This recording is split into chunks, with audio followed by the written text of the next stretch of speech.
Big edition of Best Ball Breakfast today. I'm going to do a solo BBM draft. Then we are going to have Adam Levitan joining, and we are going to do a big dog draft. Redemption, some people are calling it, because the last time we tried it, it was kind of a disaster. Then at noon Eastern, no Sam Sherman today, but Mike Leone, who, yes, is back in the fantasy football streets, will be joining us for a BBM draft. And then we are going to wrap things up with another big dog draft with Pat Kerrane. So if you guys want to join us in those big dog drafts, those will be at 11 a.m.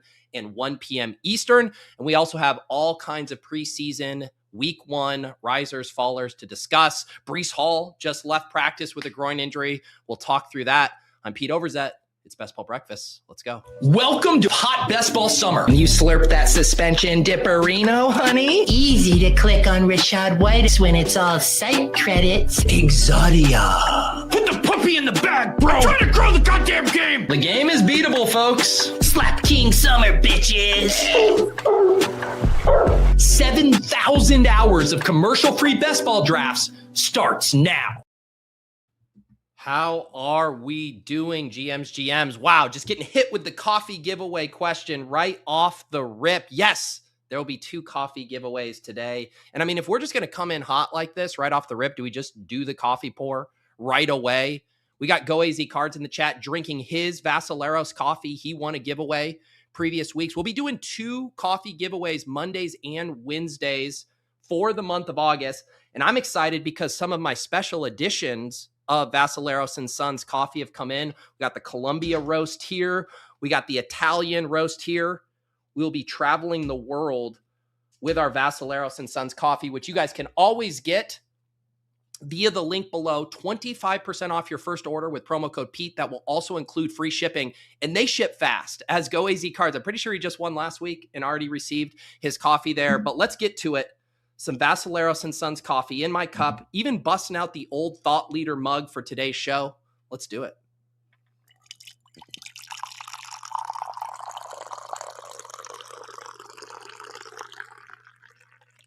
Decided to give you guys some elevation for that pour. I've been pouring scared lately.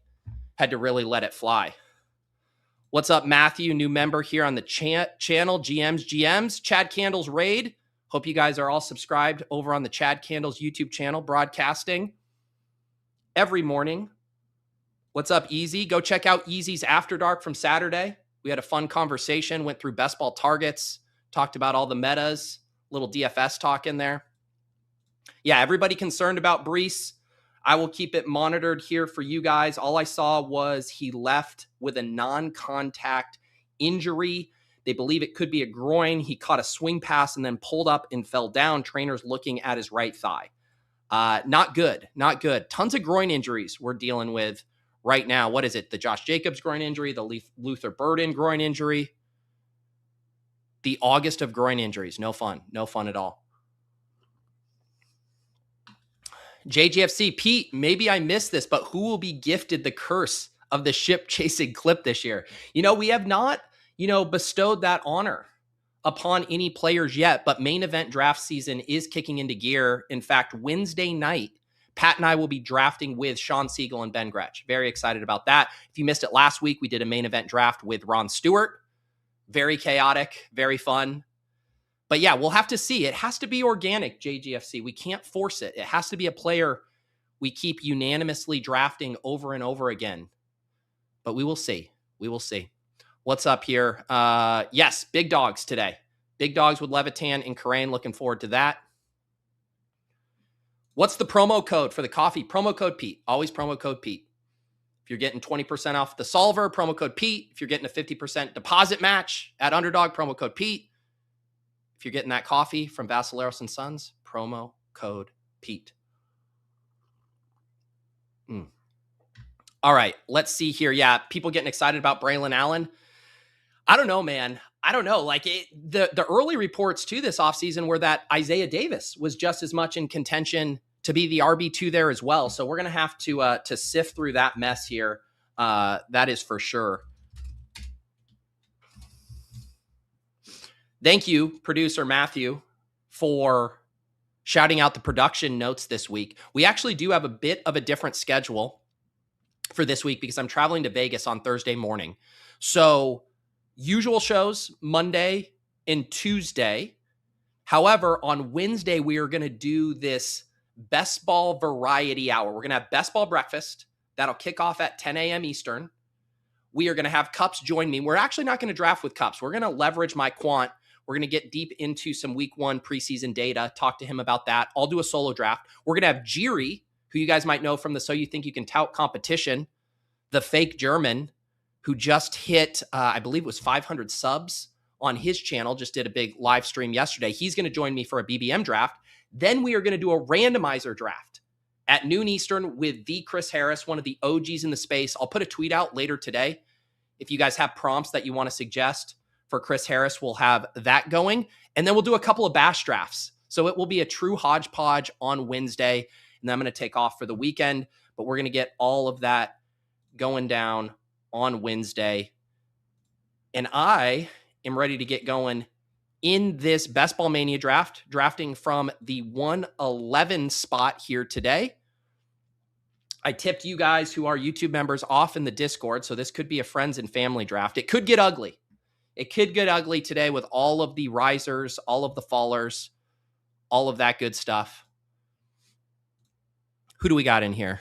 Squanto, D. Baggett's, Chaos, All Ladder, Bryson, Allen, Bees, Elite, Legion, Spungos, Jay Riddle, there you are.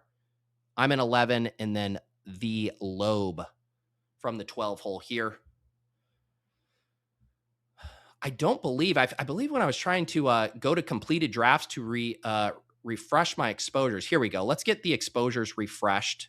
And let's also figure out which BBM draft this is for me exactly. This is Best Ball Mania Draft 116. 116. Let's update the ticker here. I had actually slowed down my pace with the BBMs initially, and now I'm kind of wondering if I need to pick it back up again. I mean, effectively, it was 4 weeks from Sunday the NFL season kicks off, but 4 weeks from Wednesday that the contests lock. So we're more effectively looking at a little over 3 weeks from now. I'm probably going to have to pick up the pace a bit, but we'll be able to do it. There's plenty of streams between now and then. You do not have to worry about that. We will make sure that we get all of our stream drafts in here in the flagship Best Ball Mania contest. We are on the clock here. Justin Jefferson, Genty, Barkley. Let's see. What do we want to do? We can take Jefferson here, knowing we are going to get one of these running backs. I've been a little spooked on Jefferson on the whole throughout Best Ball Mania. What is my Jefferson exposure? Let's see what we're at here. Yeah, 5.5%. That's about the spot I want to be on Jefferson. Do we have a lot of Jefferson and Genty? No, we have 0 Jefferson and Genty here. Shout out the solver combo tool. So we'll pull the trigger on that, get that unique combo. And let's also make sure we are synced up here so we have accurate exposures. We'll get the solver calibrated here. I had it on eliminator, so let's flip that back to best ball. We'll wait.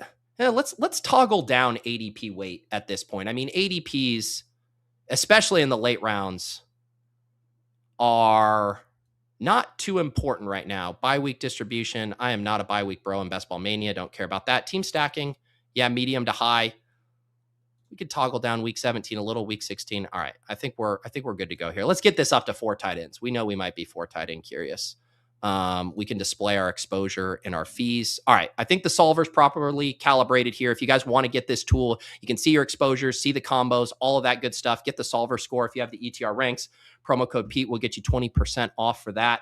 And I now think we are properly calibrated to settle in for this draft. Let me get you guys the board.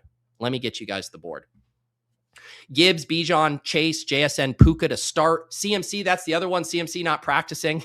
We get to do that whole song and dance all over again with him. Taylor goes 107. Amon-Ra, Cook, Lamb, Jefferson. Achane jumps to 12. Interesting turn picks there. Achane and Brown, 2 guys that probably wouldn't be paired together a ton. Essentially 2 second-round picks there. But I can't say that I hate that. I kind of like that. I want to get more Chase Brown. I do want more Chase Brown. He's one that I think I had been kind of unfairly punishing in mid-round 2. Have come around on Chase Brown as a solid pick there.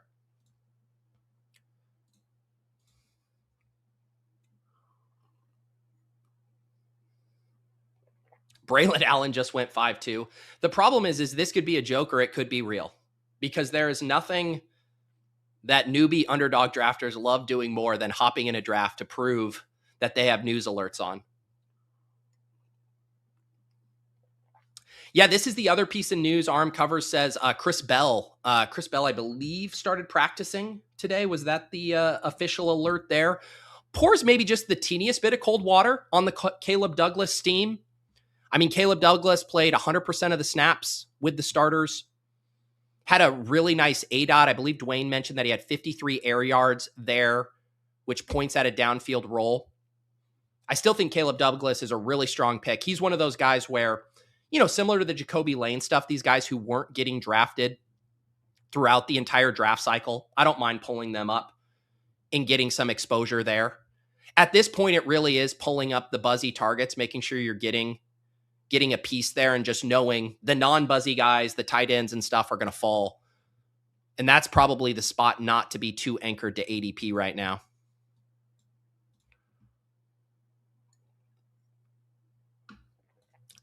Do I keep all exposures, or do you toggle off the other contests? Right now I have all exposures. We could clear it. We could do just Best Ball Mania here and try to protect the integrity of these. So yeah, let's do just Best Ball Mania. Apparently, I have Ladd on 28.6% of my Jefferson teams. I don't have any Genty and Jefferson teams. I also have Garrett Wilson on 45.5% of my Genty teams. Just interesting fun facts there. Let's see. Javonte is here. I'm right at the field with Javonte at 7.9%. Let's go ahead and grab a Javonte. What are you guys doing with Igbuka? That would have been the other one. He had moved all the way up to, early round 3, mid round 3 in most cases. He falls here. Garrett Wilson is the guy that I've taken a lot here. Maybe we mix it up a bit and do some Jalen Waddle. Play the ADP just a little bit more. So we're going to start Genty and Javonte at running back. We're going to start Jefferson and Waddle at wide receiver. Fairly balanced there.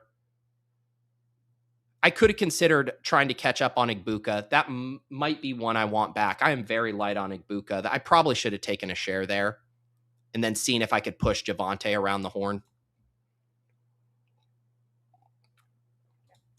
Yes, the DFS crayons will be back starting week 1. So there's a couple different levels of YouTube memberships. If you're the Best Ball Value Hounds, you get those after darks on Saturday night, like the ones with Easy. That continues through the season. And then if you're a DFS salary cap player, I do those crayons 10 to 11:30 a.m. every week during the NFL season. Those will be available for the Hand Builder and Opto Bros tier. That's the top tier. The YouTube memberships are nested, so you can get the full suite of perks if you are subscribed to that top tier. That top tier will get you access to the crayons, the after darks, which I will continue in season as well. You'll get my Battle Royale gems as part of that. You get the Discord channels, access to the bash, all kinds of perks with your YouTube membership. Yeah, as Copy Paste Late says here, this room isn't afraid of Jeremiah Love and Breece. Breece goes at 27 here, so no discount on the Breece news, although that literally just happened, so maybe this drafter doesn't even know it. Jeremiah Love goes at pick 30. Yeah, the Breece one's tough. I mean, it's just like we have no clue how severe it is right now. I guess letting him find a discount is maybe how I'd play it. Just kind of sit it out here at least for a couple of hours until we get some more information.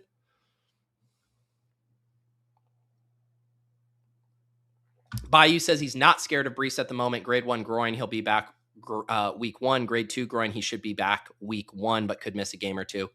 Yeah, I mean, that's what's tricky with all of these. The burden, the the Breece Hall, even the Jeremiah Love were all kind of circling around the week 1 return date, which we can survive that in BBM for sure.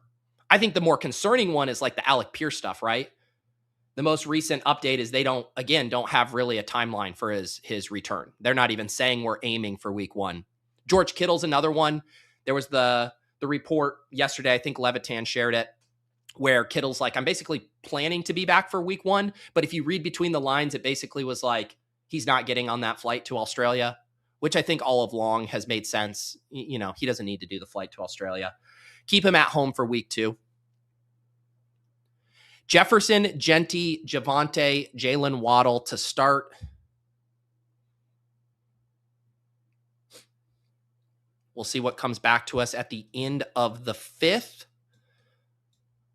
The TreVeyon Henderson stuff has been pretty bearish. I do think just flipping Rhamondre and him at this point is completely justified. Someone was in my mentions this morning getting on me about Parker Washington. Should I capitulate? Should I capitulate to Parker Washington here?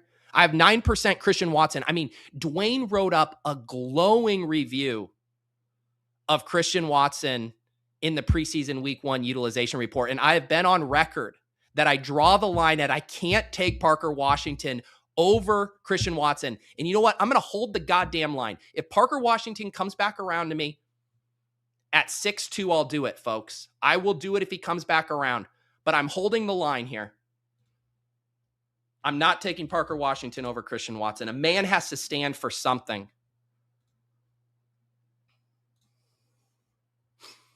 There goes Rome. Let's see here. Can we have our cake and eat it too? Can we have both Christian Watson and Parker Washington?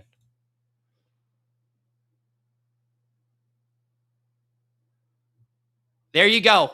This is how we win, folks. 6th round Parker Washington. They said it wasn't possible.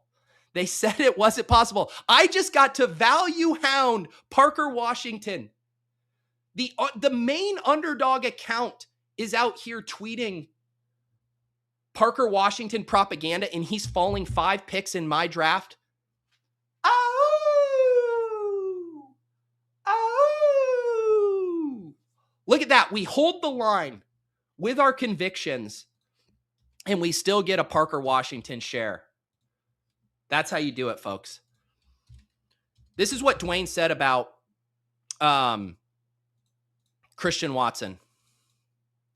Played 89% of the snaps, locked into a potential massive ceiling season, y'all. Dwayne always having to remind us he's from Texas. Takeaway, Watson is a high priority target in rounds 5, 6 of drafts. He is my wide receiver 24 and offers legit top 12 boom potential. Dwayne, mega bullish here on Christian Watson. What's his Underdog positional ranking? Wide receiver 28. So Dwayne's 4 spots ahead. Basically has him as like a round 4-5 turn pick, along with the Terry McLaurins, Luther Burdens, etc.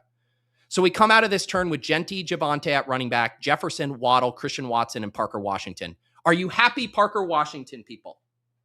Chad, are you happy? Sorry, not Chad Candles. This is the Chad who is chirping me on Twitter. This is what he said. Can I pull this up here? Will this pull up? He goes, you'll regret not being on Parker Washington. This is from like a tweet from 3 weeks ago, by the way. And then he says, you're running out of time. Better late than never. The ADP is only getting worse, but keep the weird vendetta. Just trying to help.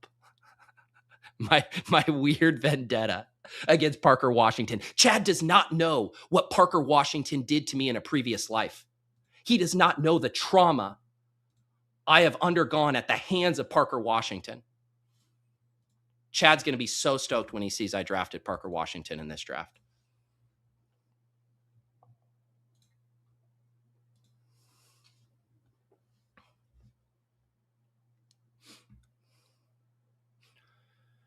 I did reply to him.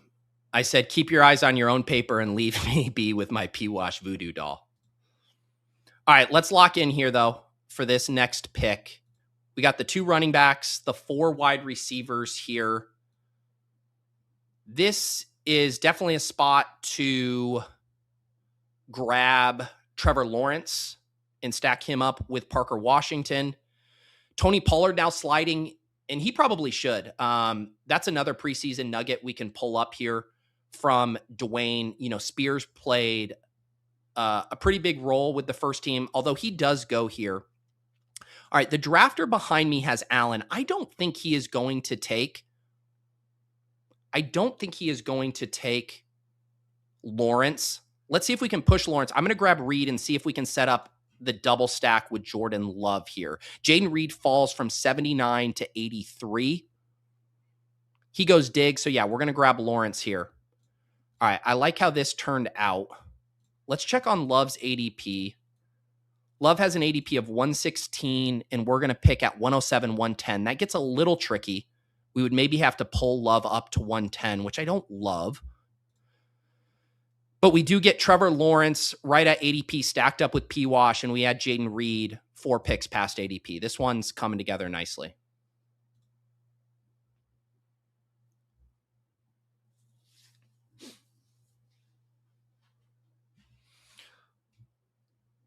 You guys are out of control. What is the difference between Braelon and C-Rod? The difference is that Braelon Allen has I would argue, a more robust version of LeQuint Allen competing for touches. I mean, we've seen this backfield with Braelon Allen and Isaiah Davis, and they like Isaiah Davis. So that would be my concern, is that you're not inheriting the amount of work I think C-Rod would inherit if Tootin was out of the picture. And honestly, can we just be honest about it? Like, Braelon Allen hasn't looked great when we've seen him. He has not wowed us, to use a counselorism.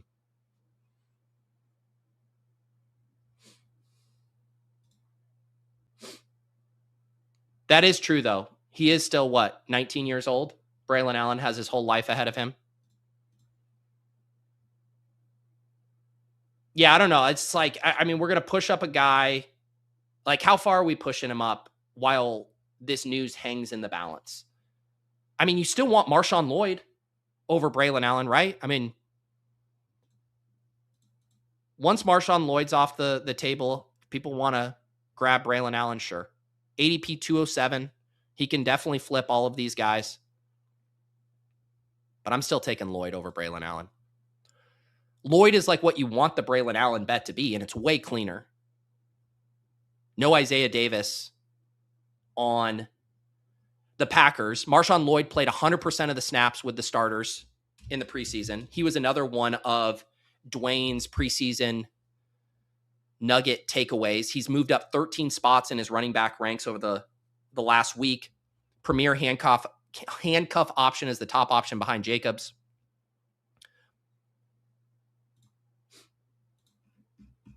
He's certainly on my short list of guys that I want to be aggressive with over the next couple of weeks. There's just multiple outs to hitting with Marshawn Lloyd.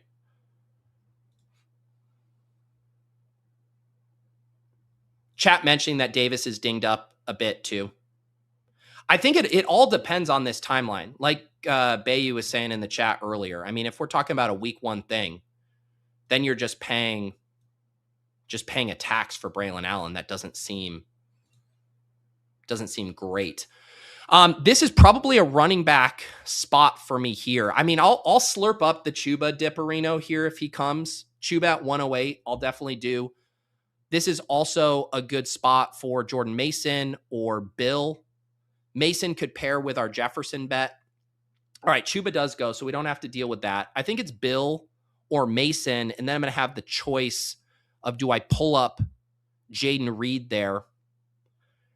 What do we want to do? Let's do the teammate thing. Maybe we get Aaron Jones later. Let's do Bill first. I'm going to flip that at the last second. So now we have Genty, Javonte, and Bill. And now I have a choice. I think if Mason comes back, we take Mason. I could also take Fannin. I'm really torn here if I just grab Jordan Love. I think I just do the Love thing. We have Reed. We have Watson. It's 6 picks ahead of ADP. Mason goes. I don't have to have Fannin. let's just grab Jordan Love. I mean, we set this up. We set it up. Let's knock it down. Trevor Lawrence to Parker Washington, Jordan Love to Christian Watson and Jaden Reed, Genty, Javonte, Bill at running back, Waddle, Waddle and Jefferson, the two wide receivers up top. I like this team. And now we don't have to worry about forcing anything else with quarterback. Because if I push quarterback there, Love's not coming back, Kyler's not coming back, we could find ourselves in a bit of a dicey spot at 131 and 134.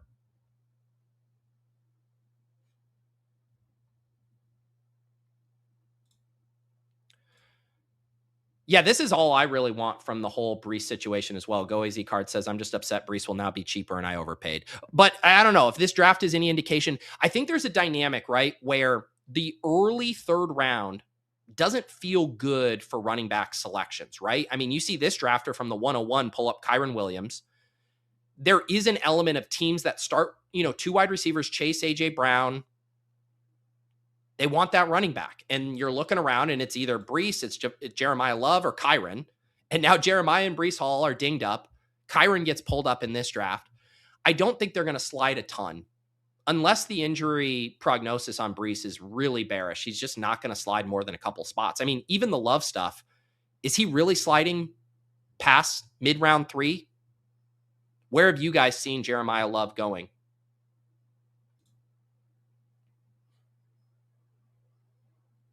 I should have taken Kyler.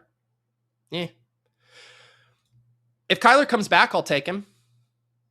When I have Watson and Reed, I'm definitely taking Love. For that thesis to play out, I need Jordan Love to cook. The Jefferson thesis can play out on its own. The Kyler thesis can play out on its own. I don't mind those guys as one-offs. Let's see here. Yeah, Kyler. I'll put him in the queue for you. If Kyler comes all the way back, I'll 3QB it. Nope, there he goes.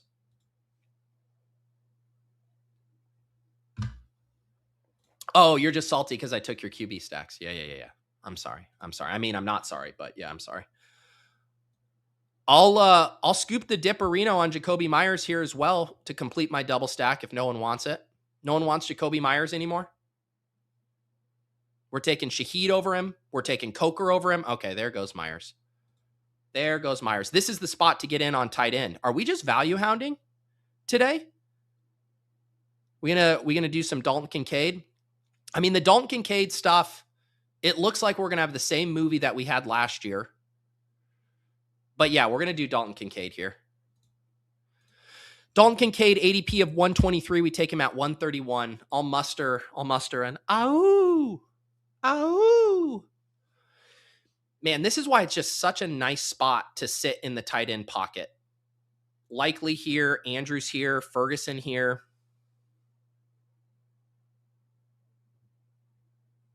I have 1.7% likely. We could also grab Debo as a good pick here. Ferguson, if I wanted to go with another teammate.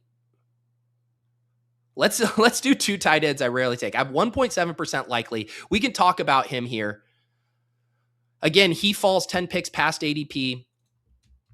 The likely and Kincaid stuff. If you draft two tight ends who don't play the tight end position, do you have one tight end is the question I'm asking now. This was the nugget from Dwayne about likely from the preseason. He notched an 86% route share with the starters and led the team with 2 targets, 86%, but he only played 38% of the snaps, operating primarily out of the slot, 67%. He did not play in 21 or 12 personnel. The 21 snaps went to blocking tight end Chris Manhertz, and in 12, the team went with a combination of Manhertz and Theo Johnson.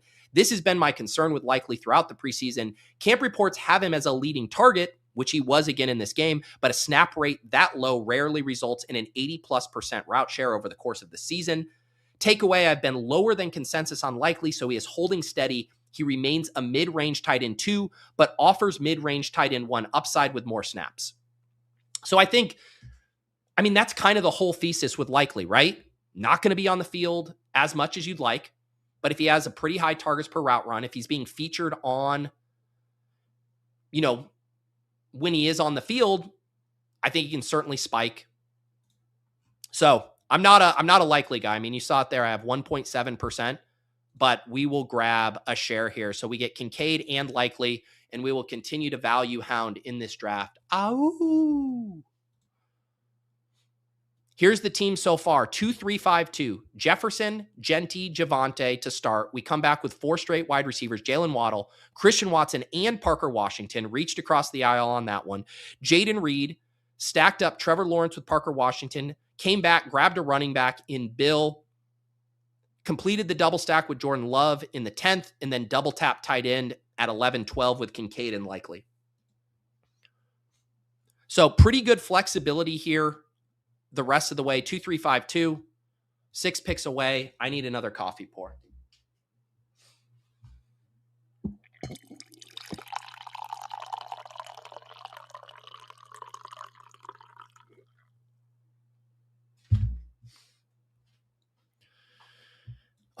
Let's check in on the running back position here. Certainly getting cleared out, although some nice targets. There goes Marshawn Lloyd. I was going to take Marshawn Lloyd if he came to 155, so that's a bummer. We have Chigakonkwo, the faller. I could also grab Chig here. Drafter behind me has 7 wide receivers, so he's not going to be going wide receiver. We got to talk about Omar Cooper too, man. Man, my Omar Cooper bag's not looking great. I mean, I don't have a shit ton of him, 9% here. I actually have a decent amount of him in the eliminator. Are we just going to value hound 3 straight tight ends? I do like Spears too. Spears and Lloyd go. Those guys were on my radar. I might just scoop up Chig here. All right, let's do it. 3 for 3 on these tight ends. He does have the same bye week as Kincaid, but not a big deal. We'll go Kincaid, likely Chig here in the tight end pocket. Chig, 10 picks past ADP as well. A triple AU for the tight end position. I do think there's some wide receiver selections here, but man, I am worried about getting a little shut out at the running back position. Probably want to grab like a Samson or a Blue here. I'm going to grab Blue because no shit. I just handcuffed. Wow. I was debating between Samson and Blue, and I grabbed Blue on a Javonte team. Don't love that. Don't love that. You know when they say land the plane? Sorry, Dan, I did it. You know, I can cope and I can seethe my way through this. I still wish I could undo it, but I can cope and seethe my way through it. The whole thesis of the Javonte Blue stuff is the standalone value, that Javonte was awful as a pass catcher last year, and that Jaydon Blue has shown a ton of juice in the preseason in that role. But let's all be honest. If Jaydon Blue is a league-winning smash, it's because Javonte gets hurt. That was a bad click. That's on me. I got too high on my value hound supply. Let me hear it. That's a no-no. This plane has training wheels. I ruined my one Parker Washington team. It's probably fine, but yeah, because really the Dylan Sampson bet is kind of similar, just on a way worse team, but you give yourself a chance at 2 backfields at least. Scrumdog doesn't hate it. What's the opposite of a howl? I think a whimper.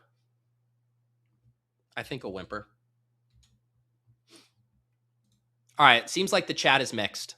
Some people tisking me. The other part of that I don't love about it is I also pulled him up ahead of ADP, 158. I'm not going to lie, I was a little shook that I wasn't able to get Lloyd or Spears at that spot. But I do like this string of tight end picks. Kincaid, likely, Chig. We come back with Jaydon Blue. So we got a 2-4-5-3. We're going to need to start grabbing some wide receivers here. I kind of capitulated, Davis. I still took Christian Watson over him, and the chat was mad at me, but then Parker Washington came around.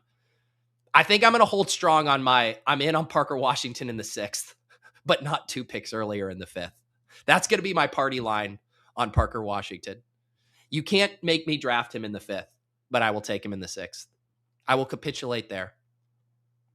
All the buzzy wide receivers coming off the board. 80 Mitchell, 173. Jacoby Lane, 174. Cyrus Allen, 172. And now we have Jauan Jennings just falling like a rock. Did Jauan Jennings just go?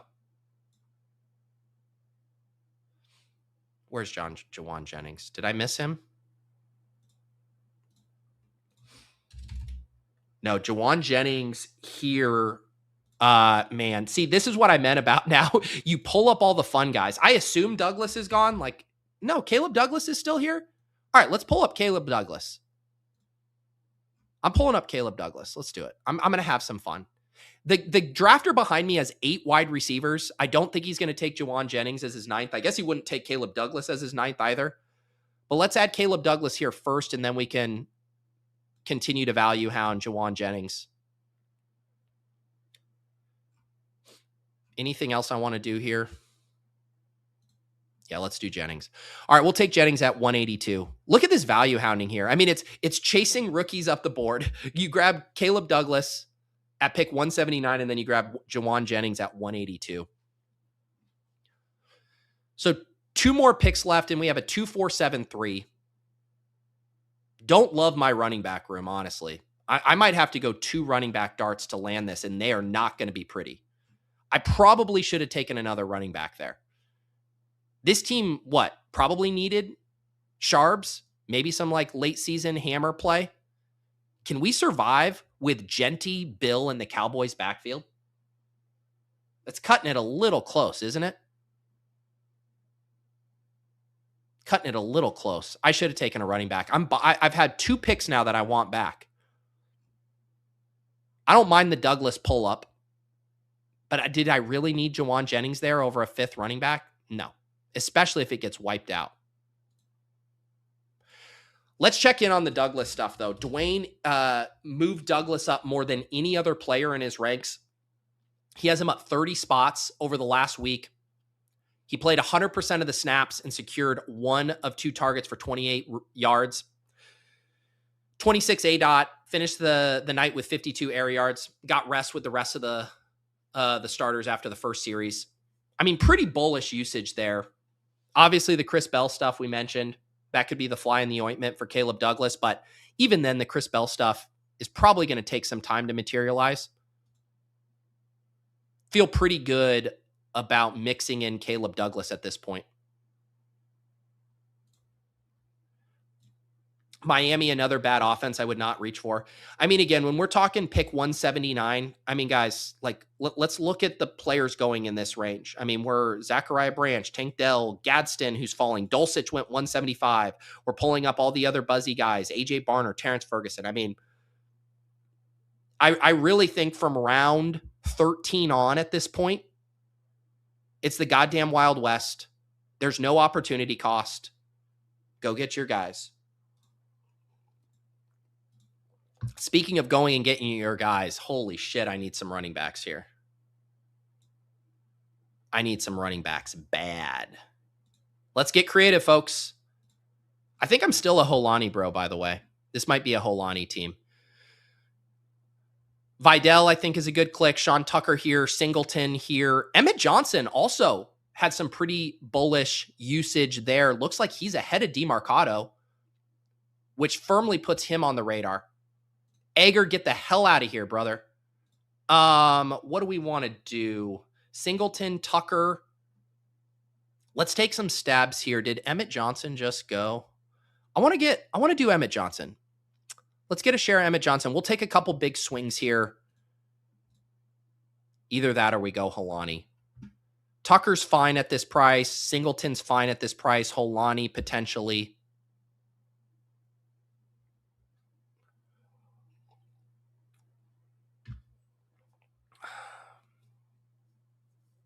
Who do we like here? Tucker, Singleton, or Holani? I'll throw it to the chat. I'll blame you guys. Easy had me on Singleton on Saturday. I'm not doing Justice Hill. We can do Singleton. I said I'd take two big swings here. Like, if we're going to make this work, let's take some big swings. Let's do Singleton. We'll do Emmett Johnson and Singleton. Let's check in real quick on the Emmett Johnson stuff. So he's been trending up in camp. This is again from Dwayne's preseason week 1 takeaways. I shared this on Twitter. Can't imagine doing any drafts today or the rest of this week, having not read it. Just a massively comprehensive piece on the preseason action. But here's what Dwayne said about Emmett Johnson. He's been mixing in as the RB2 more often in this game. Johnson did not play with Fields or the starting offensive line. He entered the game on the 3rd drive and played into the 4th quarter, rushing 12 times for 59 yards. He also had 3 targets, 9%, which he converted into 3 catches for 10 yards. Johnson is still getting his feet under him, but working ahead of Emari Demercado was a decent step. But Smith makes things less clean. Of course, talking about Brashard Smith there. Takeaway, Johnson is still my favorite handcuff for Walker, but it could be a committee. And then the Singleton stuff, Spears was actually splitting a decent bit with Pollard, 50% of the attempts, and then led the way in the passing game with 54%. Singleton entered the game with the second team and currently slots in as the RB3, rotated with Michael Carter. He could be a player to watch on the waiver wire per Dwayne, could see more run as the season progresses. So Singleton is just still clearly a contingent bet. Who knows what goes on with Pollard, but I think still has some good late season juice. But I'm okay swinging for the fences on this BBM team. Let's go to the completed tab and recap this one, which it had some highs and it had some lows. That is for sure. Not my best team, but enough value on it that I don't think it's the worst team I've drafted. 2, 6, 7, 3. I'd like the Jaydon Blue click back. I'd like the Jawan Jennings click back. It is what it is. All right. Here's the team. Let's take stock. You know what? I got to get the solver report for this one, right? Because I know the CLV is going to look good on this one. Let's see the solver report first. This will make me feel better. There it is. ADP value, 18.5. Draft capital value, 14.1. Trevor Lawrence, Jordan Love at quarterback. The running back room, Genty, Javonte, Bill, Jaydon Blue, yes, Emmett Johnson, Nicholas Singleton. Wide receivers are great. Jefferson, Waddle, Christian Watson, Parker Washington, Jaden Reed, Caleb Douglas, and Jawan Jennings. And then that 3 tight end room, look at all that green. Dalton Kincaid, Isaiah Likely, Chigakonkwo. Week 17, guys, the thesis, Dalton Kincaid and Caleb Douglas going back and forth. Likely opposite my 2 Cowboys running backs. And we do have that pretty nice week 17 stack there. Lawrence and Parker Washington with Bill and Chig on the bring back. What do you guys think? Bayou likes it. Nez likes it.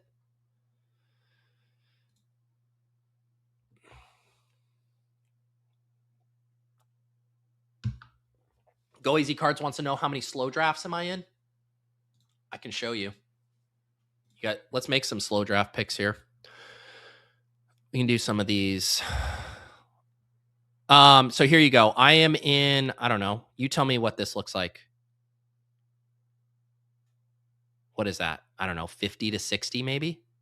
Somewhere in there. I'm not going to count them. Let's see what we got going in this Chow Chow. Final pick in the Chow Chow, guys. We have a Jalen Hurts, Trevor Lawrence, CJ Stroud. Look at that quarterback room, Pete. David Montgomery, DeAndre Swift, Rhamondre Stevenson, J.K. Dobbins. Oh my God, this must be a sidekick team for me. Dalton Kincaid, Hawkinson, Gadsden, Gunnar Helm, Puka, Nico, Rice, Higgins, Hunter, Wicks.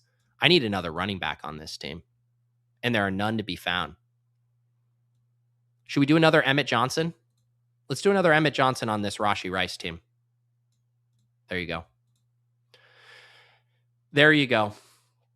I'm going to be in Vegas this week, so all I'm going to have are slow drafts available to me. I'm not even going to be able to draft underdog teams for Thursday, Friday, and Saturday. I'm going to be down bad.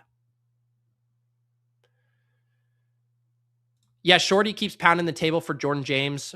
He would be rising up boards without this rib injury, would be in blue range. Yeah, it's just like the double whammy of the injury and still not clearly the RB2 over Kalen Black. But with this Christian McCaffrey stuff, I'm not opposed to leaning into a take like that and getting your guy. The Topes, how often do you only roster 2 QBs?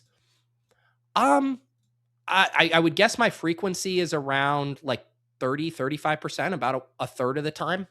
I mean, we can tab through some BBM teams here. Here's 2, 2, 3, 3, 2, 2, 3. Is this fun for everybody? 3, 2. It really is like if I get 2 quarterbacks in the top 125, like you can see, here's a Burrow Love team. I just did a Lawrence Love. Let's say Love is close to that cutoff.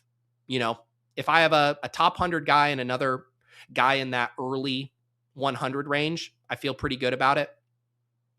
I'm still willing to make an exception. Like had Kyler come all the way around in this spot, you know, on my Jefferson team, I took Love at 110. Kyler was at 126. I picked at 131. Like if Kyler comes all the way back there, I would have done it. If I have a really clear stack that I get as a value, I'll still do it there. But yeah, I mean, in this kind of spot, I'm comfortable going 2 quarterbacks. What's your best ADP value team you have in BBM? I should go through and look at those at some point. It's probably, I mean, I have a decent amount of Stribling. I have a decent amount of Debo. What do I have Stribling? I had 14.6% Stribling, basically all at the old prices. So that has to be good. Debo, 9.1%, all at the old prices. That's decent. Who else has been one of the big risers? But yeah, Stribling being my 3rd highest drafted. Man, I am smooth as hell in my exposures here.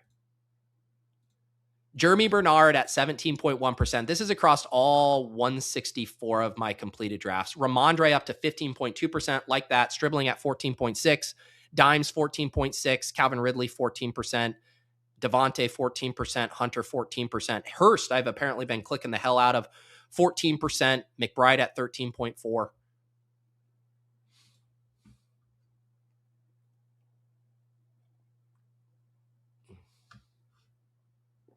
Okay, people want me to control F here. You're right. That's a good hack.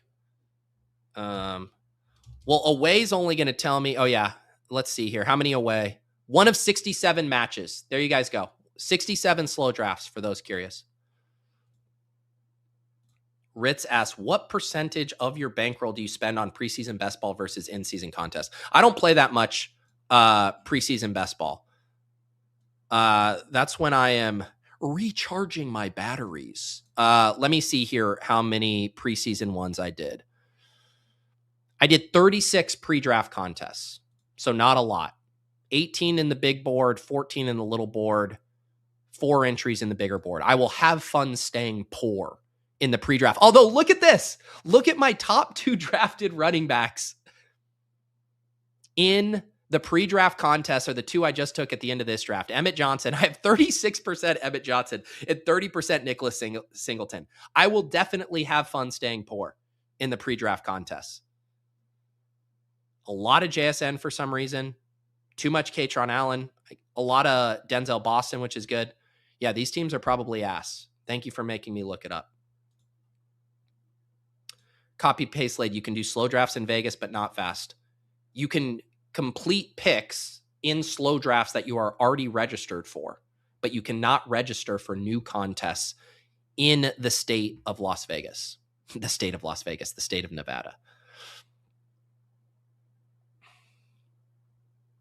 How do I feel about handcuffing the Packers backfield in the eliminator? See, that would be a spot where I think Marshawn Lloyd will have a little standalone value this year. You know, they're not going to give Josh Jacobs 25 carries a game, 30 carries a game. But that's not one that I would be going out of my way to get both of them, because I think the Marshawn Lloyd smashes are entirely dependent on Jacobs not playing. The blue Javonte one is just a little different because there's more clearly defined roles there. Oh yeah, Wicks is another, or Diggs is a riser. Diggs was the other one that I meant to look at along with Debo, Stribling. Let me see what, I don't think I had quite as much Diggs. 7.3%. Wish it was more. Wish it was more. How much Jonathan Brooks do I have? Let's see. I'm guessing it's around like 10%. 11.6%. So slightly overweight, but not to extreme slappy degrees.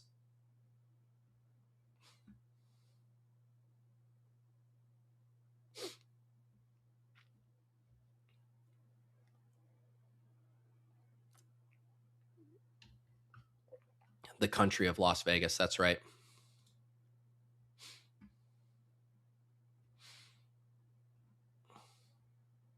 Week 1 is the buy Mageddon, and the Packers guys have that buy. That makes it tough. Yeah, that's a good shout on handcuffing. I mean, let's see the other backfields that I would be interested in handcuffing. We're going to have Levitan joining here in less than 10 minutes. We will be doing a big dog account, a big dog draft on his account. And I absolutely can't wait. I can already tell he's not going to be able to share the screen properly. You guys are barely going to be able to see it.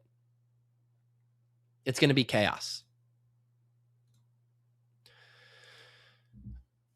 Generally, when I think about backfields that I would be willing to handcuff or do multiple from, it's cost related. They're both cheap.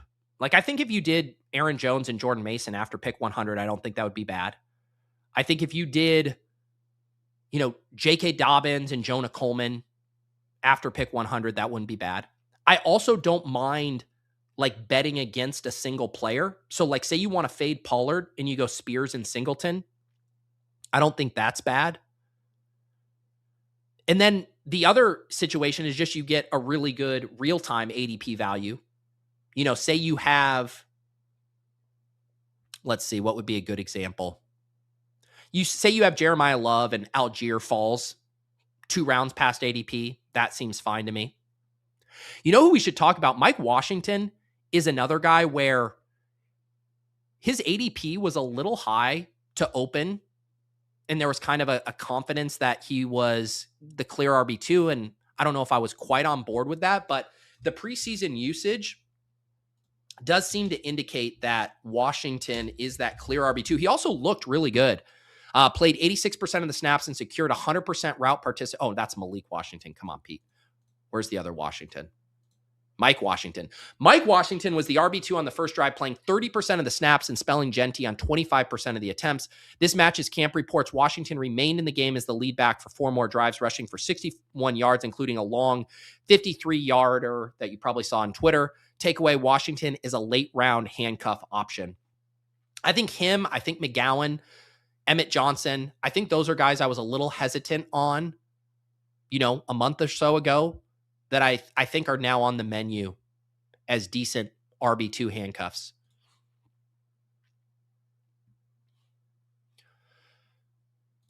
Judson rolling in a little late. Did we touch on T-Ferg? I've been slamming him around 140 to 160 range, flat area of the draft, and I want to buy into the hype. We haven't talked about T-Ferg yet. Him, Colby Parkinson, and Tyler Higbee all rested in that preseason game. Let's see where Ferguson went in this draft. Ferguson went at pick 169. I mean, I don't think you need to chase him up the board. I mean, you can get him after 160 in most non-Davis Maddox streamed drafts. I mean, I took Kincaid, likely Chig over him. I mean, you certainly can start taking him over Gadsden, who's plummeting. You can take him over Dulcich, over Barner. You can take him over Schultz.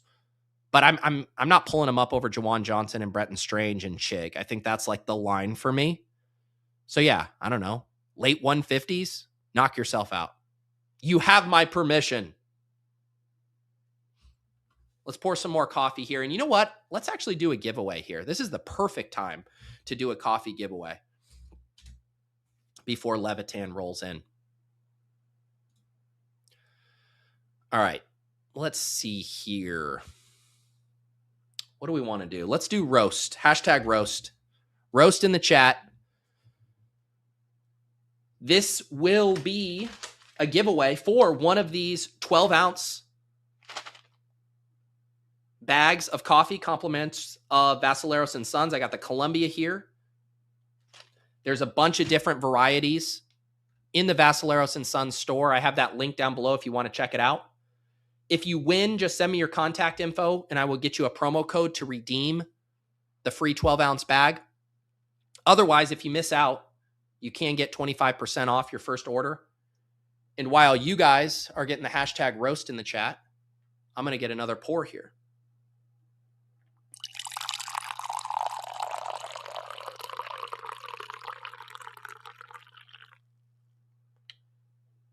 People are thirsty for the coffee this morning. 78 entries and counting. We have almost 800 people watching live. We will be here Mondays and Wednesdays at 10 a.m. Eastern until the season starts, or for however long contests are in the lobby. Make sure you guys are subscribed to the channel. Hit that like button if you're chilling. It's going to be a good rest of draft season around here. Dane says, I don't want to waste my spin luck on a bag of coffee when I still haven't gotten on the bash. I hear you. But brother, I'd say shots on goal. That'd be like saying, I'm not going to draft the boxer because I want to win Best Ball Mania. I mean, I hear you, but you need the shots on goal. Get the shots on goal here. If the Rams sign Keenan Allen, how hard does Ferguson fall? He won't fall. It's the same Luther Burden contingent. Luther Burden could have one leg and he would not fall in drafts. The T-Ferg drafters are not letting that man fall. We are due for a human resources meme with Oronde Gadsden and Terrence Ferguson at this point. It's like the same bet, but the ship's passing in the sea ADP-wise. If you thought Charlie Kolar was going to be an issue for Oronde Gadsden, well, let me introduce you to Colby Parkinson, sirs. All right, 104 entries. Early bird gets the roast. Let's spin. Good luck to everybody. Good luck. Who's it going to be? Duke Dean 8135. Duke Dean 8135. If that's not a porn star name, I don't know what is. Hit me up on Discord, on Twitter, or you can leave a comment after the show ends with your contact information, and I will ship you a promo code, Duke Dean. The Dean of Duke. Can we call you Duke Bean for all of these coffee beans you're about to get here?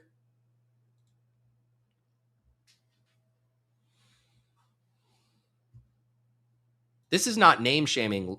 This is name glazing. Duke Dean is an epic name. My dog, my beloved dog who I had growing up, Duke, was named Duke. I kind of revealed it there. There he is, Duke. Congratulations, sir. Congratulations. All right, we're going to get Levitan up here in a second. We are going to be drafting in the big dog. This is the $500 entry contest here on Underdog. This thing's filling up too, man. 76.4%. Also, I got to give a shout out to my guy Goblor. I think it was on Off and On the Clock last week. I was saying someone needs to take one for the team and start posting PSAs about fill rates. I'm going to post Goblor's Twitter handle in the chat because he is exclusively operating as an Underdog fill rate PSA announcer at this point. He even has one from 28 minutes ago. Let's do some PSAs here from compliments of Goblor_DFS. Badge Bros Brawl, 94.7% filled, 1 day, 19 hours to go. So projected around August 19th. The other ones I'll just hit on here that you guys want to keep tabs on. Weekly winners is 90.5% filled. He ballparks it as 3 days to go until that one's going to fill. The Puppy 3, 2 days to go on that one. The Pitbull 2 and the Big Dog, which we're about to draft, he projects to be filled within a week. Best Ball Mania is pacing not to fill, but I would bet a lot of money against it not filling there. Mastiff, same thing. So yeah, if you want your weekly winners, your Puppy 3s, your Pit Bulls, your Badge Bros Brawl, Get them in now. Get them in now. All right. There he is. Mr. Adam Levitan. Welcome to the show. Are you ready to big dog it up, sir? Yeah, I'm ready to draft. I mean, I wanted to clarify something from last week. People have accused me of, I would call it Pez shaming. In other words, looking down on $25 drafts. That is not what I'm saying at all. I'm in the pit bull, the $20 pit bull. I think I may have done like 8 of those already. It's not about the size of the buy-in. It's when I sit down to do Best Ball Mania or the DraftKings millionaire thing. I'm like, what the fuck am I spending an hour doing this for? There's a million people in this contest. I'm not going to win. And then in the back of my head, I'm like, I know 4 people that have won, so maybe I shouldn't say that. But I like doing the low dollar ones. It's not about the buy-in amount. It's about the advanced structure and all that I don't like about the Best Ball Mania and the millionaire and stuff. So I can't get up for it. I'm up for today's though. I'm ready. I'm ready to fucking draft. All right, dude. And so you're doing the screen share? Yes. I want to be on the sticks. I don't even want to talk. Why don't you just do commentary? When you do commentary over my draft? Okay. Yeah. Yeah, this will be great. So yeah, I mean, how much do you care about my input on these selections? How much I care about your input? Yeah. I'll prompt you when I want your input. I can't wait. I can't wait. I got to get some more volume on Underdog though. I really have not had enough volume on Underdog. And I do think it's good. Like if you're trying to like diversify or hedge, like you can obviously do that on site, but some of the things that I think about in DFS too is like when I'm playing both FanDuel and DraftKings, there's like some natural hedging. Like if you're playing optimally on both, there's some, yeah, that's a great title. There's some like natural hedging that can go on across sites just on like what I think is right on each site. So yeah. Yeah. For sure. So I need more volume on Underdog badly, which is why we're doing this on my account. Yes. And because we did one on my account, or you know what I should do while you get this pulled up? I should take a look back on the team we drafted. Oh yeah.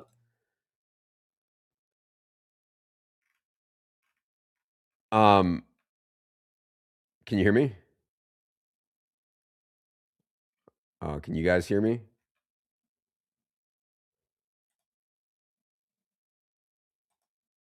Jeez. Did he freeze? This is what happens when you try to tech lord. I mean, I'm ready to draft. Yeah. You guys got me. If you guys have any questions, I can answer whatever you guys want to know about.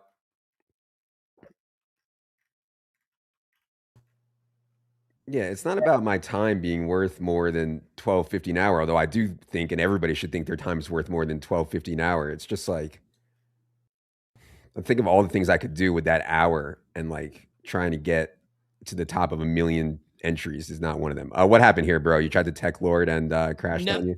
No, I wanted you to see what it's like without me and how hard it is and how you actually do need me. No, that's true. No, I did tech lord my way out of there here. This was our big dog draft that we did way back. Let's do an actual audit of this and see how we did here. Drake May, Matthew Stafford, Cam Ward at quarterback, Breece Hall, who popped up with a groin injury about an hour ago, Bayshell Tootin, J.K. Dobbins, Keaton Mitchell, you were on that, Tank Bigsby, Katron Allen, Tank Bigsby at 165. All right. Puka, A.J. Brown, Terry McLaurin, Metcalf, Shaheed, Jalen Knoll, who's banged up, Laporta, Gunnar, Helm, Terrence Ferguson at 189. It's not the worst team we ever drafted. Yeah, can I see the actual board? I'm just curious if we really blew it somewhere. If we really blew it somewhere. Let me see here. I'll make this a little smaller. Yeah, I think that I still would probably go AJ Brown there, I think. Yeah, AJ Brown, neighbors over Breece, but you couldn't know that at the time. I think that's fine probably. Stack up May with AJ Brown. I mean, in hindsight, man, and we miss out on Rhamondre by one pick and go Metcalf there. Yeah, I remember that. That was tough. Laporta was like, we didn't know what to do. It was kind of a flat spot. That's when I got mega tilted around the Laporta pick. Yeah, I remember. Then it's coming back to me now. Stafford with Puka is good. You were on Keaton Mitchell pre-steam there. That looks good. Shaheed at 141 is good. Get the third quarterback, Ward, Bigsby, Helm, Ferguson. I think this one aged decently, man. Yeah, I mean, Katron, Knoll, and Helm. This is like I've been looking back at some of my drafts from a month to 3 months ago, and like I have some really good stuff. And this is the trade-off that you make whenever you're drafting early. I have some really good prices. I also have things like Knoll, and like other Pearsall and just other really bad stuff. Like the Helm Bellinger stuff, I don't think is great. Katron, I don't think is great right now. So yeah, I mean, there's just like trade-offs here. Like there's just big time trade-offs. And I think it's better to draft. I think my teams are better now, closer to the season versus earlier, just because of fewer zeros. But I have prices that you're not going to get now also. All right. Are you regged? I'm not regged, but how do I should I share my screen first or should I reg? You can reg. It'll probably take a second to fill. I can't believe this is going to fill so early. Does this big dog normally fill this early? I don't think so. I normally remember it rolling closer to the start of the season. People are hungry for the big dogs this year.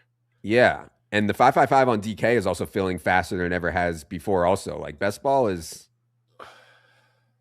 Oh, here we go. All right. We have pick 11. How do I... All right. We're already regged. How do I fill? Show. Hit, there's the plus thing down in the StreamYard hopper. Yeah, I know. But like Chrome tab, window, or entire screen. I like doing window because then you can put the draft queue in one tab and the board in the other. I'm going to teach you how to become a streamer today. That's what we're going to do. Oh, you're going to make me Ted just shared. He shared the this is what you told me to do. You got to pick the window you want. Jesus fucking Christ. If this messes up my drafting, I'm just going to sign off and you can have someone send you the link to stream. I'm not burning this draft. All right. Oh, I didn't get the screenshot in time. I hope someone has the screenshot of that. We'll have to get it on the playback. All right, let's try again here. Yeah. When you hit share, it says share screen, and then there's 3 tabs up there. It says Chrome tab, window, and then you'll see a preview of the various windows. I only see one window.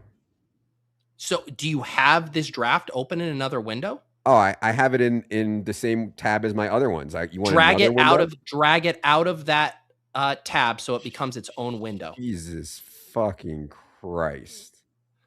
Why'd you tell me to reg before this was set up? I didn't think, I've done this stream with millions of people. I've done it with 85-year-olds who would be able to figure this out. I didn't think it was going to be an issue. You always find a way to fuck me somehow. It's really incredible. Demad Bowler says Pete's going to owe Adam $25. Au contraire, my friend, this is a $500 draft. It would be a $250 reparation here. Jesus Christ. Just make sure we do get our picks in at 111 and 2-3 here. Yeah, I'm drafting. I'm not worried about this. And the light mode. My eyes. I'm not dealing with this stupid fucking streamer stuff. Are we here to draft or are we here to fucking stream? Man, I'm going to have to make this so big on my screen to be able to even see what we're looking at here. Oh, no, you are going to lose the chat on light mode too, bro. What? I don't... Whatever the default is what I go to. No, we'll address that after these picks. Let's lock in here. Get the queue. Why is only James Cook in the queue? Why is there only one player in the queue right now? Because Adam? I know I'm going to get him. Are we going to have a conversation? Nope. Good pick. Good pick. You should catch a few more balls this year. That's what I've been reading.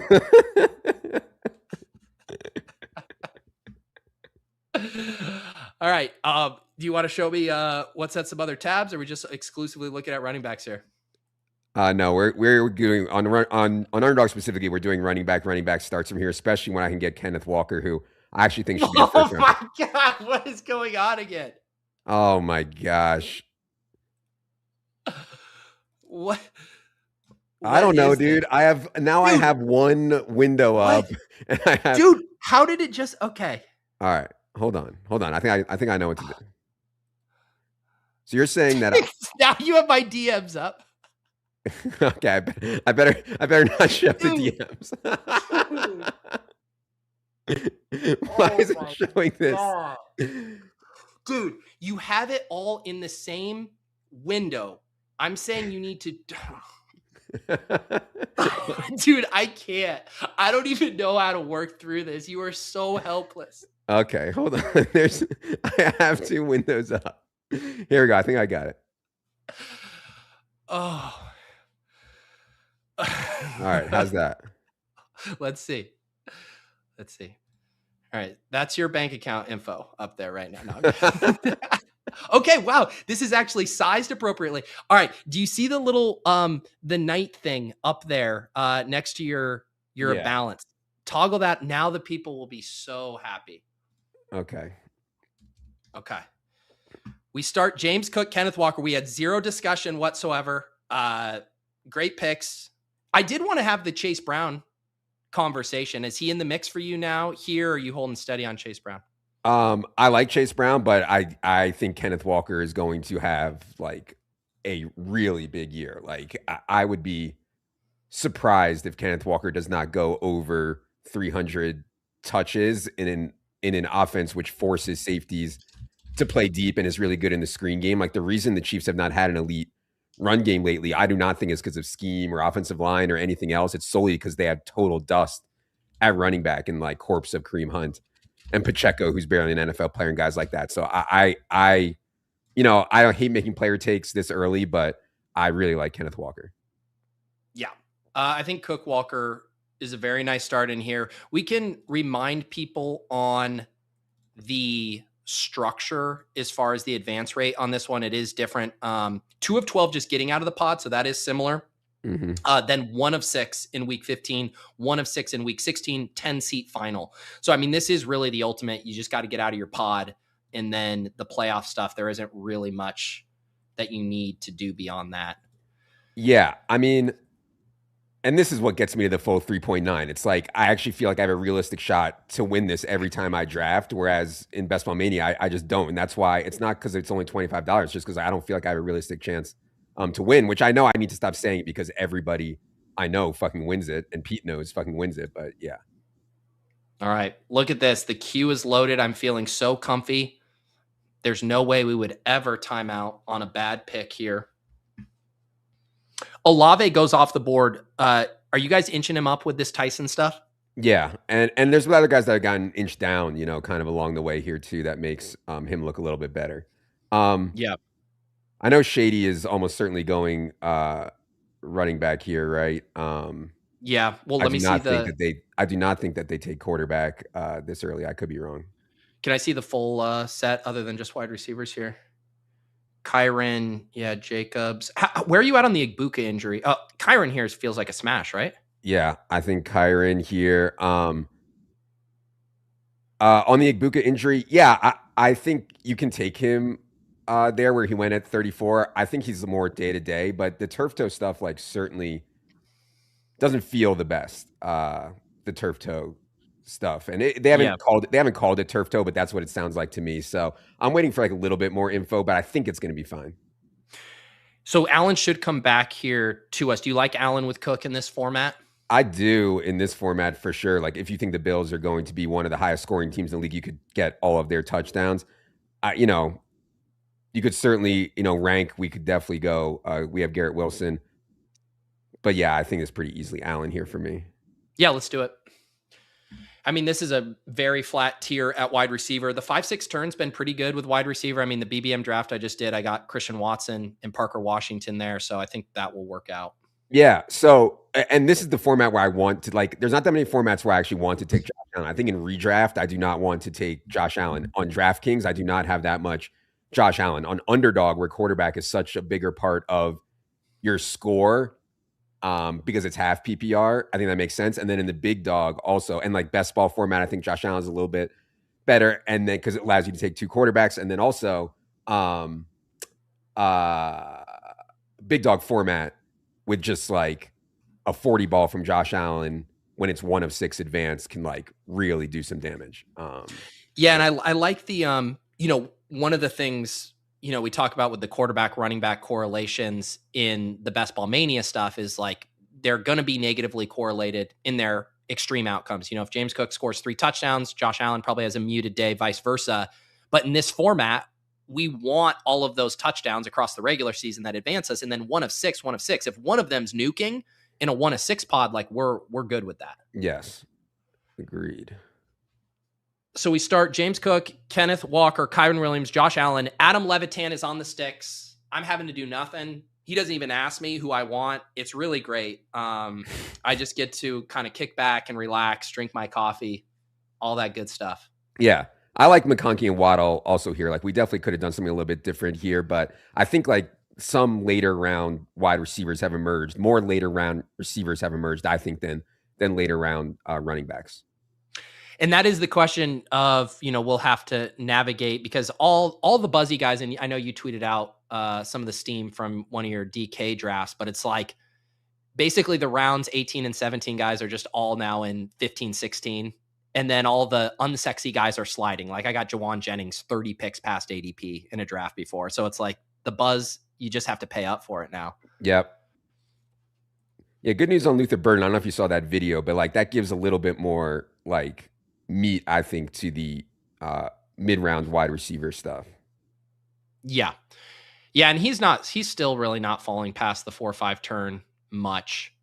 Yeah. Have I gotten your official Parker Washington take? Where are you at on P-Wash? Yeah, I like where we have him here at 58. I've seen him go in like the 40s a decent amount. I don't really love that per se. I do think it was good that they said Travis Hunter is practicing at one position, and that position is X for the most part, because when Travis Hunter comes in to steal snaps, in theory, it won't be from Parker Washington. So, yeah, I thought it's been obviously a good few weeks for Parker Washington. I don't really want to get much higher than like mid-50s, though, I don't think.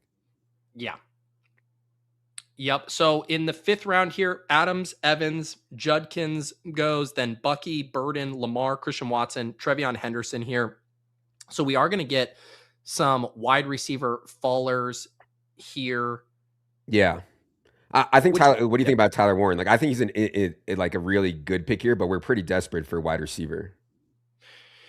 Yeah. How much do you think do you prefer, do you want to leave outs to, there he goes. So there he goes. So I think we have to take DJ Moore here. Not that I don't know if Shady would take him or not, but I think we have to. I will tell you one thing. Shady will not take Parker Washington.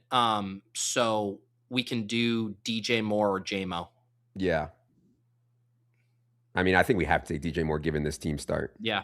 Watch Shady for once not top click here and IKB Parker Washington after I said that. We're going to find out if you're a robot or not right now. So we grab DJ Moore for our second build. So there we go. Parker Washington in the 6. Let's do it for everybody. They need it. They want it. Yeah. They love it. Definitely P-Wash over Rome. I mean, I prefer P-Wash to Rome, but I'm just making sure. Yeah. Okay. Look at that. The second Parker Washington in the 6th round share on the stream today. The people said it wasn't possible. Why did they say it wasn't possible? Too much steam on P-Wash? It's just, I mean, every single time you pull up Twitter. I mean, it's not even the Underdog NFL account. It's the Underdog main account is now tweeting out that he's like a mix of Jordan and Messi, like literally an hour ago. I mean, we're just out of control here, dude. Yeah. Tyler Warren's been warming to me, just like the way it's gone with Pierce. He is getting a little bit close to Colston Loveland, though, who is clearly like more explosive player. But yeah, it's been a good few weeks for Tyler Warren also. For sure. So we go Cook, Walker, Kyren to start, grab Josh Allen, and then backstack him there with DJ Moore, come around and grab Parker Washington as we build out the wide receiver room. Someone in the chat mentioned week 7. Can I see, are the bye week bros going to be after us with this team? Well, it's just Bills and Jaguars both have week 7. So. Okay. All right. Whatever, man. Yeah. That's okay. Yeah. I guess it is an interesting conversation. I mean, what did you make of the DJ Moore stuff? Because that was a funny kind of preseason game for him. There was the clip, there's the injury. Like, are you feeling more or less confident about DJ Moore after week 1 preseason? About the same. I mean, they rotated. Like, they're going to rotate their wide receiver, even DJ Moore. I don't think he's going to play like 100% of the snaps, but he's just a good player. Like, past ADP, we had Josh Allen. I don't have like tons of DJ Moore. I think we're behind ADP in rank, but on this team, I think it's right. Yeah. Yes, Pepper Tony, this is 2 of 12 advance, but then it's 1 of 6, and a 10-seat final. So very small after the initial groupings here. When do you think the Keenan Allen shoe is dropping? You mentioned the Tyler Warren kind of price. Yeah. I just feel like he's not a great fit. Like, their two best pass catchers both play in the same area that Keenan Allen plays. So maybe they're thinking the same thing, and they're going to try to get a Booty or a Slayton or a Cedric Tillman or something like that.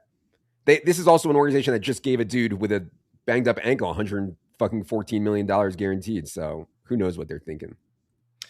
Wow. Groovy Greg just glazing the shit out of you. Adam may not know basic computer shit, but he sure can draft a great team while on the sticks. Love it. Thank you. Yeah, just your finger on one of your 3 mice just turns you into the greatest drafter of all time. Exactly. All right, we are heading into round 7 here. Adam is Queuemaxxing right now for us.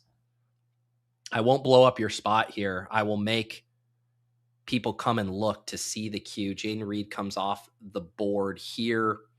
Yeah. I mean, one thing about taking Allen is, like, I think Trevor Lawrence is a really good pick here with our Parker Washington, but, like, it's just really tough to take him once you take Allen. I think you can, but it's tough.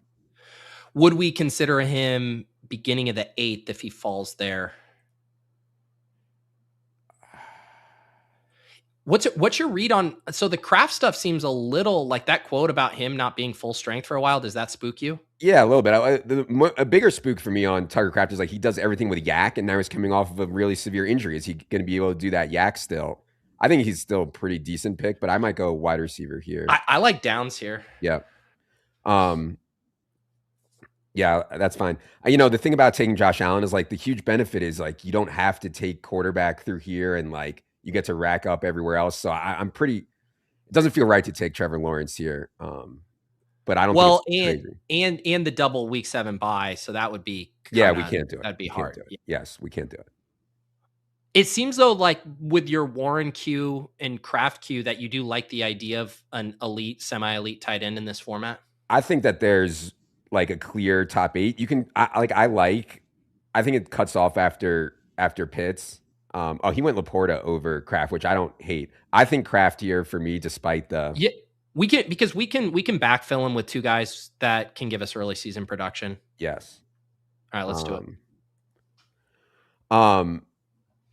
Yeah, I think after Pitts, there's a cutoff. I do like Kittle and Kincaid. I think they have, like, the upside to be, like, top 5 tight ends. But, like, think about when we get to the playoffs, any of these top 8 guys at tight end, I think, can get 30, and I'm not so sure about the rest of the guys. So, Cook, Walker, Kerrane, 3 running back start. Grab Josh Allen and DJ Moore, 4-5. Parker Washington, Josh Downs, they're at 6-7. Kraft in the 8th. Nice build here. I mean, the thesis of getting 2 discounted wide receiver 1s and Parker Washington and Josh Downs to make the early running back start work. Yeah, and DJ Moore is a wide receiver 1 in theory. You're right. He needs better PR because I just can't get there in my head. It's still Khalil Shakir. Yeah, I do think this 107, 110 spot's a good spot to take tight end. So if there was some that I liked more there, maybe we could have. I didn't really love any of the other options that we had. You see all these guys going here, like, it's whatever, But 107, 110 is an interesting spot to go, like Kittle, Kincaid, or you can catch up a tight end quickly there. For sure. And then looking at quarterback stuff, Dimes with Downs will be cheap. We can do Love. I think his ADP is like 116 with Kraft. So we'll have some quarterback stack options there. Yeah. Strikes me as a very good Daniel Jones team. Did we touch on, the chat early on in my first draft, everybody's talking about the Breece Hall stuff. Do you have a snap reaction on that just based off of the first? Seemed like he's going to be okay. It seemed like it was a wet field and he slipped. Sounds like he's going to be okay, but it's hard. Like this preseason is longer. I don't know that people realize, like, we're still the 4 weeks from yesterday is the first game. It feels like the season's about to start. We have 4 more weeks of drafting, Pete. I know. It really does feel like the energy is that the season starts in like a week and a half and we still have so much longer to go. Exactly. All right, 1331 here. Are you familiar with the ADP toggle within the queue? Back and sort by ADP. Yeah. Yep, I'm about to do that. It just scares me with you on the sticks. I mean, can you imagine us autoing Daniel Jones 40 picks ahead of ADP? I mean, actually, I'd kind of like that because the equity I would have to hold that over your head for the rest of our lives would be pretty good.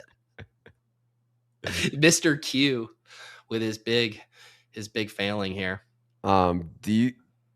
Yeah.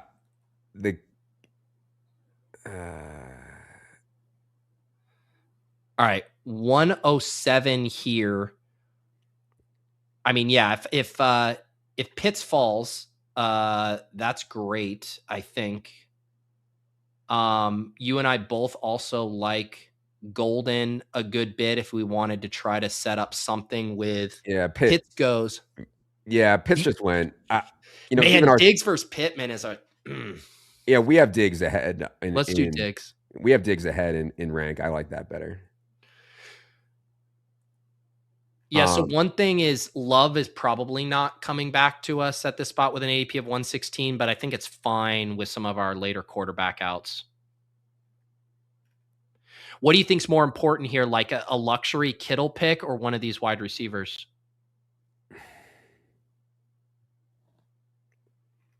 I think that there's better tight ends later. Anytime it gets close like this, so I think it's wide receiver. You want Golden or Pittman? Let's do Golden. Like let's just concentrate on team bets. Maybe Love falls in a room, but I think we need a little wide receiver juice in this room just because we pushed it to round 5 to start. So we now have DJ Moore, Parker Washington, Downs, Diggs, Golden. I think we've caught up sufficiently at wide receiver. Definitely. And like Love's already gone. Thank you for pointing that out, Chad. I didn't even notice that. Yeah. That's okay. Yeah. Yeah, this like Kyler Dart stuff, like I like that. Like 2 rushing quarterbacks and getting around 9 and 10. Lawrence Purdy. What did we just do buy wise? Chat's on us again for week 7. Did we just do another week 7? Diggs has 7, yeah. Diggs, yeah. Guys, we're gonna be up like 60 or 70 points heading into week 7. That it won't even be a speed bump. It'll be like a little gnat that we shoo away. I guess we don't have any other super clean quarterback stack stuff, but we can easily in this format grab a one-off QB back stack potentially. Yes.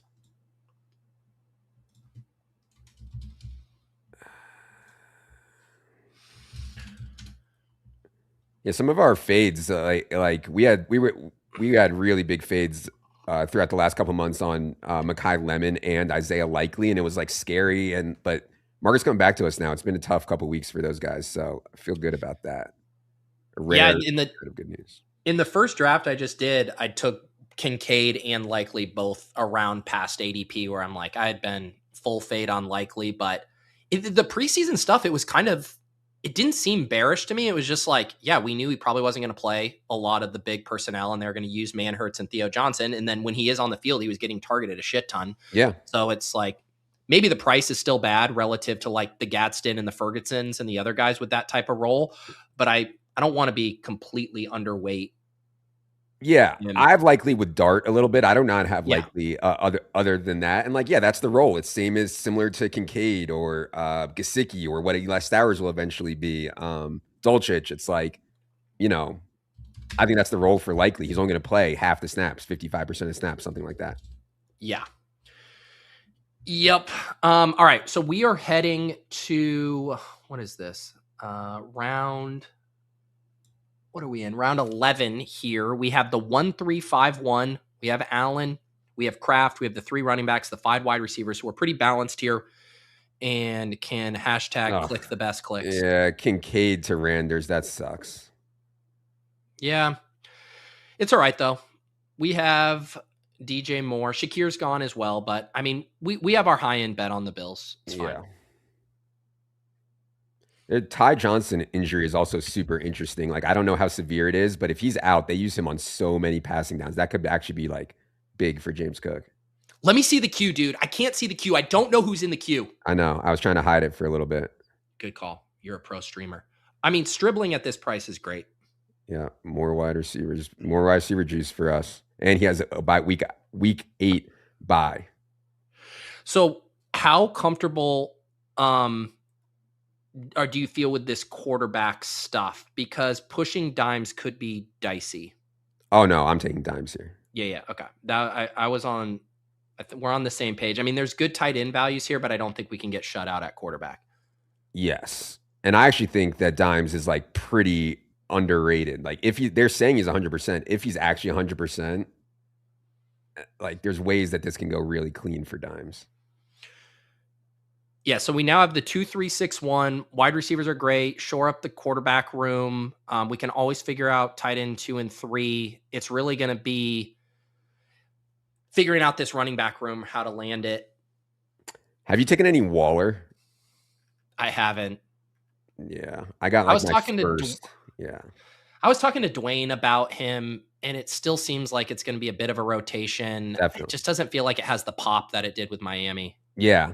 I mean, like round 20, I think there's worse things that you could do. Like I took fucking Eric All in round 20. You know, like it's really rough. But yeah, that's true. Yeah, the 20, probably not on the underdog menu there. How does that guy just? I mean, every time you think Darren Waller's donezo, he spawns. I know. Spawns another life. Yeah, another new round 20-ish guy I took a little bit this weekend was McGowan. I think he's going to get ahead of Giddens, but like if something happened to Jonathan Taylor, it's hard for me to see them just like standing pat and be like, yeah, Seth McGowan, 20 touches, but he's at least in the mix. Yeah, I was talking about him. Emmett Johnson was the other one I was talking about in the first one. He's in Mike Washington a bit too. Like, are those guys on the radar for you a bit more now? Yeah, I thought it was a good weekend for Emmett Johnson, considering how late into the game Amari DiMercato played. Emmett Johnson, I think, is more like the direct backup to Kenneth Walker, and DiMercato is the passing down back. That's how I at least I thought of it. But yeah, it was a good weekend for him. And who was Mike Washington? Yeah. Mike Washington reminds me of the Garendo bet. And like I made the Garendo bet a lot. And Garendo was gonna work if he didn't get hurt, like I thought, but yeah. Yeah, man. And I get it's funny too, because he's the type of player, even though he has the 53-yard run, you know, people are always going to be skeptical about the Raiders. Everybody loves Genty. Like he's probably never going to get steamed up to an outrageous price. 2-3-6-1 heading to the 13th round here. I think, you know, in a perfect world, we're probably like a running back and a tight end with these two picks. But could certainly justify. I couldn't envision us going 2 tight ends. I could see us going 2 running backs potentially.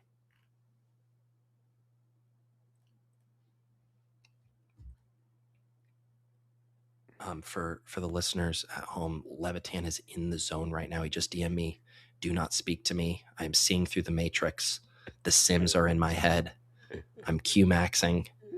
I'm a maestro operating at the highest level. God, you're a Patriots bro. This Hunter Henry seems like I'm not a Patriots bro. Don't put that on me. Didn't you do that site? Is it a good fit for the Patriots? Yes, great fit Patriots. That was a good .com. Yeah, this is a really tough part of the draft. Like, I make some IKBs around here. Yeah, for sure. If we needed wide receiver, I think Trey Paris would be a really good IKB, but we don't really need wide receiver right now. And it does not seem like Marshawn Lloyd sniffing the 150s anymore. It feels like those days are over. Long sustained hell for Marshawn Lloyd. I mean, didn't miss a single practice in the offseason. So Chig went. That's not great. We definitely, I would say we pushed tight ends past Shady, but the sidekick has been known to take a 4th tight end. But I doubt they take a 4th tight end here. So I think we got to lock up Spears here. I like that. Yeah. I mean, I don't know what you got. I'm going to talk about this with Silva on the show today, but I mean, Spears outsnapped Pollard. I don't think that's going to be like sticky at all, but I do think there's some chance that they think of Pollard and Spears as like more 1A, 1B than maybe the rest of us do. I don't know. Can I see the running back queue? Yes. Kamara, Blue, Brian Robinson, Sampson. So I do think Henry is good here, or if you like a Blue or Sampson type pick, because it will get wiped. We'll be to rookie running back territory after this. Just how we feel. We have such good running backs. I think Hunter Henry. Yeah, I do too. When you start with 3-3 RB, like you're fine. I think like need to be shoring up other positions. What's your so one of the guys who has been getting a little buzz, and I know the Patriots beat reporters love him, is Raritan. Not that Raritan's necessarily on the menu, but do you think it could impact Henry? Yeah, if he's actually really good. I thought they drafted him as like we're gonna have Hunter Henry for 1 or 2 more years, and then Raritan's gonna take over kind of pick, kind of with like the way they picked Stowers with Goddard in the last year of his deal. But yeah, I mean Hunter Henry just got that new contract. I don't love the Hunter Henry pick at all, but we're that was 11-11 on buy. But we're gonna get to 3 anyways, I think. At least 3. Yes. Wow. Somebody like 4 tight ends with Tucker Kraft, huh? We could. Yeah. Yeah. No, I think Henry's a good one to pair with Kraft there too, because we know he is, even if the Raritan stuff does come on, I mean, it's not going to be right away.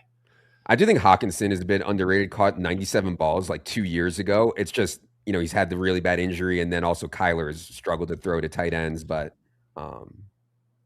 yeah, what did you think? I mean, one of Dwayne's usage notes was Josh Oliver outsnapped him running the ball when the Vikings were running the ball on 67% of plays on the first drive. Is he kind of in this same glorified wide receiver role? I think he's a little bit more than that, but yeah. Yes, he's not going to play every snap. And like they gave Josh Oliver that huge contract, like obviously. Chat wants to know, like, yeah, what are you doing with the Gadsden thing? Because he's plummeting. Is he off your board? Oh, we tanked his rank. Yeah. Yeah. I think we're down towards like 190 or something on Gadsden now. I just think he's going to have a very thin path to a role, 20 routes a game, something like that at most. All right, 2462. We have Allen and Dimes. We just added Spears to our 3 up top. James Cook, Kenneth Walker, Kyron Williams. We got the 6 wide receivers here and the 2 tight ends about to pick at 15-16 here. Would you entertain a third quarterback if like Cam Ward falls to us at 179? I don't think we should. I think Cam Ward, it's so late, and Solver wants Cam Ward, but gosh, I mean, you're kind of messing with the thesis of the Allen play. Yeah. I think when you have, like, you could take Ray Davis here to like overstack in this format, but let me see the tight ends. Yeah, it's tough at tight end. I do have some ideas for super late. 1 second. Yeah. Yeah, the Douglas steam, you could be done. I mean, Cade Otton as the 3rd tight end does look like a tier break to me. You think Mike Washington or one of the receivers, or Jalen McMillan is way past ADP? I think we probably have to go there. You want to? Okay. This is 155 ADP and 147 rank. I pick 179 on Jalen McMillan. Okay. Then, yeah, we probably have to let Douglas go there. I mean, unless you feel super confident on Mike Washington, I think we're going to have similar handcuff bets to make. I kind of like getting Cade Otton as the 3rd tight end here because this tier can get wiped by the time we come back around. Yeah. I have some ideas for last round picks too. Okay. I think Otton. Yeah. And we double up there with the Otton McMillan, get a little more team concentrated on the Bucks. Yeah. We get off of the week 11 bye. Yeah, Buck stuff could get nutty. I mean, I was watching quarterback, like Baker. I mean, when he was healthy, it was crazy. Like if you watch that show Quarterback, they were balling. And Baker's awesome, like really awesome. All right. 2473. 2473. We add, so the wide receivers we've added. Can you scroll back and I'll do a full or go to the roster? Or no, this works. Cook, Kenneth Walker, Kyron. Then we grab Josh Allen and DJ Moore. Parker Washington in the 6. Josh Downs, Tucker Kraft. And then we go Diggs, Golden, Stribling. Get our 2nd quarterback Dimes. Grab our 4th running back Spears, Hunter Henry, Jalen McMillan, Cade Otton. Yeah, I think literally the only question mark on this team is like, is the running back room too top heavy? Can we land this plane with a couple interesting darts? Yeah, I mean, I feel like we made our bet. Like all these guys stay healthy and play well. Like I know what bet we're making. Yeah, I mean, when you burn that much draft capital, I mean, look at the draft capital bucket here on the solver thing. We're like through the roof. I mean, we're outside of the box already. Yep. And we're under the box at wide receiver by a decent margin, even though we have 7.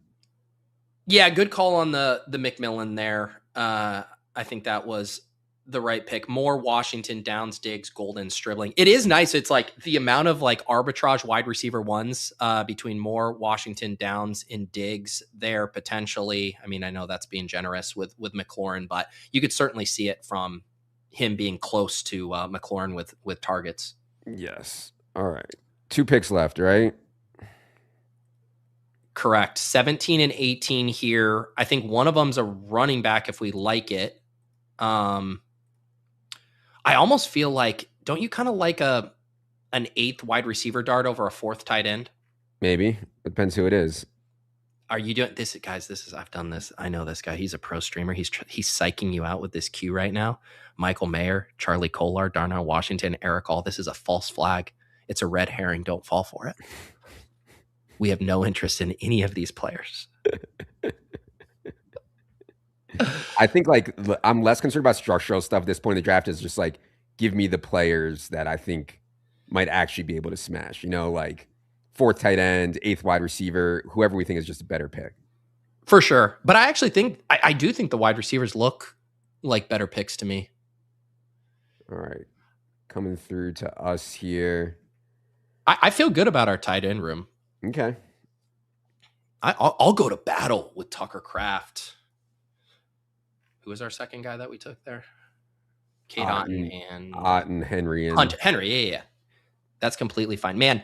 Braelon Allen. Did he go? Do you consider him in this limbo period with the Breece stuff, or is that too fancy? I think Isaiah Davis is going to be back soon. And I think Breece is okay. There goes Braelon though. Do you have a preference with these wide receivers? You want a wide receiver, you think? If you like Ray Davis, I mean, is this the price to just load up on the Bills backfield in this format? We certainly could. Let me see the wide receivers again real quick. Vele with the Olave or the, do you like Vele? I think I've been clicking him a little bit more with the Tyson stuff. Yeah. I think the Tyson like aggravation, seeking multiple opinions is enough. I think we're done at wide receiver here. Yeah. Shady might go Ray Davis here with only, I can't wait to see this 3 running back Shady build. Yeah, unless you have a read on, okay, he does go Ray Davis. Yeah. So maybe we Vidal or I think Vidal, Booty, or Mayer for me. I kind of like the running back move. The Vidal stuff is interesting. Yeah. If Omar and Hampton gets hurt, Vidal's gonna have a big role, I think. Yeah. I mean, Mayer's a contingent bet. Booty's like what, a CLV trade bet. All right. There you have it. All right. Yeah, let's see. I think Fields like had a really good weekend too. The Giants keep popping up with like these guys. Oh, it's Darnell Mooney week, and now it's Calvin Austin week, and now it's Slayton week. Like I think the difference is that we have seen all those guys on the Giants, and we know they're not good. There's some chance Fields might be good. So I thought it's like interesting there. But Vele I think is a little better just on Tyson. And it's also a hedge for me because I'm up to my fucking cock in Tyson. So I know it sucks, man. Yeah. All right, let's see how we did here. 2-5-8-3. Allen in dimes at quarterback. Cook, Kenneth Walker, Kerrane, Spears, Vidal, DJ Moore, Parker Washington, Josh Downs, Diggs, Golden, Stribling, McMillan, and Vele, Tucker Kraft, Hunter Henry, Kate Otten. I think this looks good, man. What do you think? Yeah, we're gonna have to pick up a tight end off waivers for week 11, but besides that, I think we're good.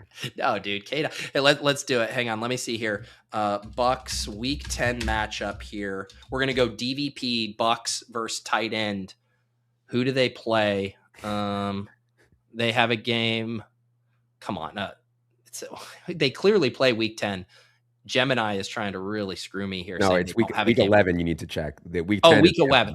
Yeah. Okay, that's okay. I was like, all right, Gemini, I take it back. All that slander. You had it right. Week 11 versus the Lions, dude. Absolute tight end funnel. Perfect. Absolute tight end funnel. Yeah, and also like on Underdog, like let's say we took a 0 at tight end in week 11. It's not the end of the world. Like it's not that high scoring. So let's do a price check on some other interesting players here in this draft. I mean, no one blinked at the Breece price, right? He still went early third, I believe. Breece went 26 overall, yes. And Love went here. So that's a really interesting thing too. It's like, do you want a little bit of an injury discount? But in these high stakes drafts where people have structural goals not to get shut out at running back, the price isn't even moving. I mean, yeah, we did dock Love. I think we're down to like 30 or 31 on Love right now. So this is above our rank by a decent amount on Love. High ankle sprains are scary, man. Sometimes these guys bounce back in 3 or 4 weeks, and sometimes it lingers for a long time. So yeah, it's a risky pick at 25. There's no doubt.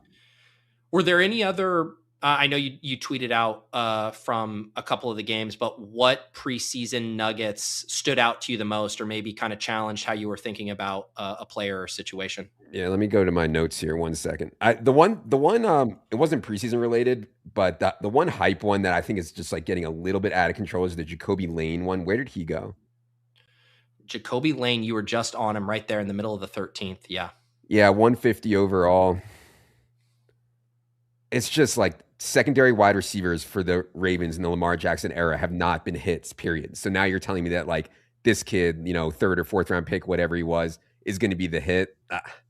It's tough for me, but I get it because Mark Andrews is obviously old and like this dude's just been absolutely balling. It's a tough click for me there at 150, I think.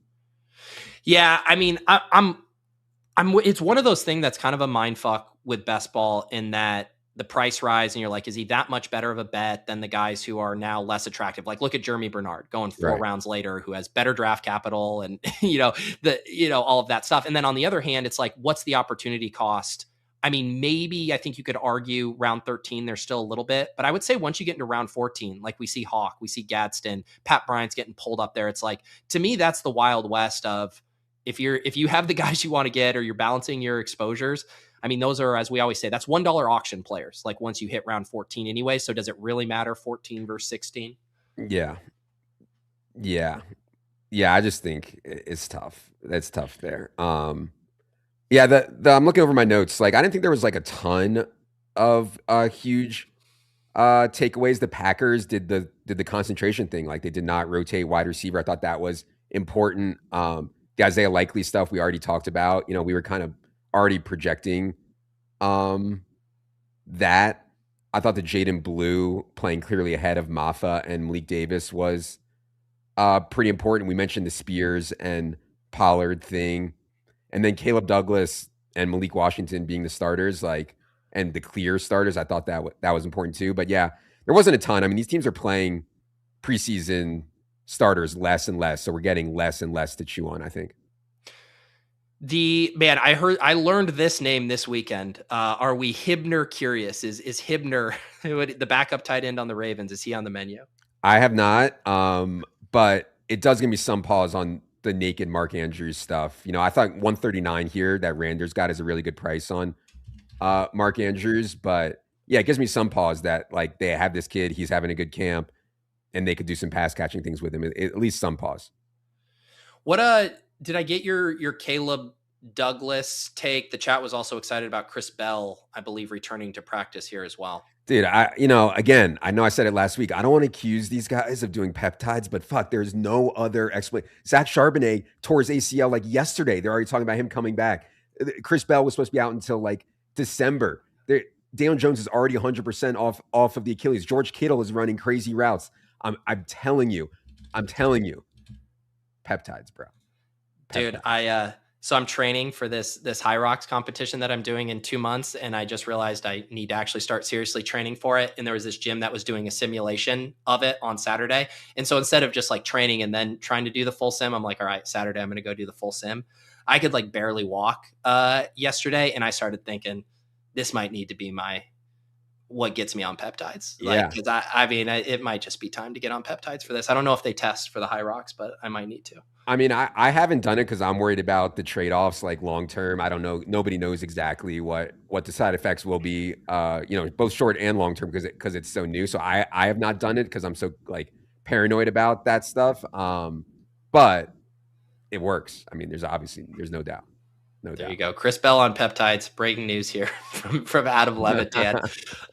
I'm trying to think of the. Oh, go ahead. You asked about Caleb Douglas. I always thought that like Malik Willis is a little bit better thrower than people give him credit for, even though it was a small sample. And I like all these dust balls. Again, same thing I said about Malachi Fields. We know Atwell and Tolbert and Malik Washington. Like we know what these guys are. Maybe Caleb Douglas is a baller. Like we don't know. And like that's where I like taking shots on the Malachi Fields, Caleb Douglas type stuff, Emmett Johnson, etc. Yeah.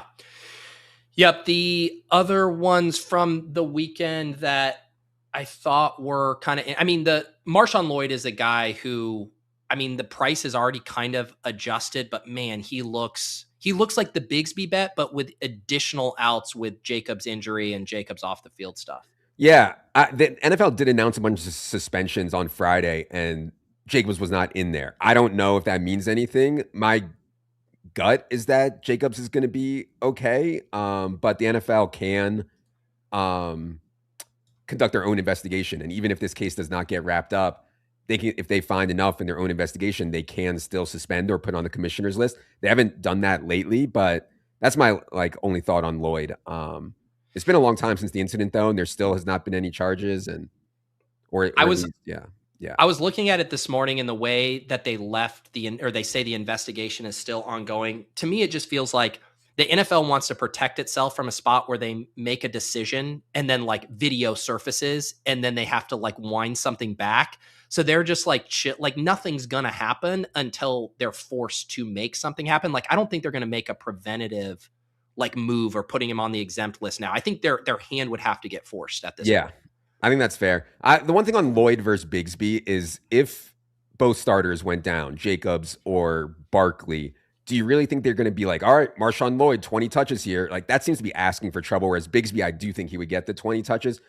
But Lloyd, the longer he sustains health, the more confidence they must have in him staying healthy, And so if Jacobs went down, 12 to 15 touches for Lloyd would be, obviously really exciting. Maybe he can get more than that. I don't know though, given his history.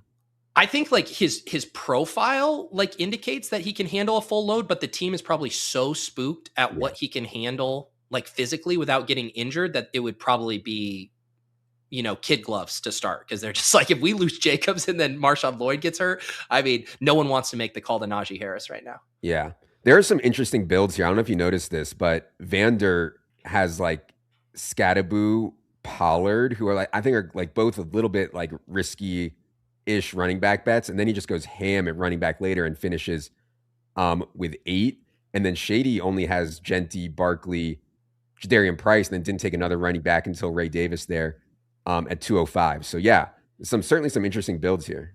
What do you, so the drafter who took Scatabo also took Tracy. That was actually another kind of, I feel like it's a Rorschach test in that I've heard people spin the usage in both directions. What side are you falling on of like bearish, bullish for Scatabo? I think they didn't want to overwork Scatabo off of the injury.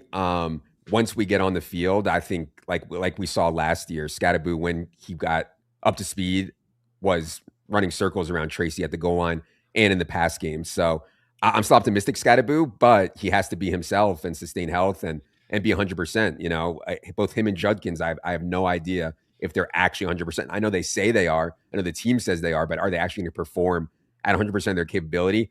It's a really tough question on both Scattaboo and Judkins, and that's why I'm a little bit underweight both. Definitely I'm underweight Judkins and a little bit, I think, on Scattaboo. Tracy he almost got dark killed. I don't know if you saw that.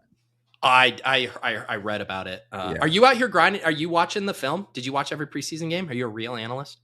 No, I watched some clips of Scattaboo and Judkins to try to get a feel for it, but I like, one of the reasons I think this tape stuff is like can be overrated is because I don't trust myself to know if Scattaboo or Judkins looks right or not. I'm not.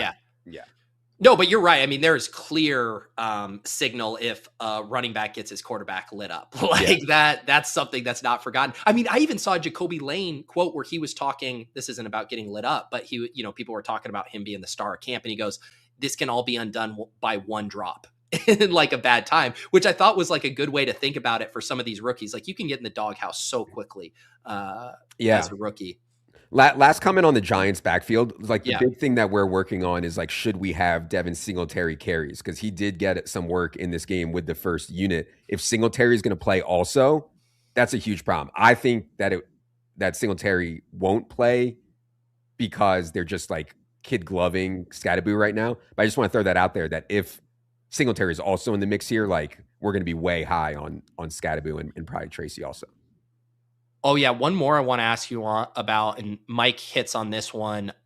Are we capitulating on Omar Cooper? I mean, should a round 1 guy be going in round 17 of our drafts? Like, what do you think about this situation with Omar Cooper and AD Mitchell? Yeah, I think that it's a weird progression because it seemed like Cooper was running ahead of Isaiah Williams as the 30th overall pick. And at that point, you expect him to just run away with it. But it seems like it's gone the other way where Williams took it back from Cooper. Like, I'm not sure I can even remember that kind of progression for a round 1 rookie.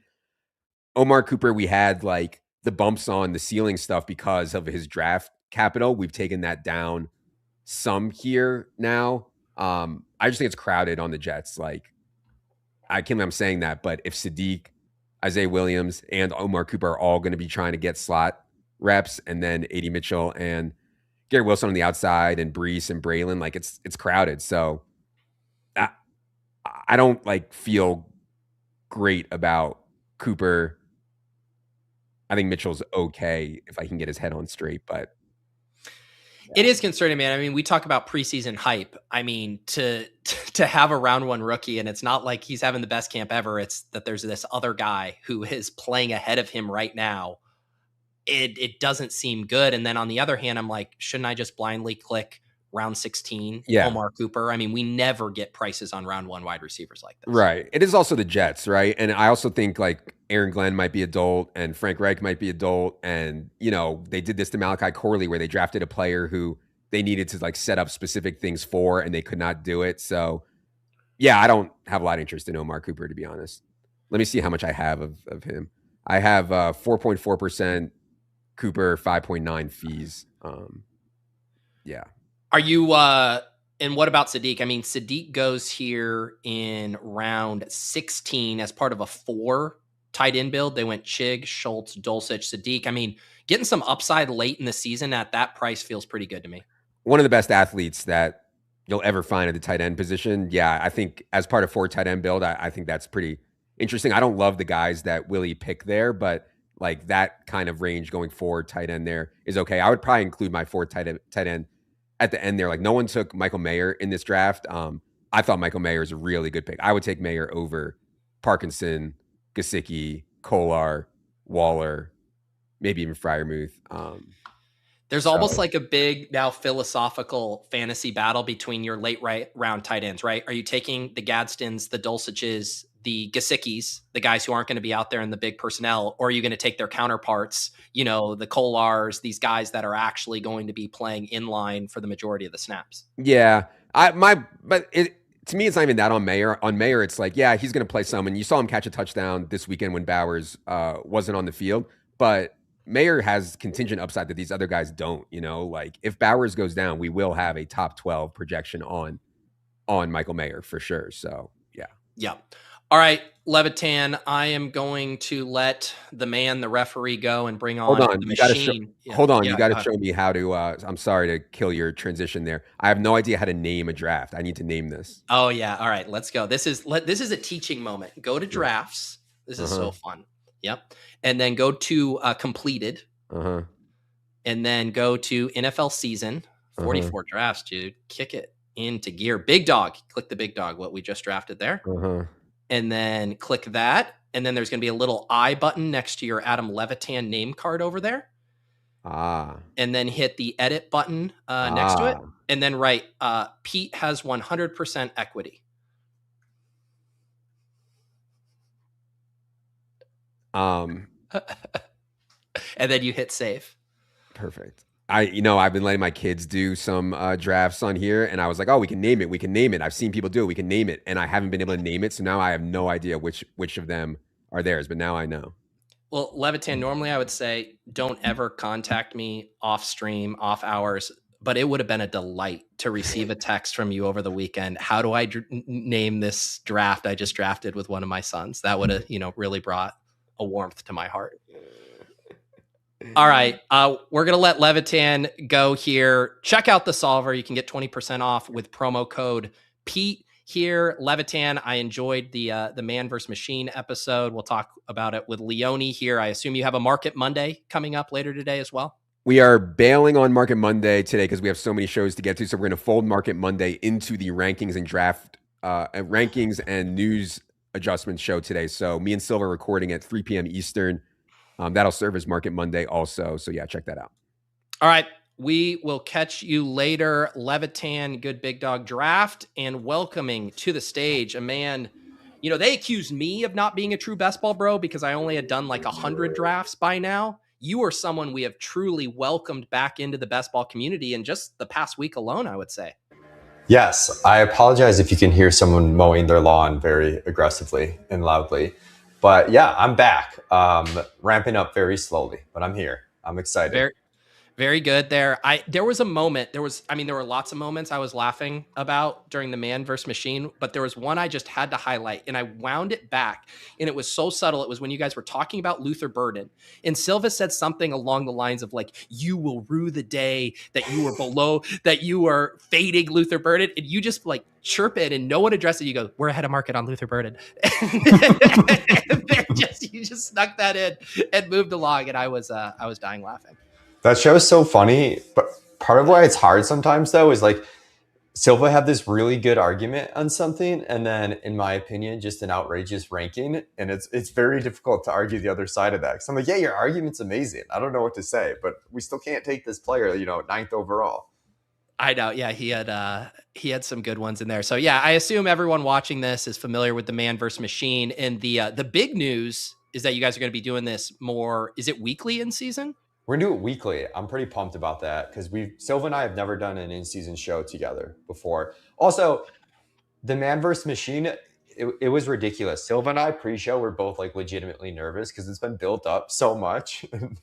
I'm excited to do a show that is a little less pressure filled for us to be like combative, because it's going to be like half Man vs. Machine, but it's going to be like, are we buying trends that are happening throughout the season? Like an offense breaks out. Are we in on it for DFS this week? Or should you be picking up these players for season long? So it might be 50-50 between agreement and disagreement, which I think will be a good change in dynamic as opposed to the Man vs. Machine frame. It gets a little testy there sometimes.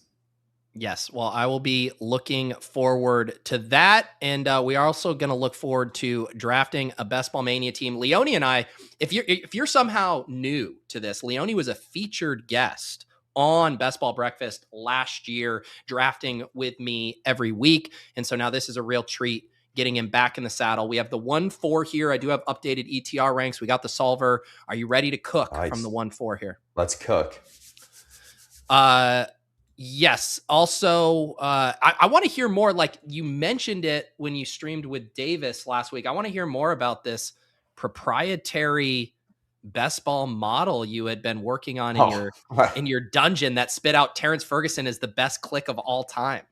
So it wasn't a super serious project yet. So I don't want this to get overplayed. I know, shocking that Davis has run with this half-baked model I built based on rankings 2 months ago that tells him he can draft now his favorite player 4 rounds earlier at a completely different ownership and ADP than he was then. But yeah, I was just kind of if you took the assumption that our underdog rankings were kind of correct in terms of order, but then made a sim to capture the correlation, like odds of injury for players and like in terms of how these points get distributed week to week, some weighting on the higher team totals for the playoff weeks, was messing around with that. I'm hoping to have something that is a little bit more serious next year, but kind of ran out of time to implement that this year.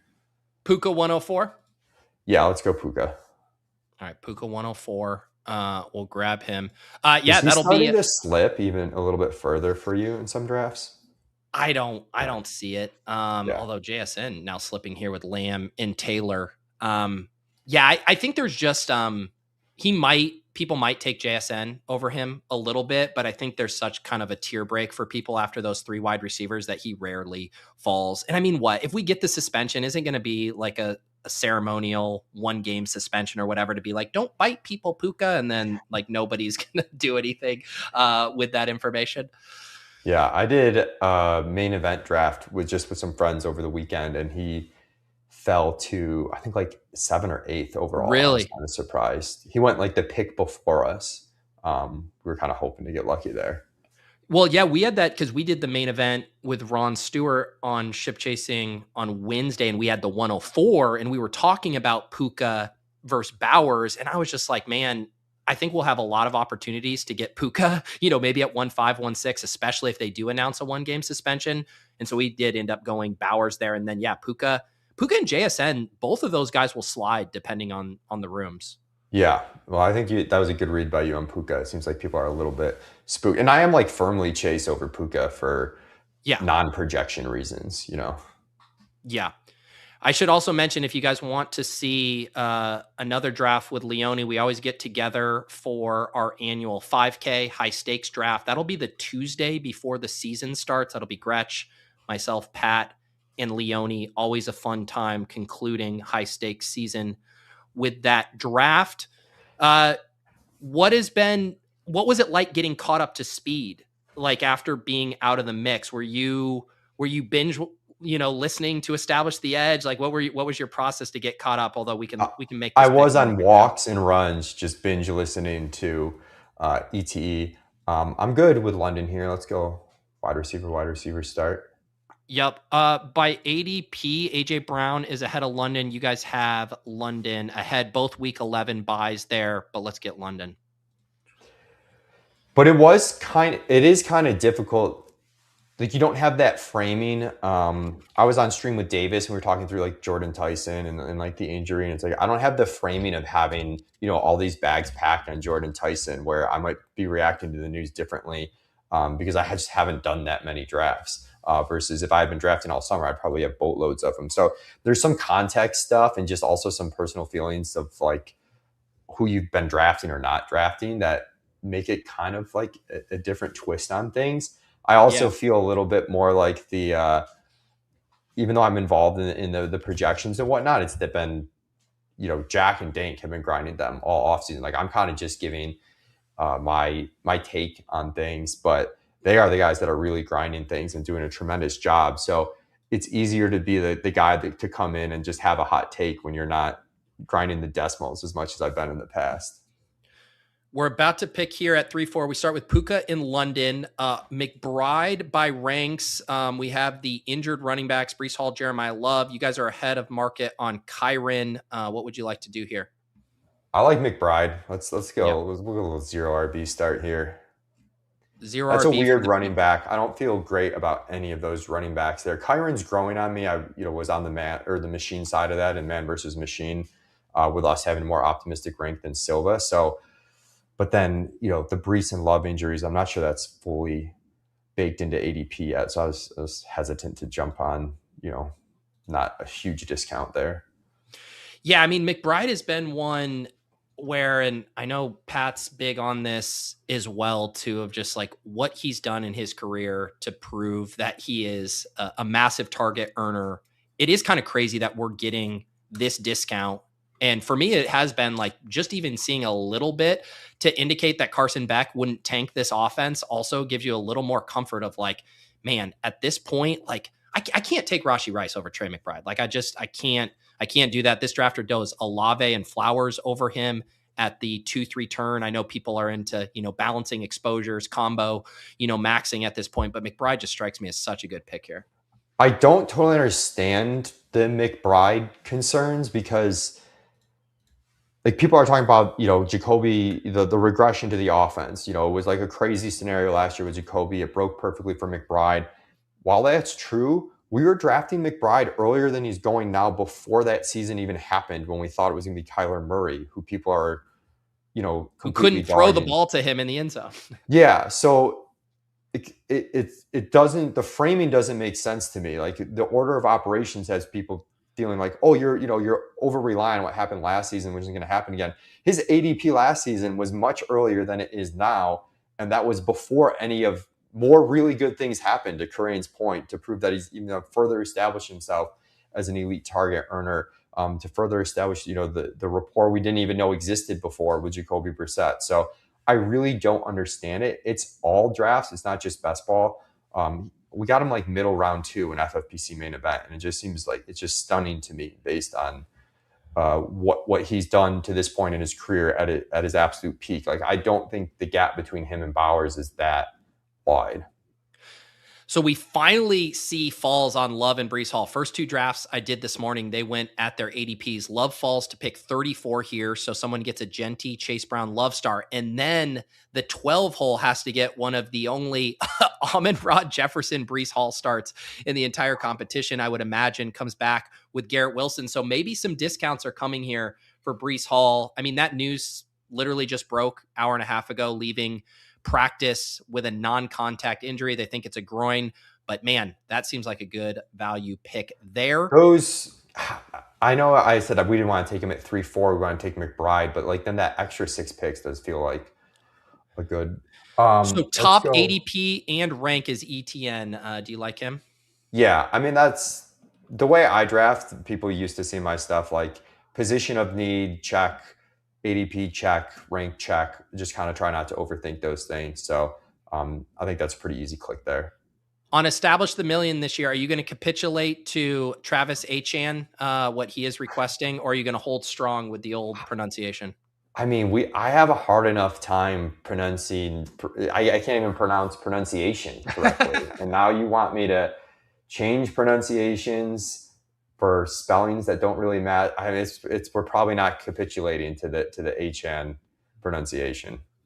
I know it's tough. I'm going to keep trying to balance my range, keep the listeners, the audio listeners on their toes. About to pick at 5-4, JMO by ADP, Adams by both rank. I mean, you guys have been ahead on Adams all summer long. Do you want to try to set up the premium double with Puka? Yeah, I think let's set up the premium double. What are your thoughts? So Adams has been an interesting one, and I know Jack talked about it on Establish the Edge and just like kind of where he was at from a targets per route run standpoint. It's been interesting in that the market has not fully been swayed by like the ETR rank where you guys are really aggressive on him, and his ADP is kind of held flat. You can still get him in the mid-5th. Why are drafters making a mistake passing on Davante Adams as much as they are? Yeah, I think the way the targets are going to be condensed in this offense, that Adams isn't going anywhere, even with the age concerns. Obviously, age 34 season, he's coming off 6.9 yards per target, which is not good, but he's never a crazy efficient yards per target guy. Like for his career, he's 7.8, which you don't normally associate that with elite wide receivers. It's the combination of volume and an insanely valuable goal line role. If you dig deeper into the touchdowns that he scored and his usage by the goal line, there's a little bit more signal to his really high TD rate than there is for someone who just ran really pure on touchdowns for some point in his career. So I think that's extremely valuable, and that the market might be over-regressing the touchdowns, and we kind of see a bit more signal in the touchdown scoring for him. So that's one side of it. The other side, which doesn't really apply to us in this scenario since we have Puka, but I do think people aren't totally accounting for if something happens to Puka, suspension or injury or anything of the like, that Davante Adams is going to absolutely smash his ADP. So there's a lot of contingent upside for him compared to some other players. Like DJ Moore doesn't really have any contingent upside, right? Like he's already the number one wide receiver, and we're pricing him so that's my pitch for Davante. Yeah, no, I'm with you. And I guess what the narrative, the counter narrative on Adams would be like, how much of those were like Make-A-Wish, Matthew Stafford MVP campaign touchdowns, and now it's like, all right, we're going to do a little more Puka at the goal line. He's obviously awesome there. Corum and Kerrane are very efficient there. Does that regress at all? Because obviously if it's business as usual, then Davante Adams looks awesome. Yeah. And I think like just historically, we've seen we've quite often assigned, like, at times the narrative to Aaron Rodgers, and Davante Adams. And now it's like Stafford. Like, at some point, I think we just got to give Adams some credit for being an elite producer at that part of the field. Yep. All right. We are about to pick at 6-9. Nice. Let's see here. Jaydon Daniels, DK Metcalf, Cardinal Tate. Rhamondre's been surging up if you want to get a second running back here. Tate, a little bit of a faller. I think by ADP. I'd be good with Rhamondre here, I think. Yeah. Maybe I have been drafting a lot of Rhamondre. Where are you at on? Because I think you guys still have Henderson ahead, but I know Pat Thorman over at ETR, there's been a lot of people pounding the drum of like, hey, why is Rhamondre not going ahead of TreVeyon Henderson at this point? Yeah, I think the usage, in a weird way, TreVeyon breaking out when Rhamondre was out, and then the team immediately just going back to Rhamondre as the top back makes you feel better that they feel really good about Rhamondre out there, and that there's some issues with TreVeyon where, as much as we love the explosive big plays, the team is valuing other things. And that is a big part of this, is just, frankly, what are the coaches, not what are the coaches should do, what are they actually going to do, is a big part of that calculus. And the addition of AJ Brown, I think, just helps the offense overall. Rank Pollard, Kraft, Reed, Addison, ADP, Tyson, Quentin Johnston. Do you? I kind of like buying the dip on Tyson, but I know it's might dip even further depending on which way the news goes or the lack of news on the hamstring. I like it. Let's do it. I mean, he falls 8 picks past his ADP to pick 76. We have a nice base with Puka, London, Adams. We also have Travis Achane there. Are you happy, Zachary? Zachary got really upset and is actually saying me not wanting to pronounce Travis Etienne's name correctly is an indictment on our entire society and Trump being in office. So thank you for that, Zachary. But yeah, I think you find the dip here. I mean, Jordan Tyson, I know we were hopeful that there would be some early season production as well, but ultimately it is a late season play, and I think we can afford that risk here. One other thing on the Rams stuff with Davante Adams, they do have the highest average implied team total according to Vegas across the season. So, never a bad thing investing in those types of offenses, especially for a player historically with a really high share of his team's TDs. Yep. All right, we are here drafting a BBM team with Mike Leone. We've been ping-ponging back and forth. I did a BBM to start. We did a big dog with Levitan BBM here, and then we'll close things out with a big dog draft with Mr. Pat Kerrane at 1 p.m. Eastern. What kind of volume are you going to try to get down? Are you in some slow drafts? Are you going to try to get some BBM exposure? I'm pretty sure you've maxed it the previous years, or have you? I've maxed it in previous years. I think I'm probably only going to get to like 20 or so, quite frankly. I'm going to try and do just pockets of fast drafts where I can, but I don't want to enter slow draft hell. So I'm afraid to. I think I missed the window by like a week to really. Yeah. If you do it now, you'll for sure hit the overnight shortened clocks, which I don't think with your lifestyle now you don't want to take on. So we go Puka, London, McBride, Travis Achane. That's for you guys. Davante Adams, Rhamondre Stevenson, and Jordan Tyson. A little 2-4-1 here. Some price checks on other buzzy players. Parker Washington went at pick 54. In this draft. Where are you on the Parker Washington wars? You got to check in on everybody with that one. I'm somewhat neutral on Washington himself. I would say I'm pretty pro Brian Thomas Jr. where he's going. I like that bet probably better than the Parker Washington at his price tag. But if I have a blind spot, it is for like these young players that have really good production profile that we're really excited for, and then there's the reason for a dip. So I've gotten burned by players like that in the past, like Juju Smith-Schuster and whatnot, but both Brian Thomas Jr. and Ladd McConkey, I'm like pretty in on at their prices this year. It's these guys that like just had really phenomenal year one rookie seasons on top of these good real prospect quick, Leone, profiles. sorry. Laporta, Chuba, Dobbins, Monungai. Probably should find another running back here. Do you like Chuba or Dobbins? Chuba's been falling. I think I'd go Dobbins. I'll give this one to the man here. That was Silva was pro Dobbins, but I do like Dobbins better in best ball than redraft. Yeah, we grabbed Dobbins there. I was bummed because Corum almost came back and we could have just ripped it in on a big Rams bet there. This is an interesting spot as far as with Stafford in the double. You know, we pick at 100. You know, Stafford's ADP is 108. Solver likes him, obviously, with that correlation boost. The question is, do you want to get frisky and try to push him to 117, having cornered the market on Rams pass catchers, or do you just want to lock up that stack? I think I would lock it up with having those 2 pass catchers already and not having any quarterbacks on the roster. Yep. What do you typically do here, though? I'm curious. I think I'm with you. What I would do is I'd look and see, is there another player I have to have? You know, is there an ADP faller? Chuba's still falling, but I don't feel like we need him so much to do that here. This feels like a flat range, so I'm good with getting Stafford. Look at this. Is this someone mowing your lawn, Silva style, or a neighbor's lawn here? No, this is a neighbor's lawn, and it's not usually this. They're doing more than mowing. There's just some full landscape. You know, I don't even know what the activities involved in full landscaping are, but those activities are being executed right now. I have apparently triggered a full-on political battle in the chat as a referendum on how names are said. Listoic says it's a dialect pronunciation. Are these people upset when people don't roll their R's when they say Chris Rodriguez? I do actually roll my R's whenever I draft him. I just never draft him, so you never hear me roll my R's. I'm physically incapable of rolling my R's, so that's not happening. All right, wait till people see the film bro fascism versus spreadsheet socialism framing. You know, are they gonna be able to handle that?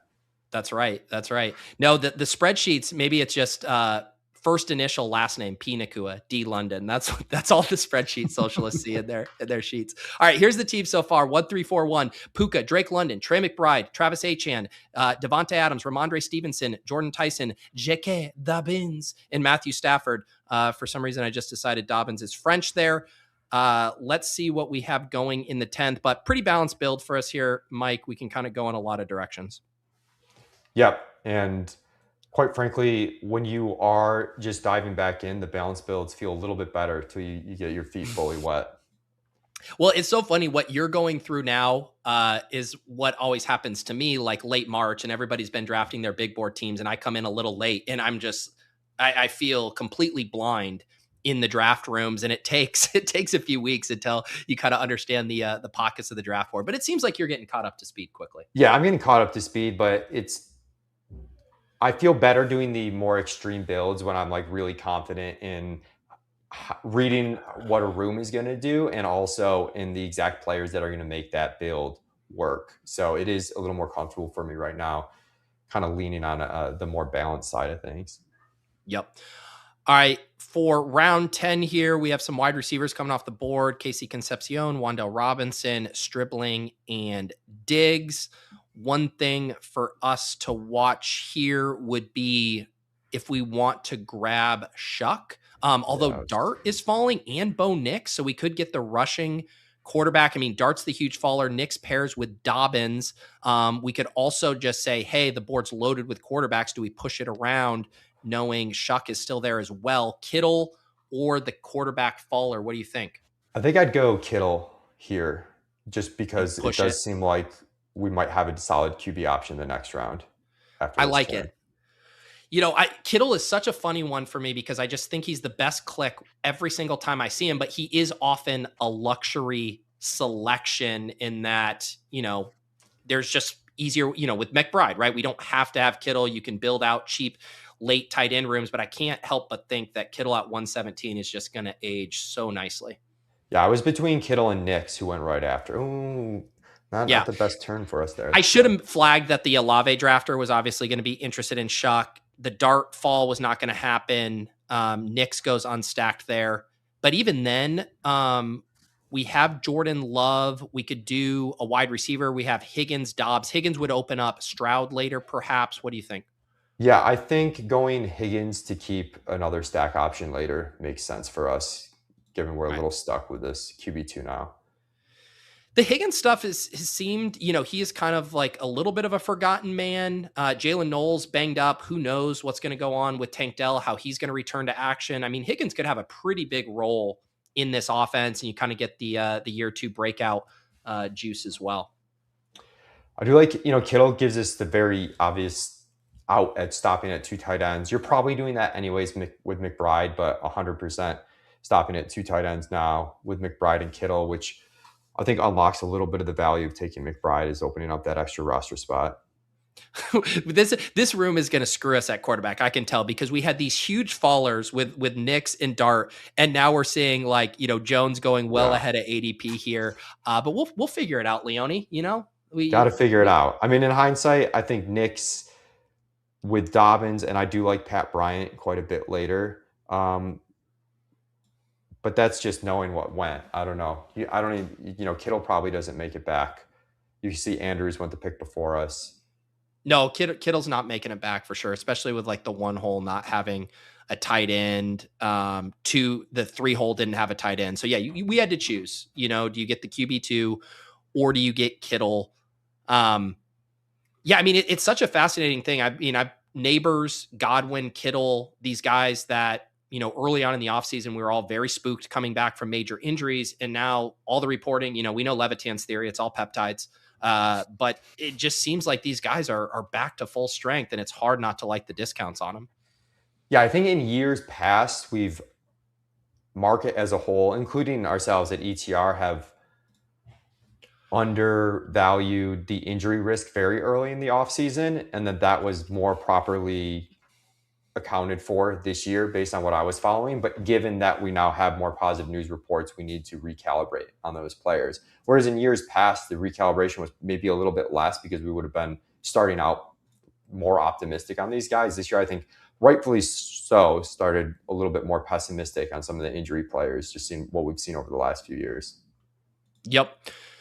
All right, here's the team as we head to our 12th round pick. We got the 1-3-5-2, Puka, London, McBride, Travis Achane, Adams, Rhamondre, Jordan Tyson, Dobbins. Lock up the double stack with Stafford, grab Kittle, and then Jaydon Higgins. Here's the sweat. Can we get CJ Stroud to fall to us, or will this drafter pull a naked Stroud? No, he does not. So I think Stroud is the easy click. We don't risk that here. We get Stroud. The Nico drafter is behind us as well. Could potentially go with 3 QBs. And now we have 2 QBs, 3 running backs, 5 wide receivers, and 2 tight ends. So good work there on the Higgins Stroud play. Yeah, optionality pays off. Still probably a 3 quarterback team, given the prices on our 2 quarterbacks. Yeah, and then it's just kind of finding the spot for it here. I mean, Darnold is someone. Okay, he goes. I was going to say you can backstack him. This is probably a range where we should consider another running back just before. Marshawn Lloyd's already off the board here. We could do Woody Marks as part of the correlation. Tank Bigsby, Algier, all of their stock looking pretty good. I'd be Marks or Algier. Just if the Love injury happens to be worse than we think, there's some upside with Algier. Obviously, Marks, just the combination of rank and correlation, it fits pretty seamlessly though. So I'd probably go the correlation with Marks. I would too. I'm light on Marks, but this is the exact spot I want to take him with CJ Stroud on a team where I need running backs past ADP. How do you feel about the Montgomery Marks split? I understand why everybody's down on Marks, myself included, from what we saw when he got to be the primary rusher last year. But do you think there's some nice standalone value for him as a pass catcher? I think there's a little bit of standalone value. I'm somewhat concerned that they do kind of give Montgomery this very heavy workload like they did with Joe Mixon, but it's still a player that we have some questions on the efficiency from Montgomery and the age and whatnot. So I like taking Marks with the receiving profile in a stack, and the depth of the RB room isn't scary if something does happen to Montgomery. So that is exciting from that standpoint. And I know a lot of people are tough on him last year with how bad he performed. I mean, literally he was like a 17th round pick. Everything broke perfect and he still didn't move the needle a ton, which is kind of insane. But at the same time, the offense as a whole really struggled. And I just don't want to put that all on Woody Marks. I mean, I think he's going to be back in the ground game that sort of goes as the offense goes. He's not going to outperform expectations clearly, which we saw. But I do think if the offense as a whole which we're making a bet on with already taking Higgins and Stroud, performs better, that Marks will get carried along with that. I think you're muted. Thank you. Mike, you mentioned, did I miss coffee giveaways today? You missed the first one, but guess what? We're doing the second one right now. Hashtag machine in the chat in honor of our guest, the machine. 2 hats, 1 mic, 2 hats, 1 machine, Mike Leone. Also, shout out to Frankie here, been a member on the channel for 65 months, says Leone being back means one thing, time to lock the fuck in. That's right. Leone's the canary in the coal mine. If he's getting locked in, then you need to get locked in. Hashtag machine. This will get you a free 12-ounce bag of coffee from our new coffee sponsor, Vassaleros and Sons. Can you believe this, Leone? This show has a coffee sponsor now. I can't believe it. Look how far we've come. Don't say we, brother. No, I'm kidding. All right, let's see here. We're about to pick at 14-9. We have a 2-4-6-2. Brenton Strange, a big faller, as is McMillan by 10 spots. Trey Harris is a riser. Pat Bryant, if we want to do another Denver thing. What do you think? I'll take the dip on McMillan. I know there's some injury concerns there. But it sounds not too serious. I think someone from this Tampa Bay offense is going to pay off in a pretty big way. Yep. You mentioned you got the Igbuka injury there. That's a little bit uncertain. You lose Mike Evans. I think the offensive line woes that they had last year with all the injuries, Thorne has them ranked 3rd in his O-line rankings this year. I just think it's just undervalued as a group for the upside that we could see. And listening to Establish the Edge got me a little bit more excited on Jalen McMillan, at least the way I was interpreting how the guys were talking about things. Sounds like Ted Hurst really isn't going to be someone that we expect to be a big factor to take targets and routes. So I think McMillan's, who's shown some good touchdown per target ability, is a good bet there. All right. I was going to say, man, this seems like a spot to maybe grab another running back, and then Blue and Sampson come off the board. We have a bunch of tight ends here. We could do Brian Robinson as a clean contingent play here in Atlanta. What do you think? Let's go Robinson. I think we need running back here. Yes. All right. I would. I think in the solver, you could just X out tight end and have them. Yeah. Yeah, we can do that. Yeah, this is one thing too, guys. If you expand on here, you have the solver score here, and then you can dock, boost, or remove altogether. So we can remove that. I generally don't do the full remove just because I like, seeing if there is an insane value. And this would be a spot, Mike, where if Dalton Schultz slid 20 picks past ADP on a Stroud team, I'm open to it. But yeah, I hear you. Yeah. No, I feel like that is one way to get unique, is when you get odd roster constructions because you're just picking off ADP value, when people like me are just saying, hey, X out the position, we're done. And you kind of get these different roster builds that other people aren't doing. So I get that from that standpoint too. But sometimes it distracts me to be like, no, I'm not clicking TJ Hawkinson uncorrelated when we have McBride and Kittle. All right, we're going to spin here for the coffee giveaway. It was a nice 69 entry, so we're going to let it rip here. Ben Meek, Ben M2E2K. Congratulations, you just won a free 12-ounce bag of Vassaleros and Sons coffee.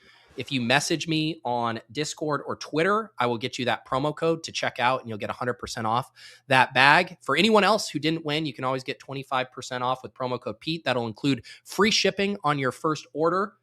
Shout out to Vassaleros and Sons Coffee, and shout out to this Best Ball Mania team. Mike and I are drafting. We had talked about the quarterback stuff. We have Stafford and Stroud. This is one of those interesting spots. Would you at the end of the draft pick a fighter, do a Tua with London? Do you have a stance on how you play some of these QB battles versus forcing a third quarterback? I guess Brissett. I know you guys have tanked him in the rankings as well. How do you approach that spot? Yeah, I think given that we have the correlation and need for a third quarterback, that I'm okay gambling beyond our rank on one of those situations. I would probably go Tua over Penix, given that it seems like he's got a leg up right now in the job, and also the health concerns with Penix lead me that way. I do think Arizona too is not like the sharpest of organizations. It wouldn't shock me if they did just let Brissett play out this full season because he gives them the best chance to win, whether they should or not. So I'm okay with those gambles late as a third quarterback. I think they do make sense for us. But I'm with you at terms of going running back here. Do you like, you want to get a little bit Bills fandom? Should we go with Ray Davis? You like Sean Tucker, Caleb Douglas? Let's get a little Bills fandom. Ray Davis. Yep. Good contingent value. Offense expected to score a lot, and we kind of just need shots on net here at running back. What's our full room right now? Yeah, so the running back room, Achane, Stevenson, Dobbins, Marks, B-Rob, and Ray Davis. I think that's a solid running back room. Yeah. Stafford, Stroud, I believe Tank Dell is gone. Ridley is the boring vet that no one ever wants to take. His preseason usage was a little concerning. Jeremy is my most drafted player on the site. Vele is a riser and could kind of be a chaperone for Tyson. Keenan Allen is your CLV play when he signs. Probably a 7th wide receiver here, and then we maybe throw a dart at quarterback in the 18th. Yeah. Any of those wide receivers kind of stick out to you for this build? Yeah, I do think Ridley might make sense for us, even though we have the 3 early like wide receiver picks. We do have 3 guys with a bit more uncertainty heading into the beginning of the season, that it wouldn't be bad for us to pair, Ridley with this room. What do you think? Or would you just go upside dart throw here? No, I think Ridley's fine. I guess it's Ridley versus Allen for me. I know like Dwayne had some interesting notes about Ridley, played only 1 snap, registering an 80% route share before resting. He pulled down 1 reception. It is worth noting that Camp Buzz has Iomanor pushing for reps and could force Ridley aside. His takeaway was about Ridley being a fade in redraft formats. Obviously, a completely different animal here with best ball. I mean, I keep thinking like one of Wan'Dale Robinson or Calvin Ridley is going to be a very bad pick, and it's probably Wan'Dale Robinson because his price is so much higher. But I've just had a hard time with the mental math of like, how is this going to work in a low value pass offense with Tate coming on? And so, yeah, I don't know if you have thoughts on how that could potentially shake out. I'm probably a little bit lower than our ranks just personally on Tennessee as a whole, just with some skepticism around Cam Ward, just being able to feed the fantasy production of this offense and a lot of his dropbacks turning into, non-catchable targets. So I have a concern from that standpoint.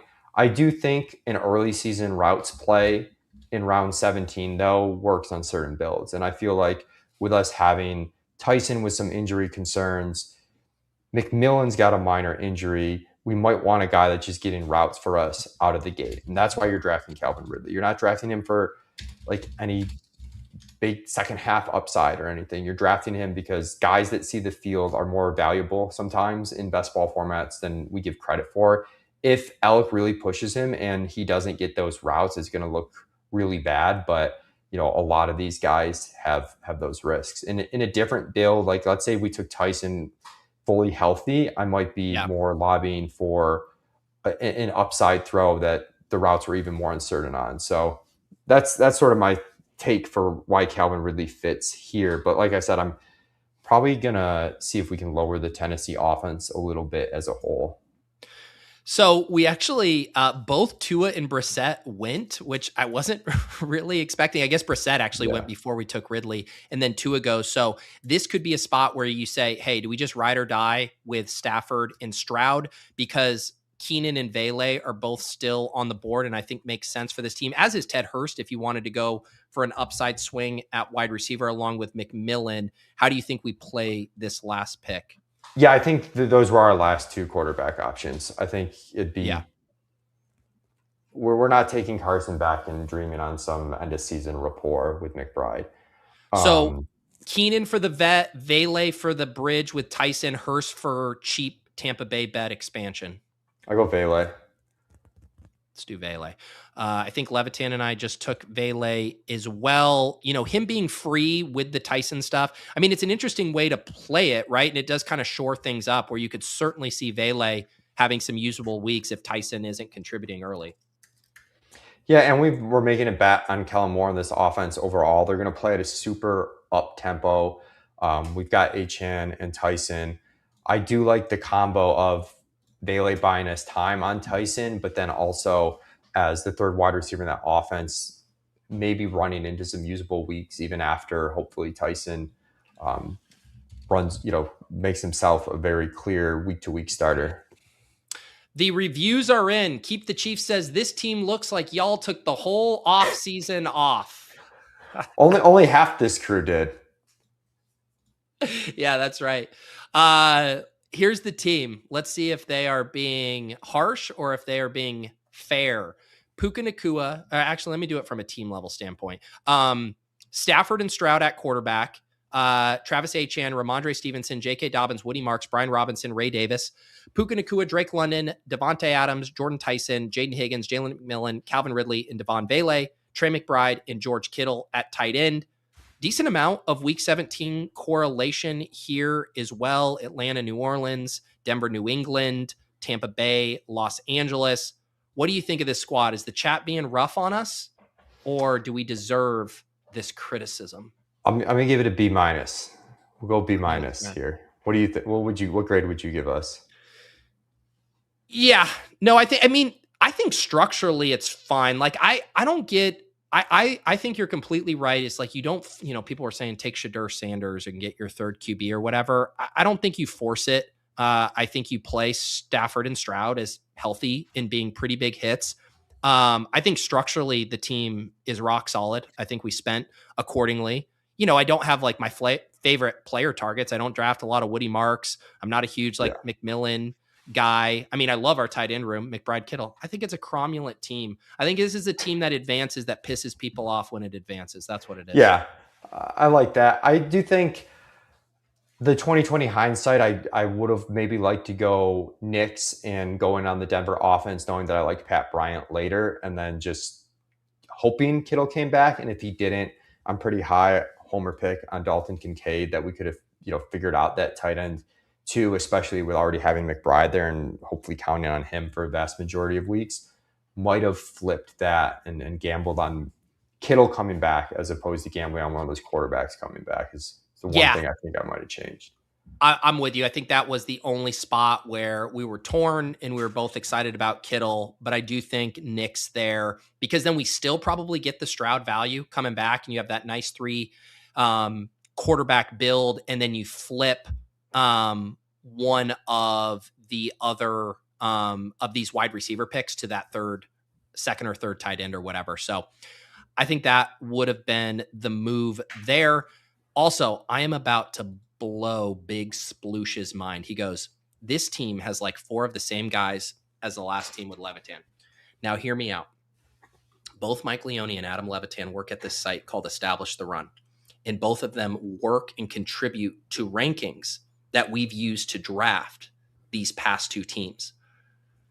So it does make a little bit of sense that there would be some player overlap in teams drafted with Levitan and Leone.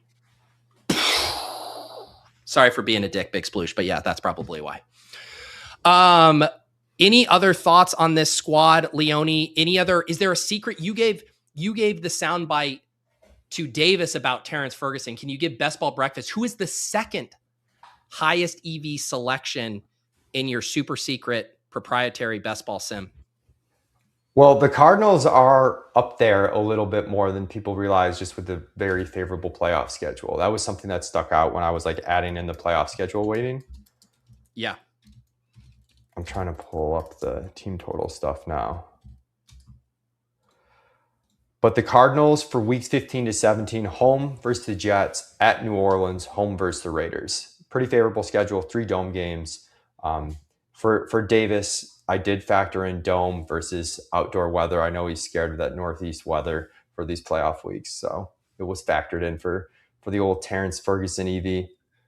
So Yeah, because that's an interesting one too, right? The Cardinals, I think, have been a hard one for everybody to work through because we all like a lot of the individual skill position players. We don't know how the quarterback situation is going to shake out. You pull up their team totals like across the season, and it's like league worse the amount of points they're projected to score.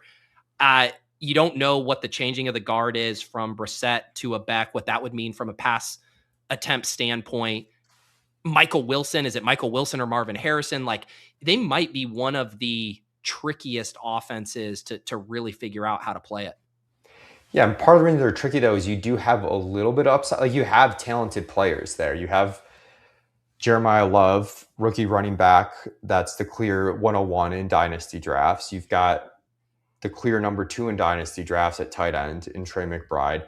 Marvin Harrison's been disappointing, but came out as an elite wide receiver prospect. Michael Wilson was phenomenal when Harrison was out from a per route standpoint. So for a team that's very bad, you do have, you can see the upside from a lot of different angles, and it's just tough trying to figure it out. I am hopeful that Brissett makes it through the season because I do think some of the upside stems from some of this stuff, even with the new coaching staff, that the quarterback is responsible for in terms of pace of play, pass rate over expectation. I always talk about these quarterbacks that like do just enough to kind of keep their team going. Baker has been one of these quarterbacks in the past where he like really supports his fantasy production where, you know, he does just enough from a real life standpoint to keep his team into games, keep his team fighting into games. And I do think you get that from Brissett. So I'm hopeful he's the starter for the whole year. I know you mentioned that the back performance like makes us feel a little bit better if they made a switch, but you're still banking, I think, on Jacoby playing a full 17 games if you're betting heavily on Arizona. What do you have? I think Dwayne has it like projected 11 games for Brissett. What do you guys have in your base assumption for games? Yeah. For Brissett? Our base assumption right now is I think it's like 67% to 33% roughly. Okay. So similar like taking over around. Yeah, it's 6. We have it 60-40, so we have it a little bit closer right now in our base assumption. I think it might be personally, I think I'd handicap it maybe more like 70-30, but yeah, how that's distributed too is like tough to figure, right? Like we're saying 60-40, but there's some seasons where it's Jacoby the whole time. There's some seasons where it's back halfway through. How it's distributed is obviously like a big factor in all that. Let's see here. Oh, people wanted an update on the Breece Hall stuff. I did see this come across the way.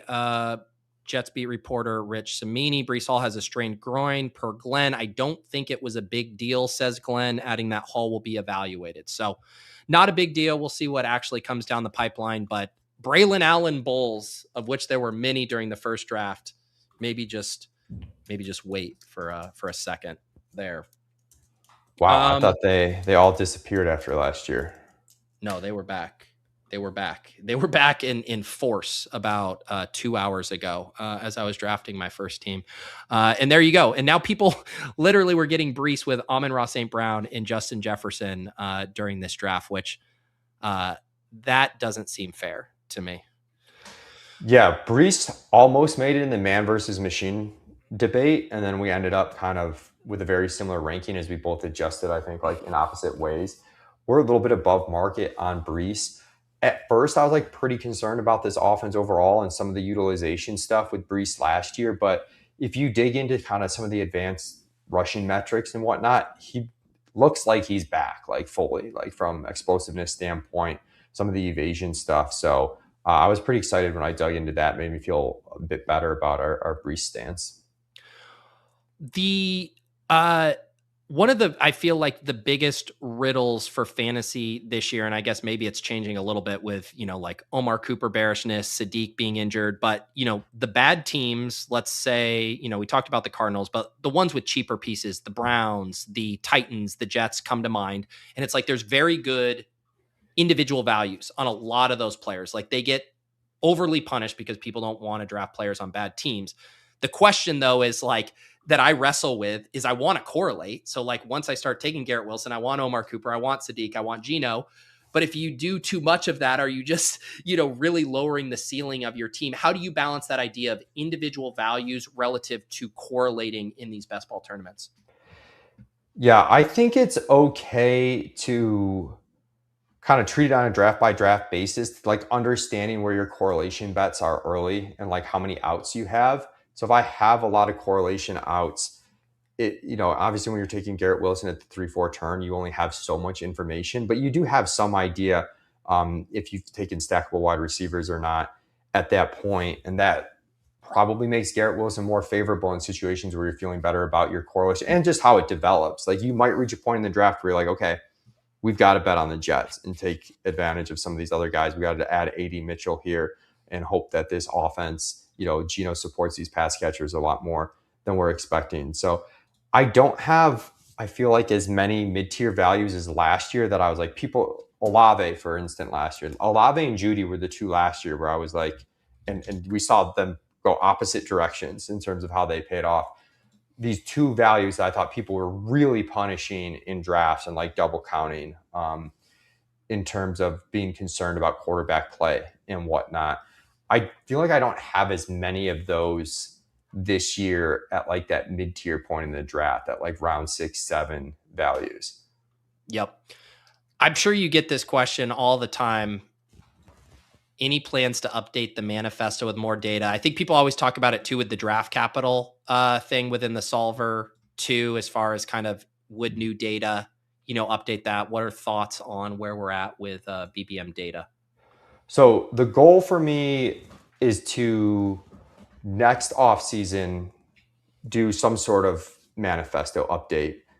I don't know if it will be the actual data. I think what I'd like to do is get this sim that I'm working on in a better place and get data like generated from the sim. I know we talk a lot about the sim and some best ball sims like Leg Up and whatnot out there, the sidekick that help you draft mid-draft. But I also think there's a lot of interesting stuff with the sims in terms of learning how like past seasons could have played out and like altering ADPs and whatnot for past seasons and get some more valuable data that way.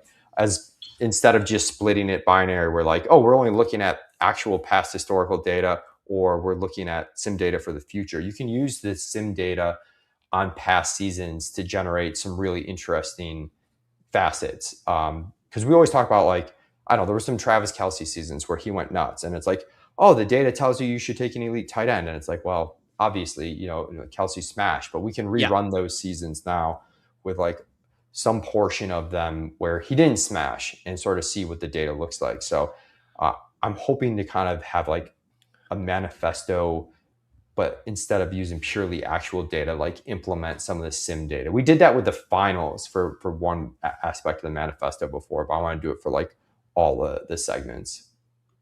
I think you spice it up with the naming stuff. People saying Gamfesto, Manifesto. Maybe it's like Mike Leone's Best Ball Anarchist Cookbook. Something to really, get people. Oh yeah, yeah. There you go. Do we get a Dungeon Crawler Carl reference there? I think it was. Yeah. I mean, I heard about that book. I was referencing the old school Anarchist Cookbook, which like taught people how to build pike bombs and stuff like that, which isn't as nice, I would say. Yeah, we'll get you in the DCC universe, Pete. Don't worry. Just like a game theory question for you, because we used to have it right where all the wide receivers went so high in Underdog, and there was this element of don't get buried by the avalanche. If you don't get enough wide receivers early, like your team might just be dead on arrival. Now we've had the pendulum swing so far in the other direction where running backs are going early and people like myself are like, man, it feels a little trickier to build really strong 0 RB teams. How do you feel about how to combat that, in just the idea of, our 0 RB builds dead, specifically through the BBM lens, knowing how weak the running back bets are relative to previous years in the mid to late rounds? I don't think the builds are dead. I think especially over the next few weeks as we get better information on RB2s and whatnot, like, we were seeing some Emmett Johnson hype that he might be like more clearly direct backup to Kenneth Walker and just examples like that. We get more comfortable with, dare I say, Marshawn Lloyd. So I do think that we want to have some idea who the bets are. I don't want to overvalue like the strength of the bets from like a talent perspective and more from a roster, depth chart perspective. The difficulty for me when doing zero RBs, like when we literally have no idea like who the backup is to take, and we have to kind of hit like a multi-leg parlay for like the injury to occur, and then we still are 50-50 on the right running back bet. Once we start identifying who the bets are, I think it becomes more viable. I also think that even though the running back options later in the draft aren't as good in years past, I kind of feel like just the entire draft is a little bit like that. Even from the wide receiver position, we've seen, JJ Zachary's got some data on like wide receiver threes and whatnot. Everyone's talked about the multiple tight end sets affecting the wide receiver production. So from that standpoint, I think there's also some scarcity that pushes you towards still wanting to draft some elite wide receivers early.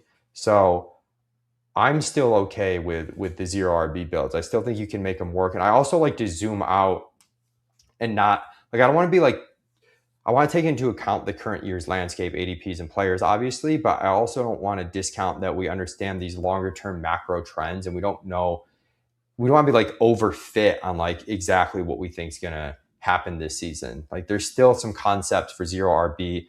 I'm sure this is something Gretch will talk about at some point if he hasn't already, that that I don't think we can get away from just because we don't necessarily like the RB2s as much as we have in years past. Yeah, and I think the most tricky part about it for me is that those really high upside zero RB swings from ambiguous backfields, those are now priced so much more efficiently. Tootin is a big example. Like I feel like 3 years ago, this Tootin Rodriguez thing, they would both be going like after pick 90 with people trying to figure it out. Jonathan Brooks is another one, like one of the, guys I know that you're like, holy cow, the market has gotten completely off their rocker with Brooks' enthusiasm. He's another guy that I feel like would have been, pick 110, 120, and you could build these really high upside zero RB rooms. Now you have to pay a pretty penny for that juice at the end of the season. Yeah, I mean, Corum, Monangai too, not that they're bad picks where they go, but they also do go a little bit earlier than, timeshare running backs, even if they are in offenses we want to invest in. And that point makes me think, when we had those like years with the wide receiver avalanche and you had to combat that, I think part of it was to not totally go away from it and be like, everyone's drafting receivers, so I'm not. And you end up like too divorced from like what the rest of the room is doing, and you just get killed at the wide receiver position. You almost have to, and that's where the balance builds come in. You almost have to combat it with a balance build where you still, those years, needed to get some wide receivers early so you didn't fully shut out. You just deviated from being so wide receiver heavy a bit earlier than the other teams. I think at running back, there's maybe a little bit of that with these zero RB teams, maybe not being full zero RB, but being like RB light teams. If that makes sense. You don't totally go the complete opposite direction just because you think people are overdrafting running backs. Yeah. And like this running back room that we drafted, I mean, this is spiritually closer to a zero RB room in 2026 than most builds you'd see. Achane as kind of the modified anchor there in round 4. Rhamondre as like a fast start guy that you also feel good about at the end of the season. I think similar with Dobbins, Woody Marks, a little standalone value, and then Brian Robinson, Ray Davis, 2 more just pure contingent plays there. You can see how that one works. And I think even going back to your point about how you feather in specific wide receiver selections late, depending on what you did early, this was a team where we did kind of need the Rhamondre Dobbins type production to probably make it work early on. Yeah, and I guess the one archetype people who are anti-zero RB would kind of make is you don't have as many as like the rookie dart throws at the running back position late to kind of give you maybe that real high-end upside pick that you feel strong about. But I do think that you can still get that with just taking handcuff bets. We just missed on Algier. We got Brian Robinson. Those are 2 of my favorites at that point in the draft. Talked about Marshawn Lloyd kind of looking good. Jaydon Blue, I know, is moving up drafts a little bit. I still think we have them.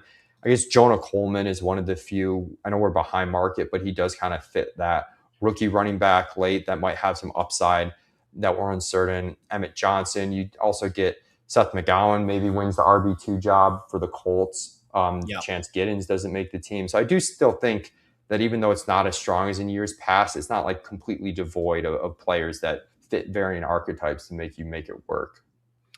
Leone, I appreciate you subbing in for Sam Sherman today. Had mentioned the Man vs. Machine episode with Silva. Highly recommend checking that out. Very entertaining. Obviously, got to check out the ETR ranks, all that good stuff. Anything else you'd like to shout out on your way out the door?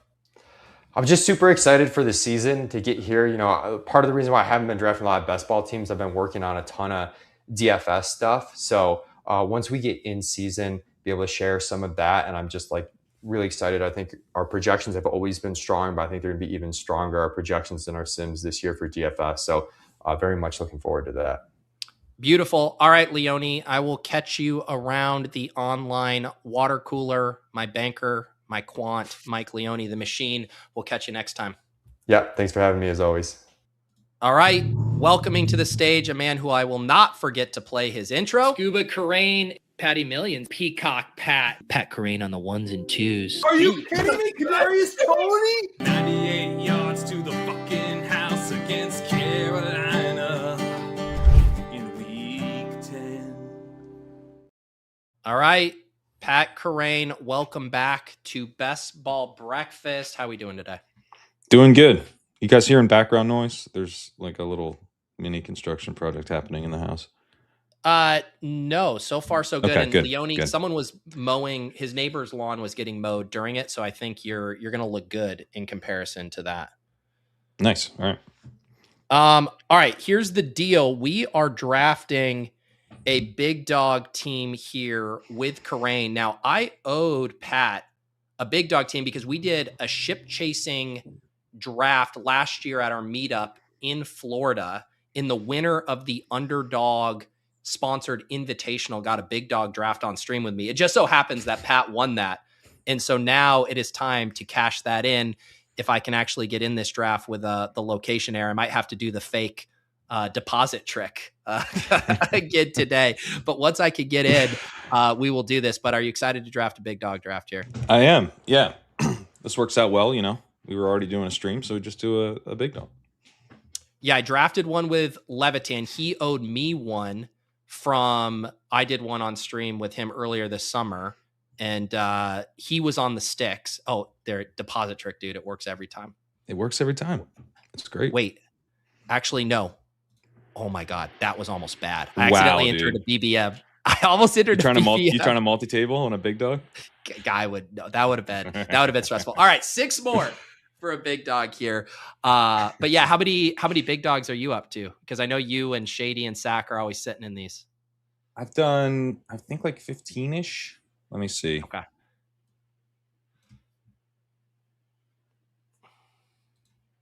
We'll pull it up.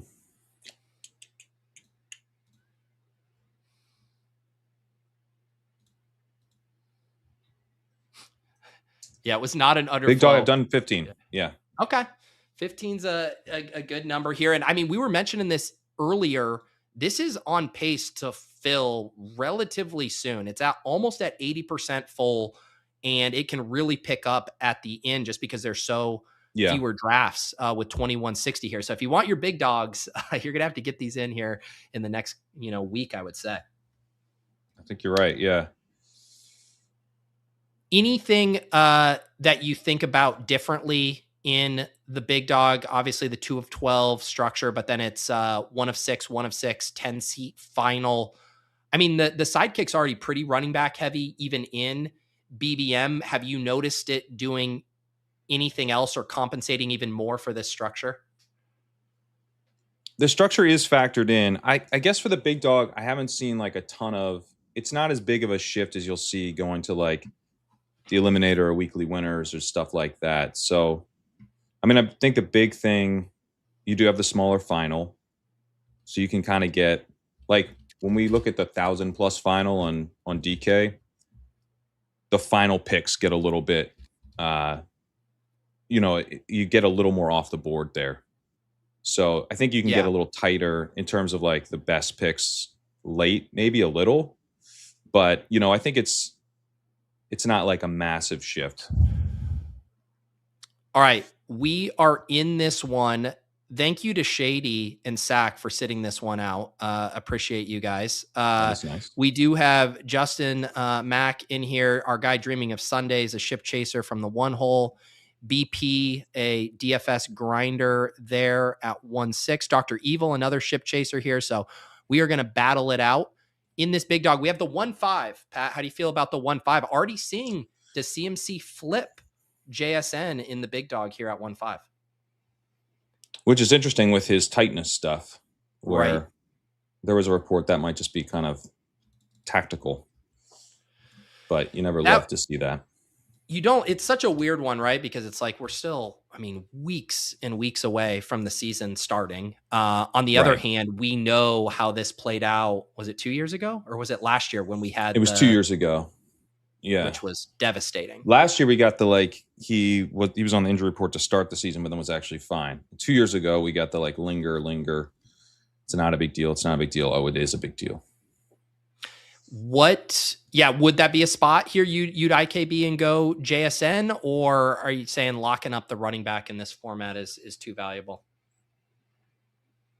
Yeah, I'm not too worried about McCaffrey. So, and JSN flips him, I think, in the end. So Okay. yeah. It is an interesting spot because when you come back in round 2 at pick 20, that wave of running backs is probably off the board. Now the middle of round 3 is a little more dicey with Love and Breece Hall injuries. It does send you down kind of an interesting path. Yeah, and I think I'm JSN here. I mean, the ADP goes that way. I don't feel super strongly, but I'm open to either guy. I'm good playing it through JSN. Top click here. It did ping pong back there, and we'll see where this puts us. Yeah, I mean, McCaffrey, if he stays healthy and is the guy, you're good. But it is, the efficiency dropped off so much last year. So I tend to go JSN there, and just kind of get my share of him. Do you think of CMC? I mean, throughout his career, he's been a floor and ceiling play, but do you think of it more as like a swing or a floor play? Just like in a vacuum, thinking about McCaffrey as a selection. It's kind of more of a swing, but it's like a high percentage swing. You know what I mean? But then when it doesn't happen, it's pretty bad. So I think it's more of a swing. It's just we're not dreaming on anything. We're just keep being the guy you've been.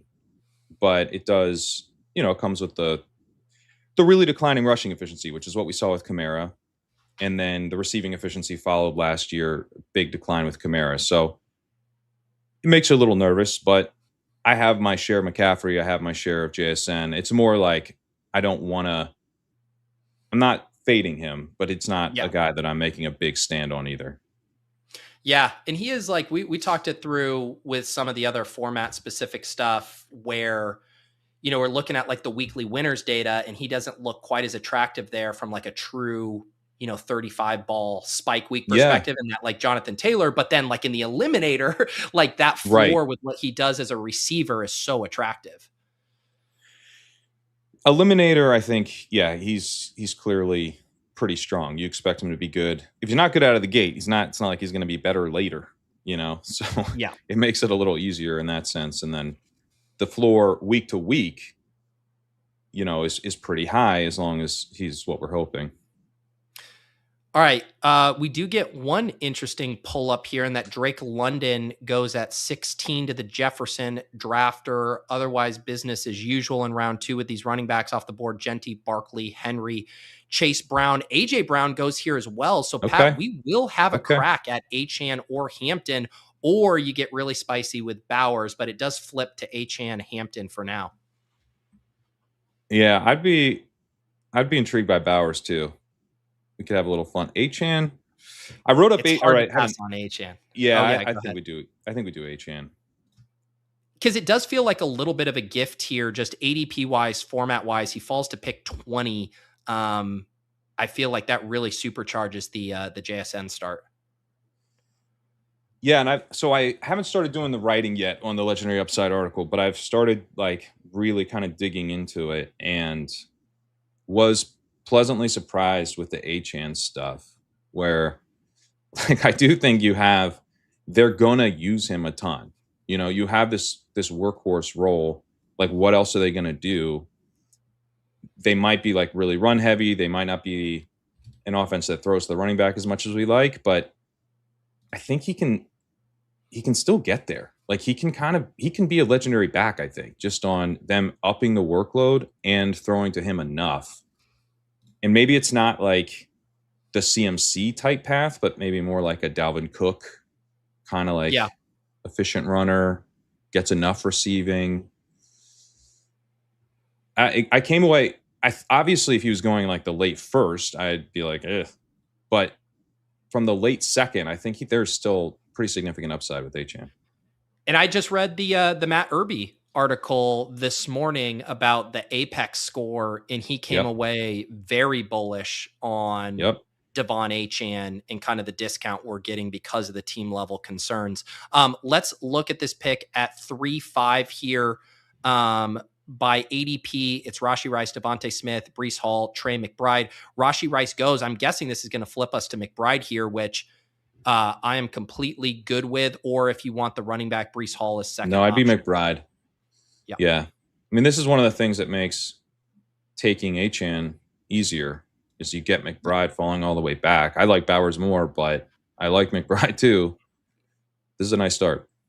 It is. JSN, Achane, McBride there plays really well. And Boner saying, is Pat saying Achane has legendary upside? Is this the article you're working on?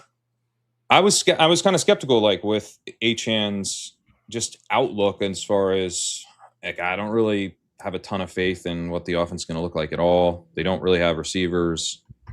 You know, Dulcet's just probably their best weapon. That as far as like downfield, non-backfield weapons.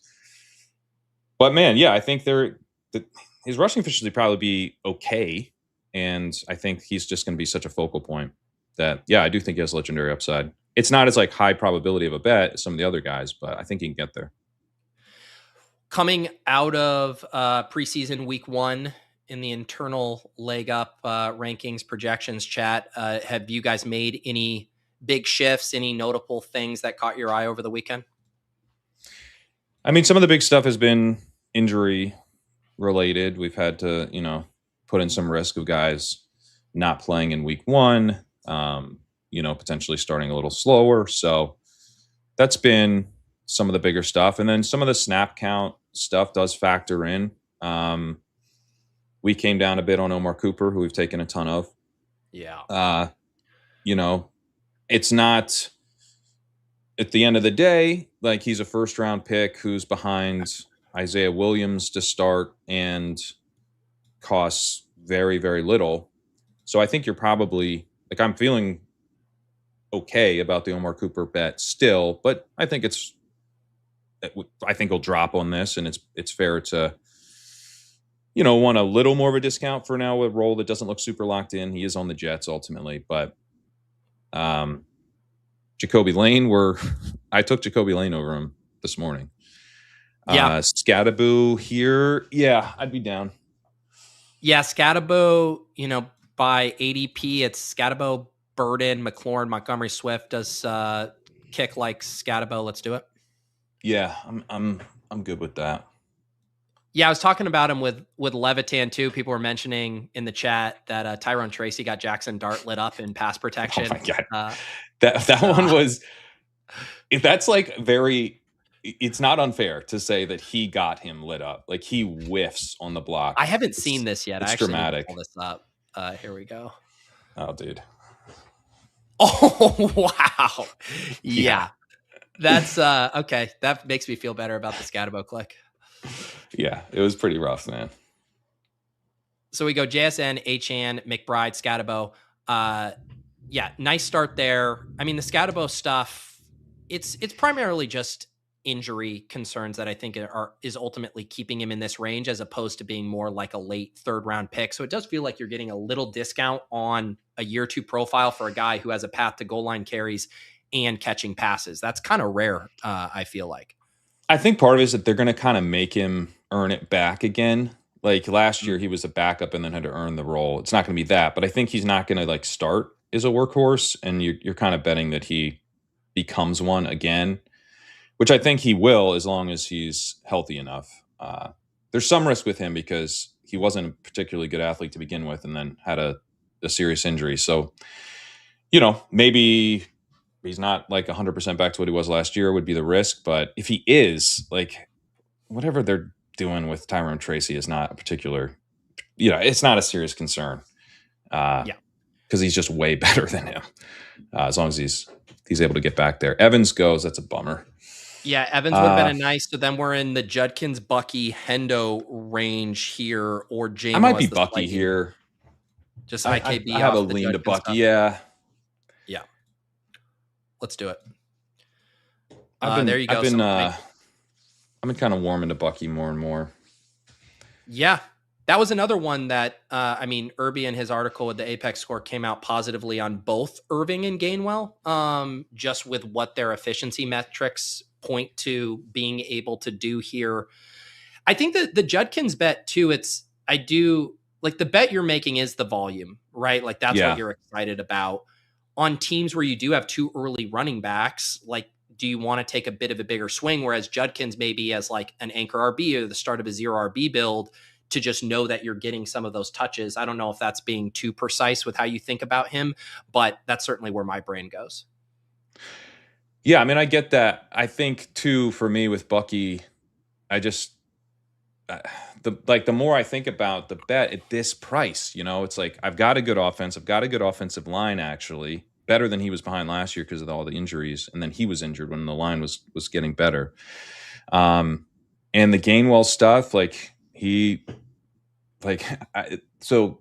digging into the legendary upside stuff, I write about the first two rounds of running backs, but I decided this year that I'm going to do a second article focusing on the guys between, rounds 3 and 5. And so digging into Bucky, it's just like, yeah, I can give him, not a workhorse role, and he can score pretty well because he catches the ball well. He catches the ball on early downs. So another guy, basically, I'm coming away from the research I did this weekend, or it was kind of more on Friday.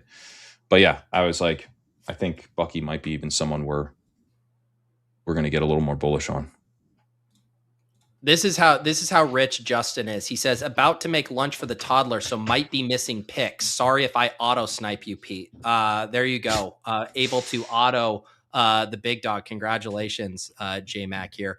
All right, we are about to pick at 6'8". We got the 3 running backs, Achane, Scatterbo, Irving. We have JSN, our sole wide receiver, and McBride. Jaden Daniels off the board. Brian Thomas and Marvin Harrison at the top here. Is this the spot for a Brian Thomas Jr. share? I'm down. Yeah.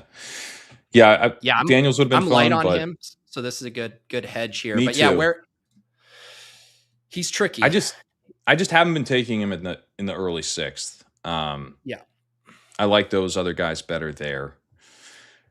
But in the late 6th, kind of past, as long as like Tate's gone, Adunze's gone. Obviously, Washington will be gone now.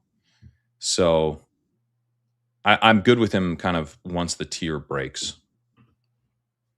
Yeah. No, I am too. And like Daniels has been a go-to in this range where it gets flat. Really the only other guy that I've been pulling up a bit here is Rhamondre. And then the question is with Achane, Scatterbo, Irving, does, getting another upside swing at wide receiver make more sense for this team? It seems like the kick also agreed that Rhamondre wasn't as big of a necessity here. Yeah, I think I didn't see where we were at, but I would assume Price would have been a strong pick for us if he had gotten all the way back. But we've kind of felt like there's a tier break here. I know we've talked about it, you and me, but also at Leg Up, there does look like a tier break after Price. And it's been interesting over the last week or so to see Warren and Rhamondre now up in that same range. Kind of like there isn't a tier break. They generally go behind Price, but that's been kind of an interesting August development. I think maybe part of, some new drafters coming in. I haven't really heard a ton of buzz on Warren. I think it might just be kind of a running back thing. Yeah, the other trend in these drafts too, like Loveland and Tyler Warren are both up a bit too, which is pushing some stuff down a bit. Man, the Pollard one, this might be one I want to IKB. I just feel like this stuff That's keeps fine. heading south. But Brooks, I'm always on board for. Tyson's obviously falling with the injury. Brooks does go, oh my God. Oh man. What do you want to do here? Pollard, QJ, Rico. I'm good with whatever you want to do. If you don't want to do Pollard, we don't have to. I don't see anyone else that looks great though. Sure, we can kick it with the, he is getting a little bit cheaper here, although we take him at ADP. I mean, it's just like, how much do you read into, we do the song and dance every year. Spears is going to be more involved. Spears has pretty good split preseason usage with him week 1. They've also had this backfield for a while. So it's like, I don't know how much to read into that. Do you want to course correct on that? I mean, yeah, where are you at on Pollard as we select him here? Yeah, I mean, I think Spears could be a thorn in his side, and Nick Singleton's done pretty well in training camp as far as, solidifying his status as the RB3 and maybe pushing Spears a little bit even. But, I mean, we've got a pretty decent sample of Pollard being the better runner. And Spears also has this knee thing where it's never going to be like Spears takes his job, right? Like, I think Spears is kind of capped in a committee type of role. I guess if Pollard got hurt, missed time, and like Singleton looked awesome, like maybe he could get displaced entirely. But I do think like the Pollard risk is that he becomes more of like a 1B, which would certainly hurt. But you also have the upside here of like you're getting a clear 1A plus, maybe. Yeah. So yeah. I think the other concern is just like Cam Ward continues to look pretty rough too. And it's just like, I feel like he day does. by day, it's like, could this offense just be absolute trash? Again? I mean, if Brooks was there, I like Brooks. I'm down to. I know I wouldn't have had to have take a little twisted more your Brooks. arm for Brooks. No, you would not have. It's just like, I mean, I think like Tyson's not off the board yet, right? And then the other rookie wide receiver I like too would, could potentially come back. So what was the other move? Wow. Yeah, I mean, people are scared about Tyson. I mean, we have Michael Wilson, we have Sutton going ahead of him here. There goes Lemon. Lemon was jogging today. Yeah, and I think I saw Devontae Smith back at practice too with his. He's back, yeah. Yeah. So, Lemon doing some route running in rehab work on a side field. So not back, but he's around. Well, Sidekick is also on board with the Tyson fade here in this format. So man, he is getting nuked. Godwin goes, BP sniping us on the top kick there. Do we swing to our first quarterback or do you IKB Tyson at 92?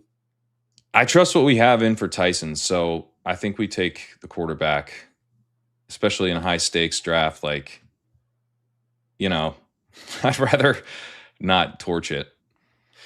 Me too. Just want to make sure that I'm on record to say I also don't want to torch this. No, Herbert's a pretty nice backstack these days as well. I like Trey Harris. I mean, Gadsden is basically free. We know this is setting up the round 17 Charlie Kolar click. I said round 17 because it's not, the price is now round 17 instead of round 18 for Charlie Kolar. Yeah, it's looking good. The Kolar thing. When Zach came to me saying we needed to get Charlie Kolar, not in the Sims, bump him up every day. I didn't think we were going to end up here. I will say I do agree with Pepper Tony. Like going back, QJ was second in the kick there when we took Pollard. Like knowing Herbert was here, maybe we flip that one and go QJ Herbert. But it is what it is. Everybody wants to talk about Herbert Breece doesn't today. always come back there though. I think that's true right with the lag drafter. Yeah. Sorry, did you have any thoughts on the people are asking about Breece Hall? He had the groin injury. I already pulled this up. Rich Samini said, Coach Glenn said he doesn't think it's a big deal, but did you have any takes on that? I think there's some chance he misses week 1, but not, a huge, I don't think there's a huge concern there, but we do have some risk in for him. So there goes Tyson. I think Tyson was 4th when he finally went off on the side kick. So this was kind of the range. Man. Yeah. Yeah. I mean, Leone and I took him in the BBM, like, around past ADP. Obviously, it does make sense in this format and to dock those slow starters even more than BBM. Right. Man, that's a sobering moment for sure. All right, let's see here. 1, 4, 2, 1. Brock Purdy. We could also push quarterback a little bit. This would be a spot where I would maybe say, should we grab a Worthy, a Pittman, a Diggs, and then see what comes back quarterback wise? Purdy does go. So you want to grab Worthy? Let's take here? Worthy. Yeah. Yeah, I think Worthy makes sense. Get our third wide receiver here. So we have Herbert at quarterback, Achane, Scatabo, Bucky, Pollard, JSN, Brian Thomas, Xavier Worthy, and Trey McBride. Where are you at on Chief stuff these days? As far as obviously the kick likes Worthy a lot. Cyrus Allen getting a ton of buzz. Rice and Kelsey kind of holding steady. Any takes on the Chiefs? I mean, I like the Chiefs. I still like taking Mahomes. I take a good amount of Worthy. Still taking some Rice. I think there's concern that he starts slow, but we've had it that way for a while where we've moved him down like a bit on him not looking great so far, but that's also pretty much how we've had it roughly the whole way. So not a ton there. Cyrus Allen, I have started taking a little bit. And he will pop up on Mahomes teams, especially in the final rounds now. He goes early sometimes. So, not a guy I'm like loading up on, but I am taking some of. I take some Kelsey too. I mean, the whole offense is not particularly expensive outside of Kenneth Walker, and I think could bounce back in a huge way. All right, guys, I know we are in the peak of drafting season because I think this is the first time since maybe Best Ball Mania opened that we're over 1,000 concurrent viewers here on Best Ball Breakfast. 1,061 of you watching Pat Kerrane and I draft a $500 big dog draft right now as we chase. What's at the top here? Is it 100K? 200K. 200K, yeah. Undersold it. 200K. There you go. Best Ball Breakfast every Monday and Wednesday until the season starts. Make sure you guys are subscribed to the channel here. Hit that like button.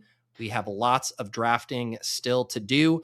Pat, let's see what we are going to do here at this next pick. We are on the clock. Kyler always popping here, 116. I don't see anything else we have to have. Want to lock up this second quarterback? Let's do it. Yeah. No bye week issues. We go Kyler and Herbert. Obviously, we get the news that Kyler's starting, which shouldn't surprise anyone. But you guys have it has surprised some people, though. I think that's true. I mean, it wasn't. Yeah. So yeah, I mean, yeah, we've been in on Kyler, and we've been in on Kyler with the potential for him to get benched. He does have potential to. That's baked in. Yeah. Yeah. We think he scores really well, like far better than this ADP would indicate. And so even with risk of him getting benched, he's been a good click. He used to be even cheaper, but he's a good click here in the 10th, I think. Yeah, 116. And I get like in this format, we always talk about the benefits of stacking versus forcing it. We have naked Herbert, naked Kyler. I mean, in this format, especially in the pods, 1 of 6, 10-person final, the stacking just isn't near of a priority as it is in BBM. Would you say that's a fair assessment? I think that's fair. I think it's something you'd like to have, but it's probably more of a luxury where you just like getting through the first round of this tournament in the big dog is going to be very plus EV, right? Even compared to BBM. So I think advance rate is a little bit more important. But obviously if you can stack in a way, it's just going to be, I think, where we're breaking ties more towards like, hey, get the points, get the points that are going to give you that better chance of advancing the first place. All right, Wan'Dale Robinson, Justin on the clock. Justin, wasn't Wan'Dale Robinson your most drafted player like 2 seasons ago or whatever when you were fading Malik Neighbors, or was that last year would have been? You have to take Wan'Dale Robinson here. Oh, he doesn't. Justin's a new man.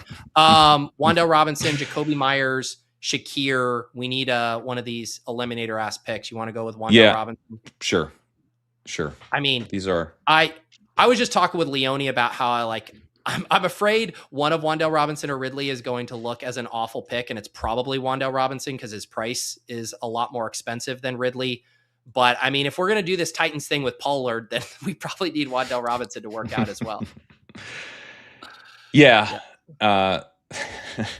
Wan'Dale, he's like someone, if you have Casey Concepcion there or some of these other more exciting guys, I prefer even Dobbs. I now prefer to Wan'Dale, but Myers has some real downside risk with Parker Washington looking like he's going to stay on the field even if Hunter's on the field. So does that take Thomas off the field? Well, we bet on Thomas already, so I think one of these guys is going to lose some routes. So Myers has that risk there too.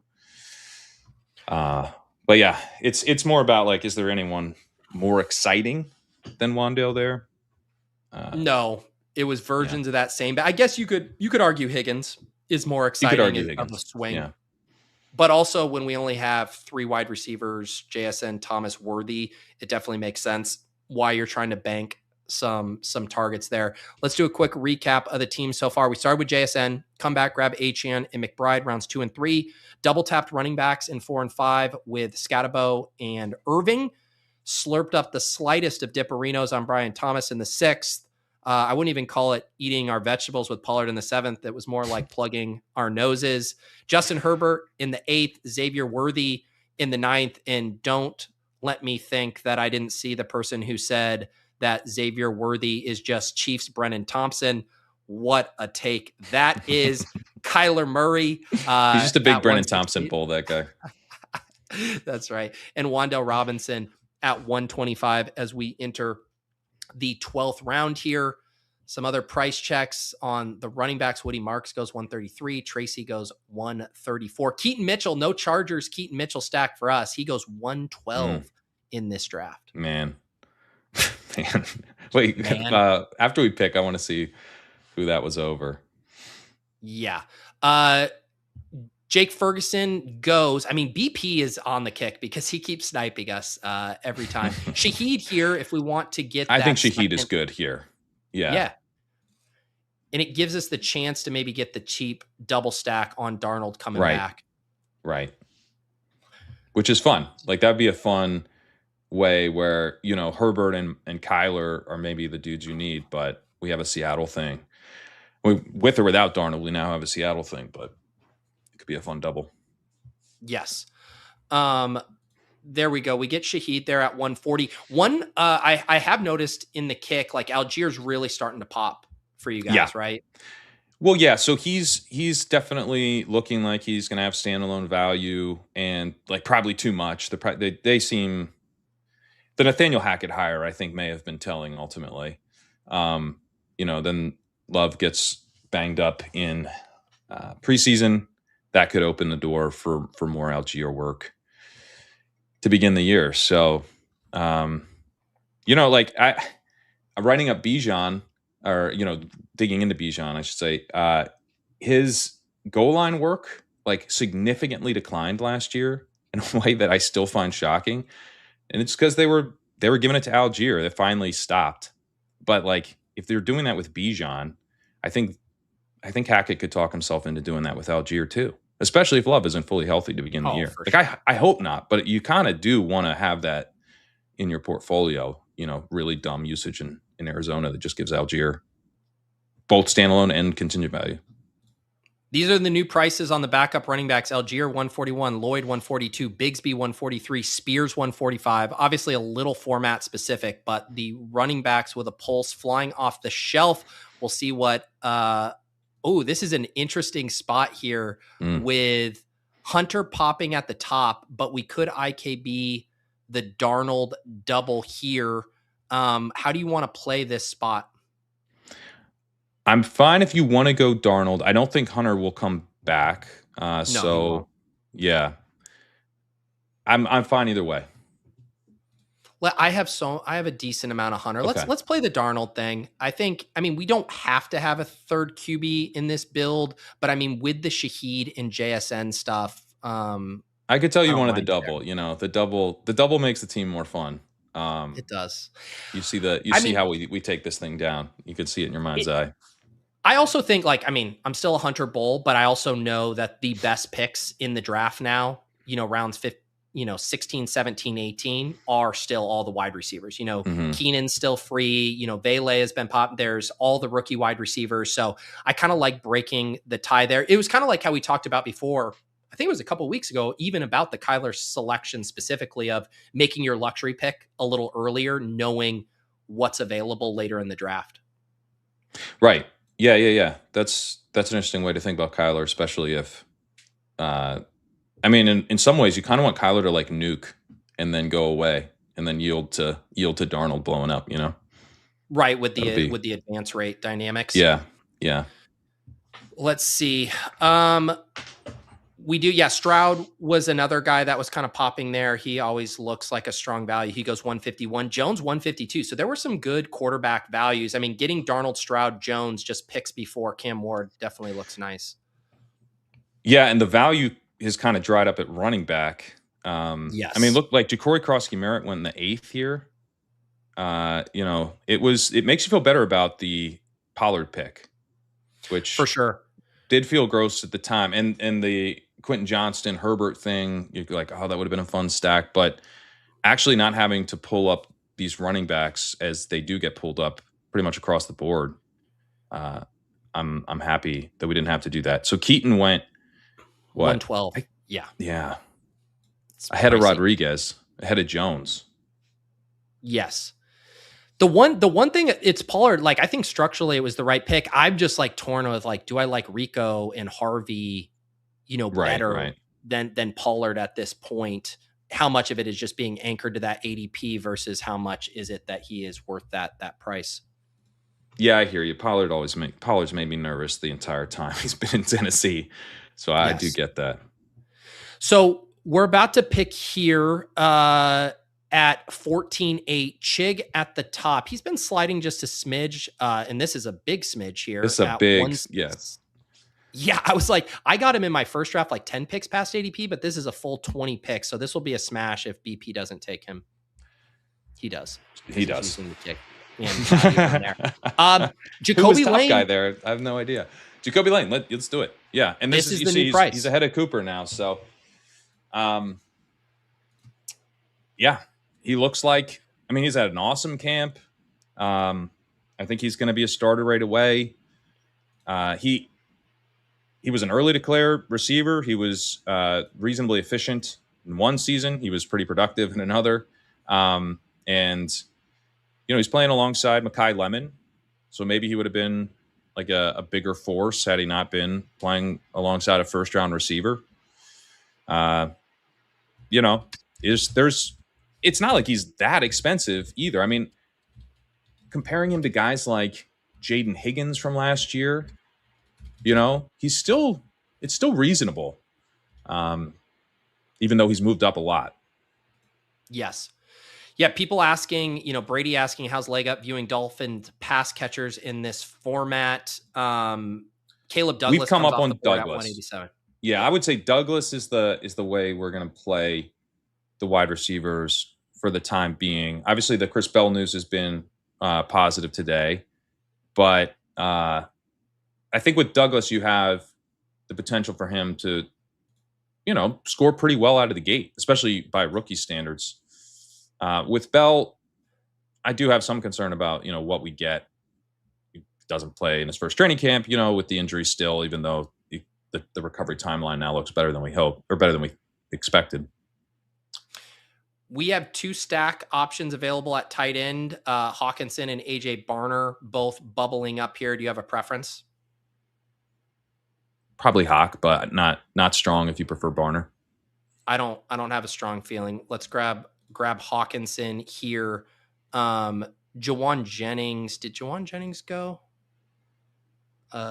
Yes, he did at 162. He's been falling a good bit here, but nice to get the skinny stack there at a position of need, getting the second tight end there. with Hawkinson. I'm guessing we probably end with just a 4 running back build, knowing kind of how we generally land the plane with the kick in these spots. That was my expectation when we took Pollard, that we probably end up into a 4 running back build, which, I think has some advantages. It protects you from the running backs all getting pulled up. I mean, here's Singleton, Davis,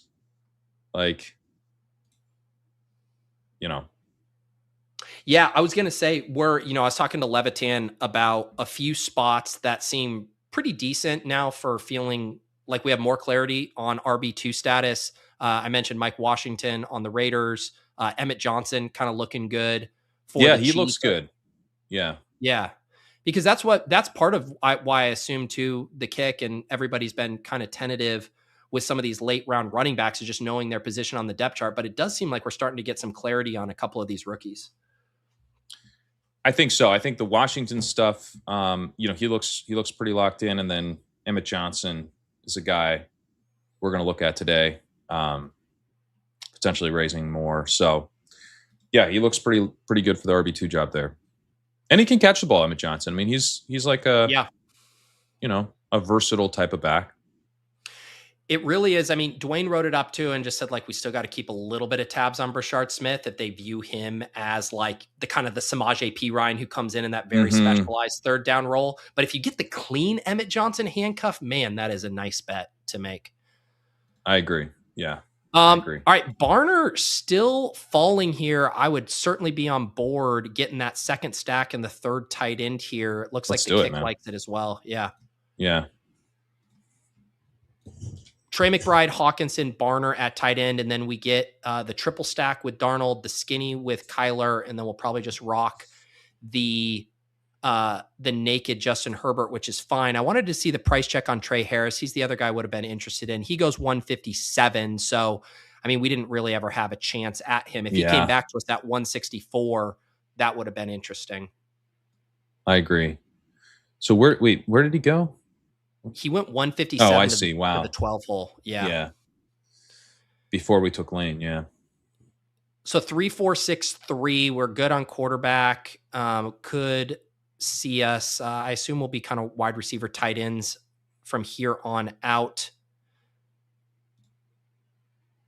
Where did Cooper go? Bernard. Cooper, where did Cooper go? Omar Cooper went 174. So not as big of a discount as I think might even be coming based on how much people are out on Omar. I know. We should talk about him a little bit after this pick. We'll see what Mr. Making Sandwiches for his toddler does here. Ted Hurst, Jeremy at the top. Like both of these guys, you want to grab Ted Hurst here? Yeah, let's grab Hurst. Jeremy's been, before we actually saw him do some stuff in the preseason game, he was kind of starting to go undrafted. And it was nice to see. It was nice to see him be like, oh, that guy looks like he might be pretty good. Maybe he's better than Roman Olsen even. Yeah. Davis is mentioning here Roman Wilson. Where did T-Ferg go? Davis says he's going to unsub because he's been watching and I haven't selected Terrence Ferguson. He went 161. So head of Okonkwo. Head of Okonkwo. Does that seem off to you at all? Yes. Seems kind of nuts to me. It does. Dr. Evil has a type. He does not want a tight end who is going to play in 12 or 21 personnel. Terrence Ferguson, Greg Dulcich, and Oronde Gadsden. If you play more than half the snaps, I'm not interested. There you go. Part-time tight ends only. Yeah, it's really a blue dress, gold dress situation. Cheap. He's free. But real quick on the Omar Cooper stuff. I mean, obviously it sucks when you're clicking the shit ton out of a guy and then he gets way cheaper. And I'm like, what am I going to just say no to 17th round Omar Cooper, in some of these drafts? Or is it like, fuck man, it's GG's for a guy like Omar Cooper? It's not GG's. It's just not GG's. I do think it's okay to be like, I'd like more of a discount. I feel worse about this bet than I did a week ago. And if I'm going to continue to add to it, I would like it to be at a cheaper price.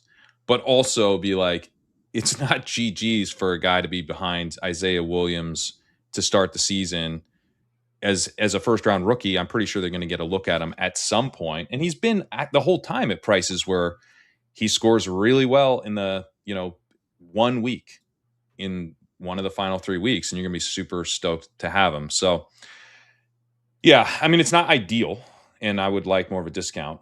And as you saw, he was behind Jacoby Lane when we took Lane.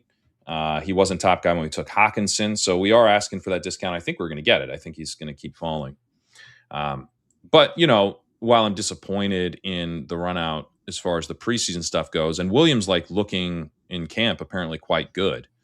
None of that's ideal. But I'm just laughing. It is ideal when you can get Charlie Kolar stacked up. I was gonna say, I knew how this was forever going to. There's no other way we can end a sidekick big dog draft that has Justin Herbert on it by not taking Charlie Kolar as our fourth tight end. Take a bow on a McBride team. On a McBride team. There you go, dude. Charlie Kolar, we got everyone stacked. You were worried about the stacks? We got them. Yeah, I'm no longer worried. Phew, we got Hawkinson, Barner, and Kolar here. I actually think that was I do like Keenan had gone. Kupp was top of the queue. It was basically Malachi Fields was the other guy. And holy shit, Malik Benson is now popping. And by popping, I mean a viable 18th round selection. He might be a starter, dude. He was playing ahead of Naylor. Crazy. What a world. Here's your deep sheet list here. Malik Benson, Surratt, Tesla. Tesla went undrafted in this one. No one wanted to scoop the Dipperino on 181 ADP. Well, where did Dortch go? Yeah, where did our short? No, he was available. Available. Well, all right, makes sense. Here it is. Big dog team with Kerrane in the books. I owed him this one for winning the ship chasing invitational from last year's meetup. Justin Herbert, Kyler Murray, and Sam Darnold, Achane, Scatabo, Bucky, and Pollard at running back, JSN, Brian Thomas, Xavier Worthy, Wan'Dale Robinson, Shaheed, Jacoby Lane, and Ted Hurst. And then, yes, our rocked up tight end room, McBride, Hawkinson, Barner, Kolar. What do you think of this one? I think it's a fun team. We just go with the 4 running backs. We add 7 players, the onesies. And then we have sufficient depth at receivers. So I feel good. I think it's kind of a fun team where you have McBride and then 3 stacked tight ends. So it's kind of an interesting structure that way, right? Where you're McBride, potentially doesn't do anything in the playoffs, but you have these stacks maybe hitting your lineup instead, or, he's only a big time guy for one of them. And you kind of have these stacked outs at tight end getting you through. So I think that makes it a pretty fun build. And then 3rd round McBride, how do you pass up on that? So here's the only 2v2 I would go back to. What do you like more, Rhamondre and QJ, or Thomas and Pollard? Yeah, I could see that. Rhamondre and QJ is pretty, especially knowing we got Herbert and Kolar. Right. Yeah. If you could tell me that we were going to get Herbert in the 8th, then I think I would be Rhamondre and QJ there. Yeah. The other thing that would have been that if we were looking really closely at the board, Ladd went at 26 and was behind us, which would really increase the chances that Herbert comes back around, because I think generally that Ladd drafter is probably pretty interested. Yeah, I didn't notice that's either. where the Ladd drafter was. That does make an impact as far as Herbert's chances of getting back for sure. Yeah, I think that's Hampton went. So the Hampton drafter took Daniels too. So I mean, we actually had 2 clues that Herbert might come back. Yeah, so maybe you do that one back, but otherwise, I do like the spots. We got these quarterback prices. Herbert 92, Kyler 116. Although to really pull off the 2v2, we would have had to think ahead that next round we might take QJ, and then Herbert would, you know what I mean? Take Rhamondre there. You're right. I mean, but yeah. I was giving him a long look anyways, because I was talking about who do you do in this spot now? And I think both of us were like, man, we don't get a lot of Brian Thomas. This is probably the price. Yeah. But Rhamondre, I think, is a very strong pick, basically anywhere in round 6 right now. So that could have been a tiebreaker. But yeah, it was a tough spot. The QBs I like too. I mean, obviously, we could have pulled up May. Daniels was, I think second, when he went off, he would have been interesting as well. I mean, I think from an advance rate perspective as well, those dudes are just underpriced. We ended up coming out really well at quarterback, getting the Herbert value, Murray, and then the stacked Darnold. So ultimately feel good. But that's, to be honest, like if we didn't take Thomas there, I probably would have been thinking QB. And that would have made the team worse, probably. Yeah, Thomas, if we go there, because then you're grabbing May, most likely May. At 68. And then at 116, we're probably grabbing Dobbs there to stack with him. Right. Yeah. But yeah, I mean, interesting. Yeah, Renegades with the really interesting. I mean, he went mega RB early in that. Javonte and Travis Achane in 3 and 4, then comes back with Harvey, Chuba, Gainwell, Keaton, Mitchell there. Are there any, going back to the preseason stuff or like new risers? Obviously, Jacoby Lane was a big one. Are there any other guys that that pop that you want to make a big priority that you just like weren't drafting for most of the summer that you're like, all right, I now have the information I need. I want to catch up here. Boston, I've been trying to get more of as he's risen. I wasn't ever fading him, but definitely trying to get a little bit more.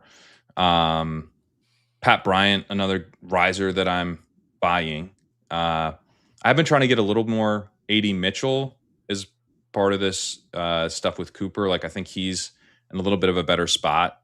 Like if it's Isaiah Williams as the third guy, I think that's probably good for, Mitchell and Wilson. There's also been some talk. We're going to talk with Greg's got some stuff on Garrett Wilson. Them, talking about spreading the ball around or whatever. So we'll see if we're going to buy into that. But Mitchell's one a little bit. Godwin is someone I'm now trying to take more of. And I was fading Godwin pretty hard before, but the Ibuka stuff, he's had a pretty good camp. It's still possible that he's just never gets back to what he was, and they, kind of move towards other guys as the season goes on. But I'm a little bit less worried about that, and I think he could start the season quite strong now if Ibuka's not 100%. So he's definitely a big one in that 8th round range. What do I have to do to get you on Kittle? Are you going to roll into this season with 0% Kittle? Not 0, but not much above that. I'm pretty low on Kittle right now. But everything's breaking right for him. We'll review. You don't even want to have the argument now. It's just like check back to me in week 17. Did you just hit me with just come back in week 17? We'll review. We'll review. Yeah. And I'll review Tony fucking Pollard. I'm at 2%. On Kittle. My goodness. Come on. Don't you ever, you see Kelsey there and it's like, all right, maybe I should just take George Kittle just this once. If I have Purdy, that's how I get to 2%. I take Purdy a little bit. So I'll take some Kittle. I don't know. I think everything we have in for Kittle is pretty reasonable. And it's not like we have this big bear stance on like he's not going to play. We did have more bear stuff in before, but as the news is trended towards him playing earlier, there are seasons where Kittle's performing quite well. He just doesn't pop. So in all honesty, like I will review Kittle and make sure we're not overly bearish. When you said but he's review, just like I thought you meant I'll review at the end of the season, but you bet you'll actually review right now. No, we're gonna that's one thing I'll look at today. Make sure we're still right on Kittle as far as we fully back everything we have in there. But like he's just not been someone who pops up above the rest of the tight ends. I think it's because you can get Kincaid, you can get Kelsey, and they have some concerns as well, but you don't have like the potential for them to miss games. And then it's not a parlay, right? It's not like I hope he's healthy and that he's still the guy that we saw last time. So I think that's why we're not seeing Kittle. It's the strength of the bets around him are I recognize if Kittle is just like fully George Kittle, he's going to pay off a 10th round ADP quite easily. But you do also have the risk he is not. He's an older player coming off an Achilles tear. You could be looking at a diminished player. Right. And in this room, like Kyle Pitts goes after him at 114. I mean, that's a great price on Kyle Pitts for sure. Also, I take umbrage to this comment from Davis, who says, I have one opinion on football and Kerrane won't respect it. I have two opinions. And that the other one is that I won't take Parker Washington in the 5th, but I'll click him in the 6th. That's my other big stance. Will you take him at the 5-12? No, I will push it to the 6-1. Okay, good. I did. That. Well, it's funny because this morning on my first BBM draft, and I'm like, all right, guys, I'll try to catch up a little bit on my Parker Washington stuff. And so this is what happens. I'm in the draft and he falls to 5. I think it was 5'10" here. Let me see. But 5'10", 5'11", sorry.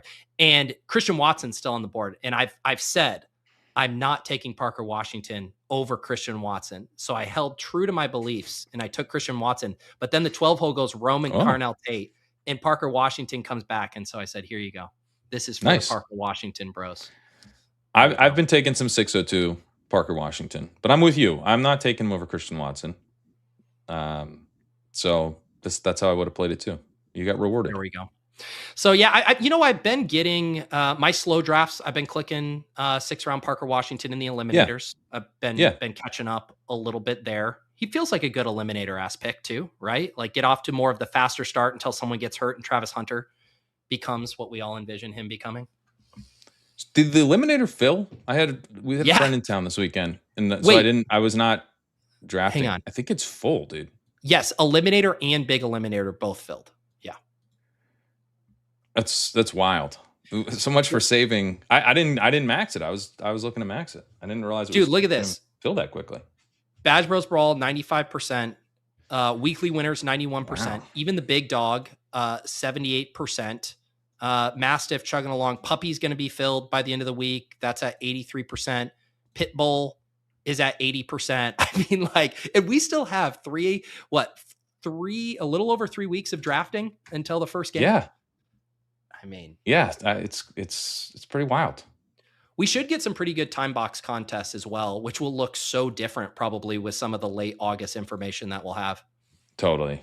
Yeah. You can kind of just get a little wild. Yes. Compared to the ADP, you don't got to anchor, Yeah. Do you think there'll be another eliminator tournament? I wouldn't be surprised to see maybe like a 3 max or something would be fun. I would bet we get another Frenchie one, right? With the real one, the big one closing, or not the big one. That's now confusing since they had the big eliminator. I think their goal right now is, let these ones fill, get a little more juice going on BBM to get that back on pace. And then once that hits pace, I think we'll get another wave of kind of contests that are sized to fill right around the season starts. So bigger than a Frenchie, not as big as like a proper, big flagship. Okay. So that's just me. The Eliminator 2? You talking about Eliminator 2? That'd be fun. The Reckoning. Pat, let people know about the Sidekick if they want to check it out and help them drive their drafts down the home stretch.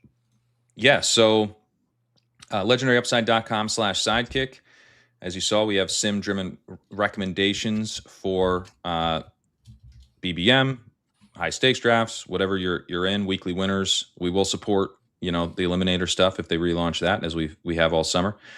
So we got you covered for a variety of formats, works on Underdog and DraftKings, uses Shady Advice's sim-driven math and all of the inputs that we have on the Leg Up Rankings team to create sims of the whole season and then sims of the contest that you're in to give you very strong teams. So we also have at Leg Up, we've got 2 tiers. So the Leg Up tier, the base tier, includes now the kickstand, which is basically a Sidekick Lite. You can check out apps.legendaryupside.com. Just launched some new tools there to help people track their teams and stuff. And Matt Irby, just as you mentioned, published an article this morning on running back upside. So, on brand for Legendary Upside. We've got his Apex research, and he's going to have an article on wide receivers as well coming soon. So check that out over at legendaryupside.com. Beautiful. Also, want to mention, I think I pulled this up last week, but our main event schedule over on Ship Chasing, so you guys can catch us drafting. We did our draft with Ron Stewart on Wednesday. Wednesday evening, 7 p.m. Eastern, Pat and I are going to draft with two of our favorites, Sean Siegel and Ben Gretsch. Always a great time. Sean has been a little out of sight this offseason, so can't wait to get him on stream and hear how he's processing all of the latest news. That'll be awesome. And you can see the full schedule here. We also tweeted it out, so if you want to see it. But ADP Chasing main event will be the following Tuesday. Of course, the infamous Crack Rock draft a week from Thursday. We'll also have the Stat Chasing, the revamped Stat Chasing crew drafting on a future Monday, a draft with Pat Davis and Sam Sherman. And then we wrap up with that Leone and Gretsch 5K big payback. Pat will also be live with the ADP Chasing crew tomorrow night as well for typical preseason risers and fallers. But I think that about covers it for us, Pat. Big stretch here of drafting. Yeah, man. For you, I know. I assume. Yeah, I'm going to be doing a ton of writing, getting this running back upside article done. As I mentioned, I'm going to do the typical legendary running back article where I look at the guys who can win leagues from the first two rounds, and then I'm going to dig into the profiles in round 3 through 5, because we've talked about it a lot this summer, but I think we're pricing some of the upside a little bit more at a premium, which is probably right, but also kind of want to dig into like, how bad could this get? Like, are we taking? There's a reason that we used to ask for Chase Brown in the 8th and 9th round on some he hit. So it was awesome, but there is downside to it too. So I'm going to kind of dig into those profiles and see if we've jumped the shark or not. Beautiful. Thank you, everybody, for tuning in today. Producer Mark, thank you to Levitan for being on the sticks for the Big Dog draft, to Leone for subbing for Sam, for Pat, congratulations on winning the Ship Chasing Invitational and the equity in this Big Dog draft. Yeah, it's nice for you to finally get a win. And yes, as I mentioned before, I'm doing a hodgepodge stream on Wednesday because I'm traveling on Thursday. So it's going to be a best ball breakfast. I'll do a solo draft. Cups is going to talk some week 1 data with me. Jiri, who you guys know for So You Think You Can Tout, is going to hop on and draft with me. Then we're going to pivot to Chris Harris randomizer, and then we're going to stick the landing with a best ball bash. So it's going to be a hodgepodge variety hour show on Wednesday. We'll also have Off and On the Clock tomorrow. John Nez and I are going to do a fun exercise. We're going to do Truth Serum ADPs, where we're going to put some of the polarizing buzzy players, and we're all going to reveal where we actually think they should be going in drafts, our own version of ADP. And then we'll probably draft some BBM teams. And I'm going to get a tweet out for the Chris Harris randomizer here this afternoon as well. So if you guys have suggestions for him, let me know. But I think that covers it. We'll see you guys next time on the channel. For everyone, I'm